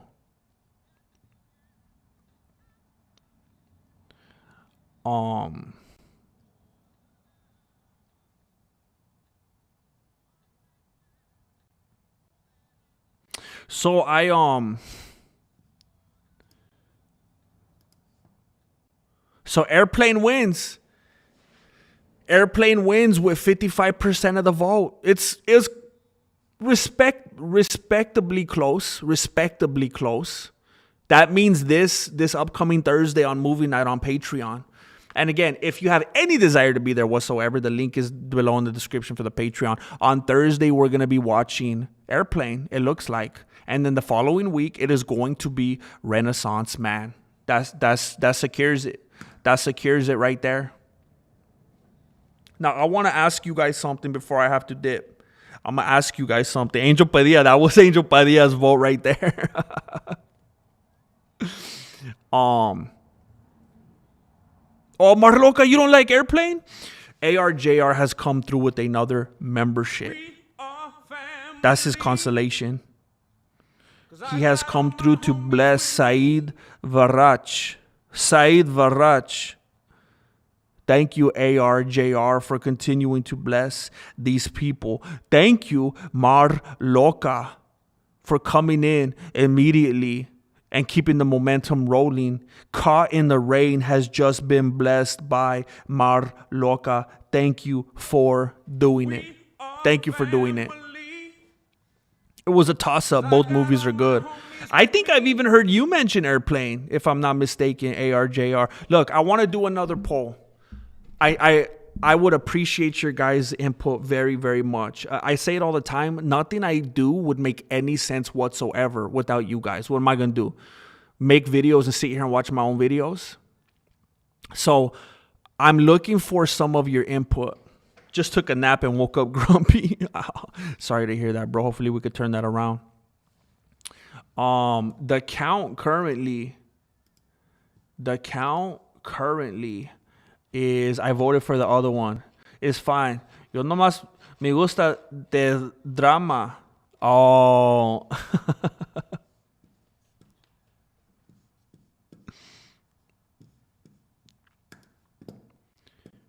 We have been doing like nothing but, have we done all comedies up to this point? I think we have.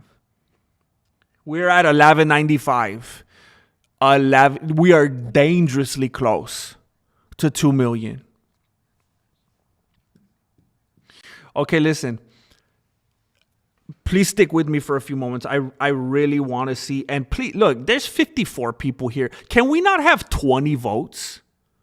Could you guys contribute to the community, please? Listen, you guys know about the Sit Down MMA channel, right?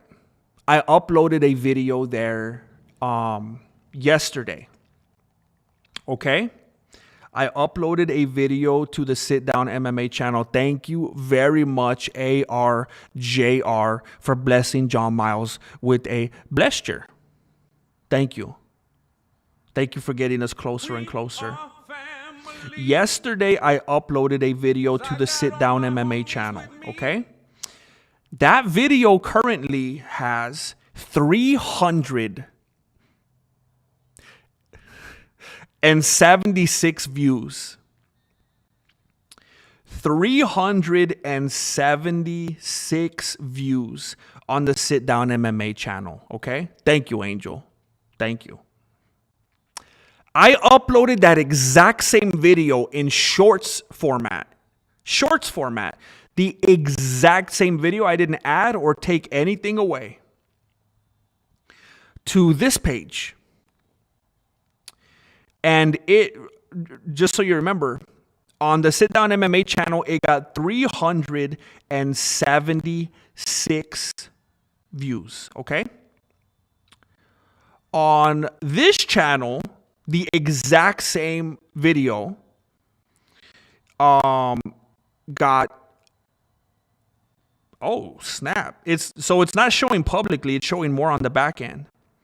It got 11,210 views. On the Sit Down MMA channel, it got 376 views. On this channel, the exact same video in shorts format got 11,210 views. Okay? Here's my question to you guys. I'm starting to think that maybe this whole Sit Down MMA thing sparked something within me, and allowed me to think of a different type of format where I could do things like this and be more consistent.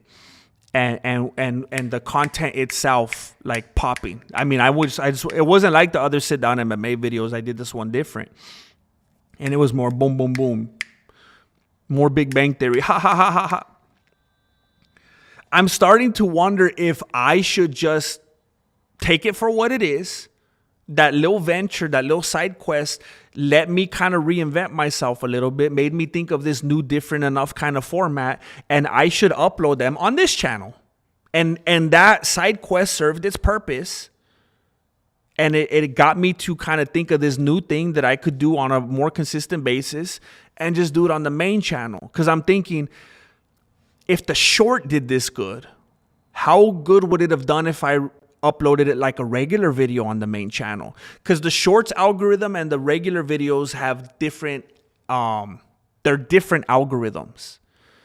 So who knows? I could upload it and it could bomb, or it could have done very well. It might have got more views than the shorts. I don't know, especially if I'm doing it on a consistent basis. So I'm gonna put up a poll right now, and I want to ask you guys what you think. Should I put those videos on the Sit Down MMA channel?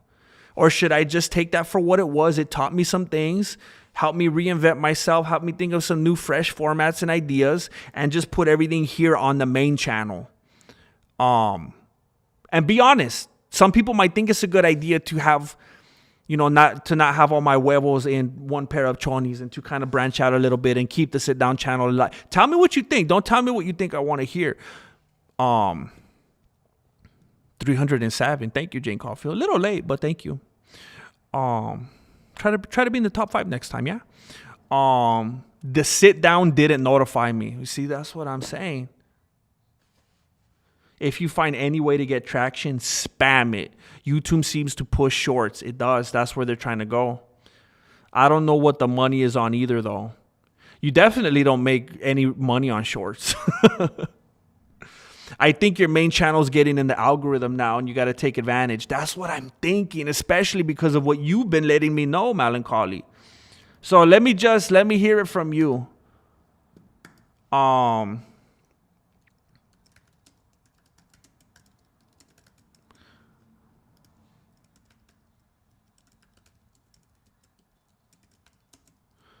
So again, I want this to be clear before you vote. And I don't want to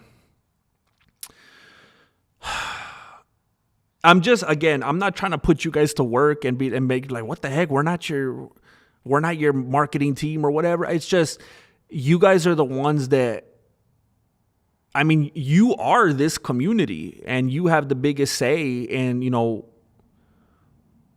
what's happening and what you want to consume and how you want to consume it. So let me know. I'm going to make it live right now. Let me know if you think I should put the videos over there, or whatever videos I make, just put them here on the main channel. Yeah, here we go.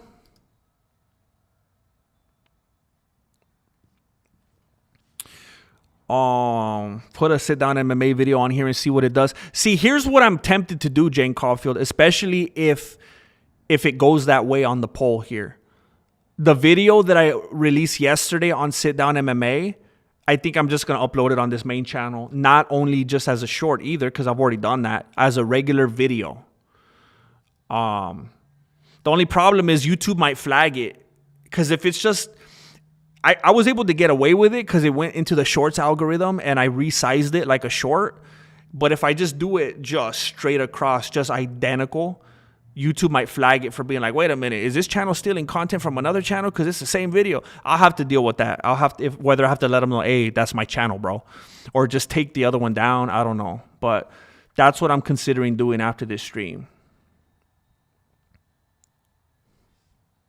Thank you, Schnooster. I don't know. I think AI videos are garbage. Sometimes I'll go on Sora and it's just wild what I see, and it could be funny. But like creatively, I know people that talk about how they use AI, and they use AI for ideas, and they use AI for their content, and I'm like, ugh, that's gross. I would never want AI to have anything to do with what I do. All the big creators have sub channels, but I think you should stick to the main. Yeah, I mean, if I ever got to the point where I had like millions of subscribers and millions of views and I could afford to do like a sub thing and maybe have a person helping me or whatever, yeah. But right now, it's like I got to put everything in one. Oh, Marilena popped up out of the blue on my suggested. Oh, Marilena. Heck yeah. I love that, man. Just the most random thing. But we are your marketing team. I mean, that's how I'd like to think of it in a way. Put us to work. All right, heck yeah. You guys are having a very optimistic perspective on this. Or make a third channel called Jane Side Piece. Primo, I'm good with any movie you put out. Oh. Heck yeah. We're gonna try to find Crybaby Part 2.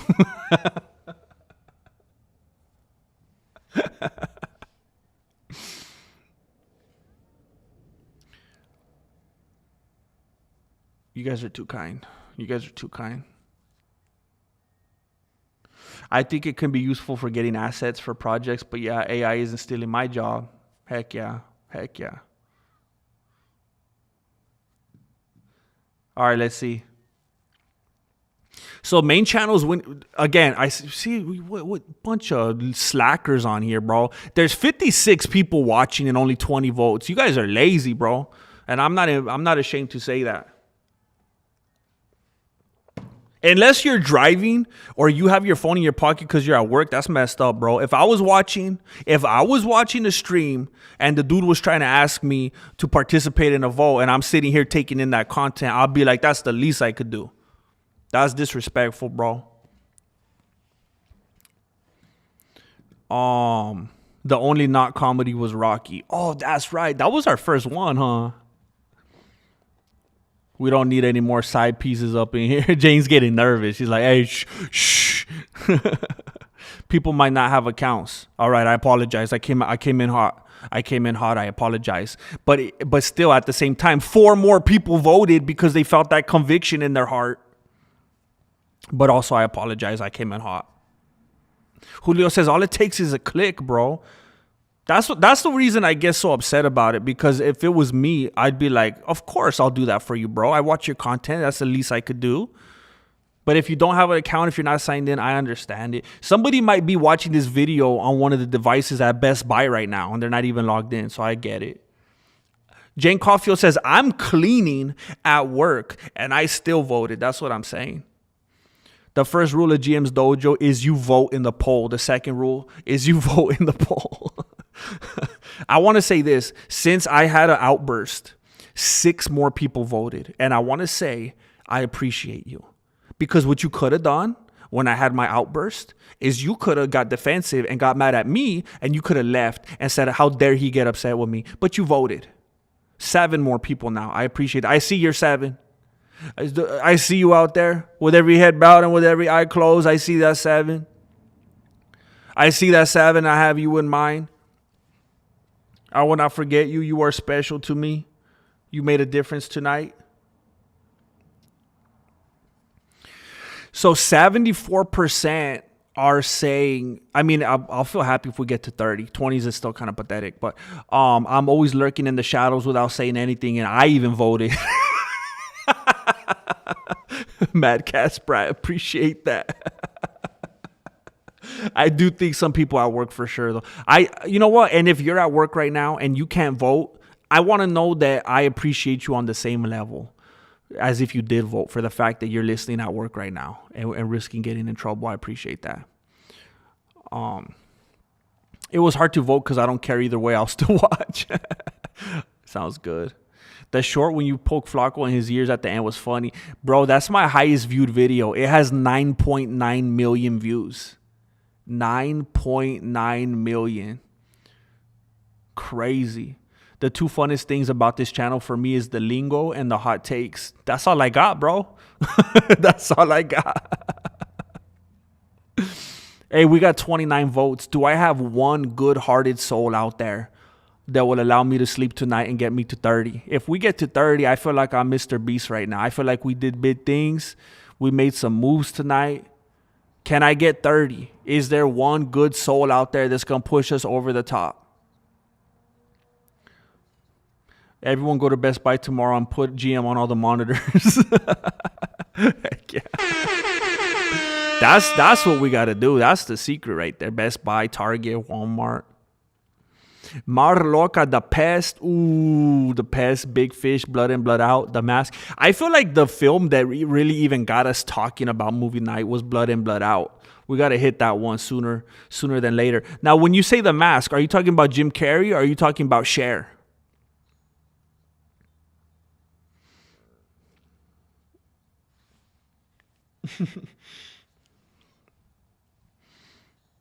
Heck yeah. Oh, we got to 31. All right. You guys are cool.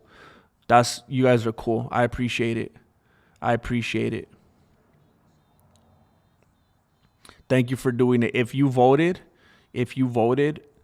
I have a super uber hyper appreciation for you because it's so easy. It's so easy to not vote. So easy. And there's 2 more votes there. Heck yeah. Thank you. Thank you for doing it. I forgot about The Mask with Cher. Yeah, that movie was crazy, man. Mystery Man. Jim Carrey. Okay, Jim Carrey. Now, in February. Why February? Oh, is it because we already got like our weeks kind of taken up here? We could do Scream. Scream is... I haven't seen that since I was... Man, that was a pretty interesting movie. It was entertaining, if I remember correctly. I kind of confused it with Scary Movie at first in my head. But Scream was pretty amazing. Prince voted. Thank you, Jeffrey Thompson. I appreciate the kind words. I appreciate your positivity. Now, for those who said sit down MMA, I'm genuinely a little confused. And if you don't want to, I totally understand, whatever, who cares. But if you'd be willing, I'm kind of curious if you would care to leave a chat, why you would want me to do it on the Sit Down MMA channel. That's fascinating to me. Why would you want to have to go out to the other channel? What plus side is there to that? What's up, Young Incoherent? How you doing, man? The Leprechaun? Isn't there like 19 of those movies? Which one? Is that one of those movies where it's pretty much only the first one and the other ones were crazy? Like Chucky? I'm only commenting Mystery Man until it happens. Is that a movie? Mystery Man. What the heck is this, man? This looks kind of like that Village People thing you guys were talking about last night. Pee Wee Herman's in it? Yeah, we gotta watch it. The comments made Rocky a comedy.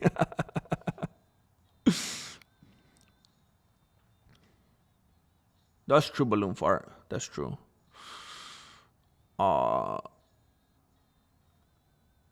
Scream was where I discovered my first crush, Nev Campbell. I don't remember who that is.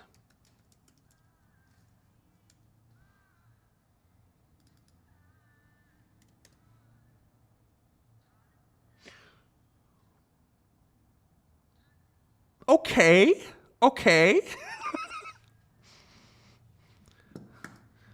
To each his own. It's on the list officially. You got Pee Wee Herman? It's on the list. Thank you, Balloon Fart. Thanksgiving. It's a 2023 movie? Oh, that looks... Oh. Is this like that movie Terrifier? Have you guys seen Terrifier? Oh my gosh, bro. Oh. No, I've never seen it. I'm excited to see it now. Oh, Kim North, I like your taste. It's an anti-superhero movie. I feel like I would like that. That's right up my alley. Look at a picture from 1997. Angel's like, nah, fam. Nah, fam. I got you. Like he's like, we gotta explore this. Marilena, bro, I have to remember to clear my history. Marilena's gonna be like, hey, that's pretty Pacific, bro. Why are you looking up 1996, Nev? Hey, why does it already come up as a search option? Have you looked it up that much, Angel? um,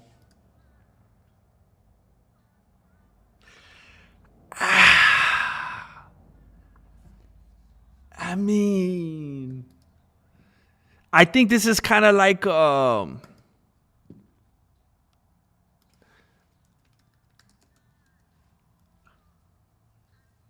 mean, I feel like this is kind of like a Hillary Swank kind of. I mean, it's like the episode from The Office. I guess this just tells us how different people are, you know? I mean,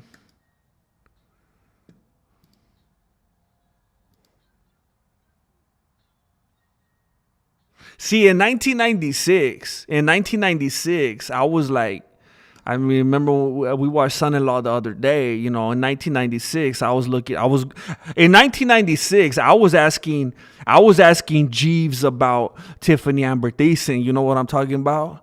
In 1996, I was giving Jeeves an earful, bro. I was asking him all about Tiffany Amber Thiessen, bro. That's, you know, these days I'm on that monotonous path, you know. But back then, you know what I'm saying? You know, to each his own, bro. To each his own. I support you. Angel got me searching. Terrifier rules? It's crazy, man. Ooh. I've never seen Rocky Horror. I've seen Rocky.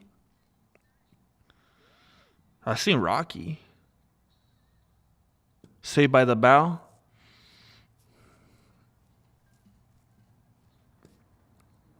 Half this chat don't know what you mean by Jeeves. I try my best to cultivate a mature, in the know type of audience, you know. But yeah, it is a deep cut to talk about Jeeves, you know. Blue Streak. Oh my gosh. I was literally watching Martin last night. I saw a clip where did you guys ever? I don't even remember this episode. I saw a clip on YouTube yesterday and it made me want to go watch Martin. I saw a clip of Jackie Chan looking for Shanae. Did you guys ever see that episode? Jackie Chan accidentally knocked on Martin's door and he's like, I'm looking for Shanae. And he's like, Shanae? Oh yeah, she crossed the street. Or across on the other side of the hall. And he's like, okay, thank you. Happy Kwanzaa.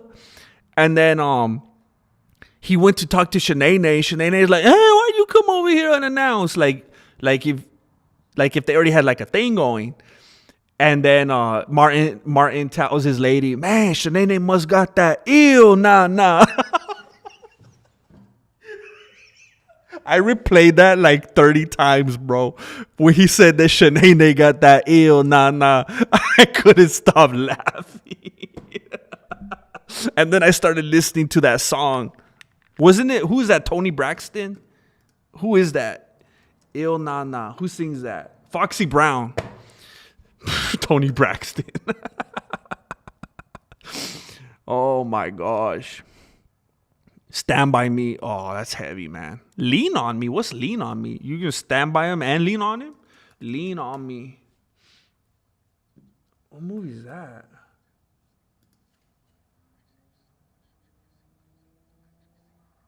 I've never seen that movie. Goosebumps was amazing, man. OG Google.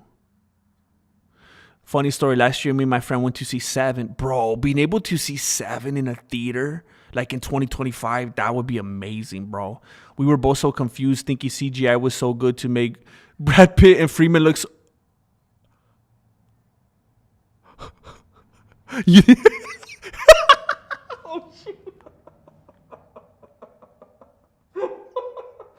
Oh man, I apologize. That just burst out me. I never.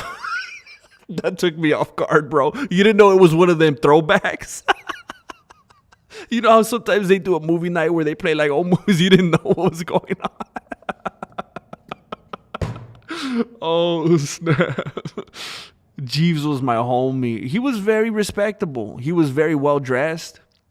Martin, I love Martin, man. You remember that one, Angel? I didn't remember that at all, dude. Jeeves probably put me on a watch list. Bro, because you were looking up Terrifier. You really been streaming 4 hours. Insane. Dang! I swear it feels like I've been streaming for an hour and a half. I had no idea I've been streaming for 4 hours. Oh my gosh. Oh yeah, ARJR. He said chale. And then he sold on it a different way. Jackie Chan got me watching Rush Hour. Prince was actually Jeeves and he found everything for Lean on me. All right. Goosebumps is how I got my childhood nickname. They said I look like the doll on the Night of the Living Dummy, so they call me Slappy. I used to love that book, man. I used to love that. I think I forgot about that part of my life. There was like a good couple year stretch when I was like in elementary school. I wanted to be a ventriloquist. And I would look at the Sears catalog, and for Christmas, I wanted to get like a ventriloquist dummy. And I don't remember why I didn't. I don't know if at the last second I just caved and I just got a Nintendo or what. But I wanted to be a ventriloquist. Jesse Jr. is like, where's Dad? The reason I was able to pull this off for so long is because they were doing something. I'll just tell you, they were at a baby shower.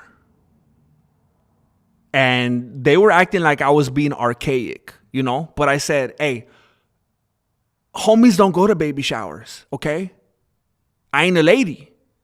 Now, I know this is like 2026 or whatever, and we're supposed to move different, and I'm supposed to learn how to human from TikTok, you know, but chale. Because where I come from, dudes don't go to baby showers, all right? I don't get down like that. Maybe I'll deliver the cake, I'll step in real quick, but then I'm out. Homie, don't go to baby showers. You want me to pin the tail on the stomach or what? Like I don't play that. I'll drop you off, I'll pick you up. But I ain't gonna be sitting there playing musical chairs trying to find some shred of clothing that's pink at a baby shower. I'm sorry.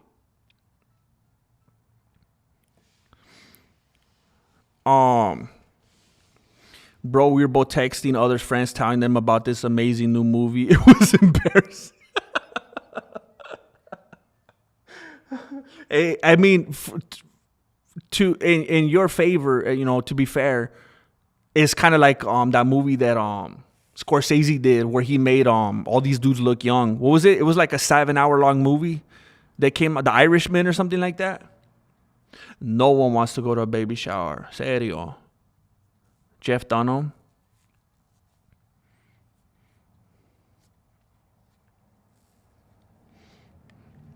I remember seeing Jeff Dunham and I always just thought it was so corny. I don't know. Maybe I need to watch his early stuff. Maybe he went too mainstream later. It's not like it was your baby shower. That's what I didn't even go to mine. The guys aren't supposed to go to them. I was playing Fallout. I didn't even have Fallout back then. I don't know what I was doing. Jesse Jr. Well, because his mom made him go. And I'm like, bro, I'm sorry, bro. I'm going to go stream. I don't know. You're on your own on this one. ARGR says, we do not go to baby showers. That's what's up, man. The main card's about to start. That's usually how it goes at this point, huh? I need some movie recommendations, man. Chat or GM, what you got? Movie recommendations? Hey, Melancholy, there's an amazing movie that just came out. It just hit the theaters like a couple days ago, I think. It's called The Godfather.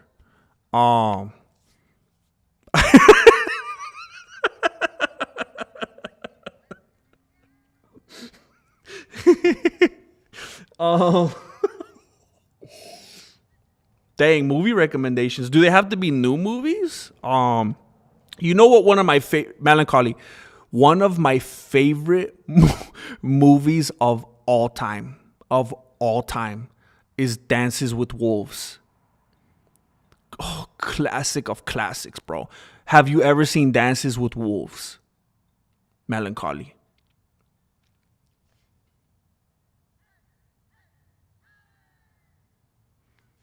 The one with Diane Keaton.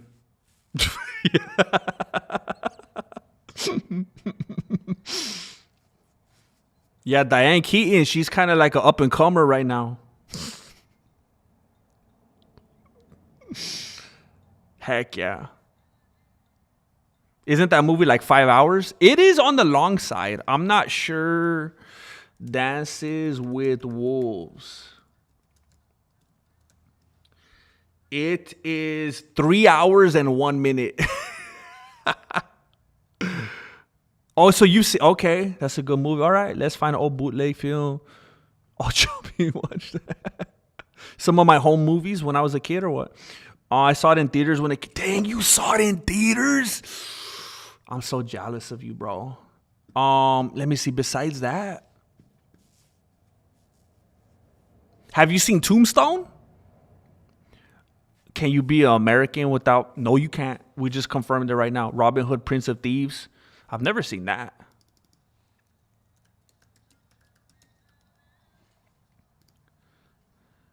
I've never seen that. I see Men in Tights. Oh, Jane, it is, bro. If you put the subtitles on and you read that movie, you'll have a good evening. You'll have a good time, good old time reading that movie.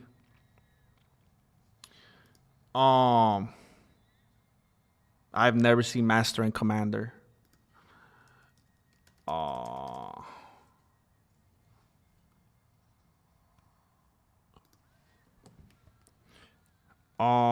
Let me check on something real quick.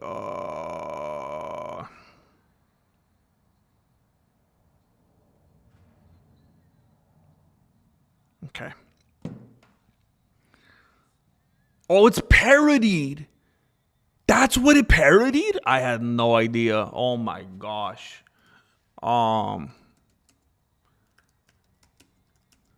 It's hilarious. It's wait a minute. I think I'm mixing things up here.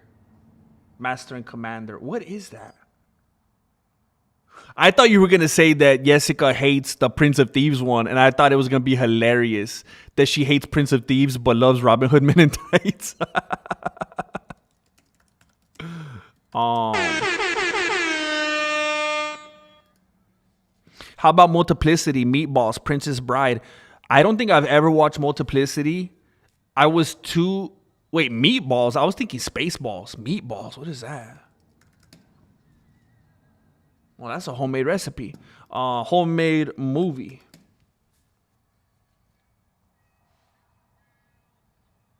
That kind of looks like one of them 80s raunchy films. I've never seen Meatballs. I've seen Princess Bride before. Police Academy was amazing. White Chicks was good. High School Musical. I've seen bits of it as other losers watch it in the background. Mel Brooks is a legend. Heard they were gonna redo Spaceballs. Oh, I hope they don't ruin it. White Boys. What? Intense and super. White Boys with the Z. White Boys in the Hood. I have never. It says comedy / musical. I didn't expect that. Basketball. I remember that being super popular when I was like a kid, but I don't think I ever saw. I think my sister watched it one time, and I think I couldn't watch it or something like that. Master and Commander's a masterpiece. Spaceballs 2, Space Jams. Believe it or not, I've never watched Space Jam.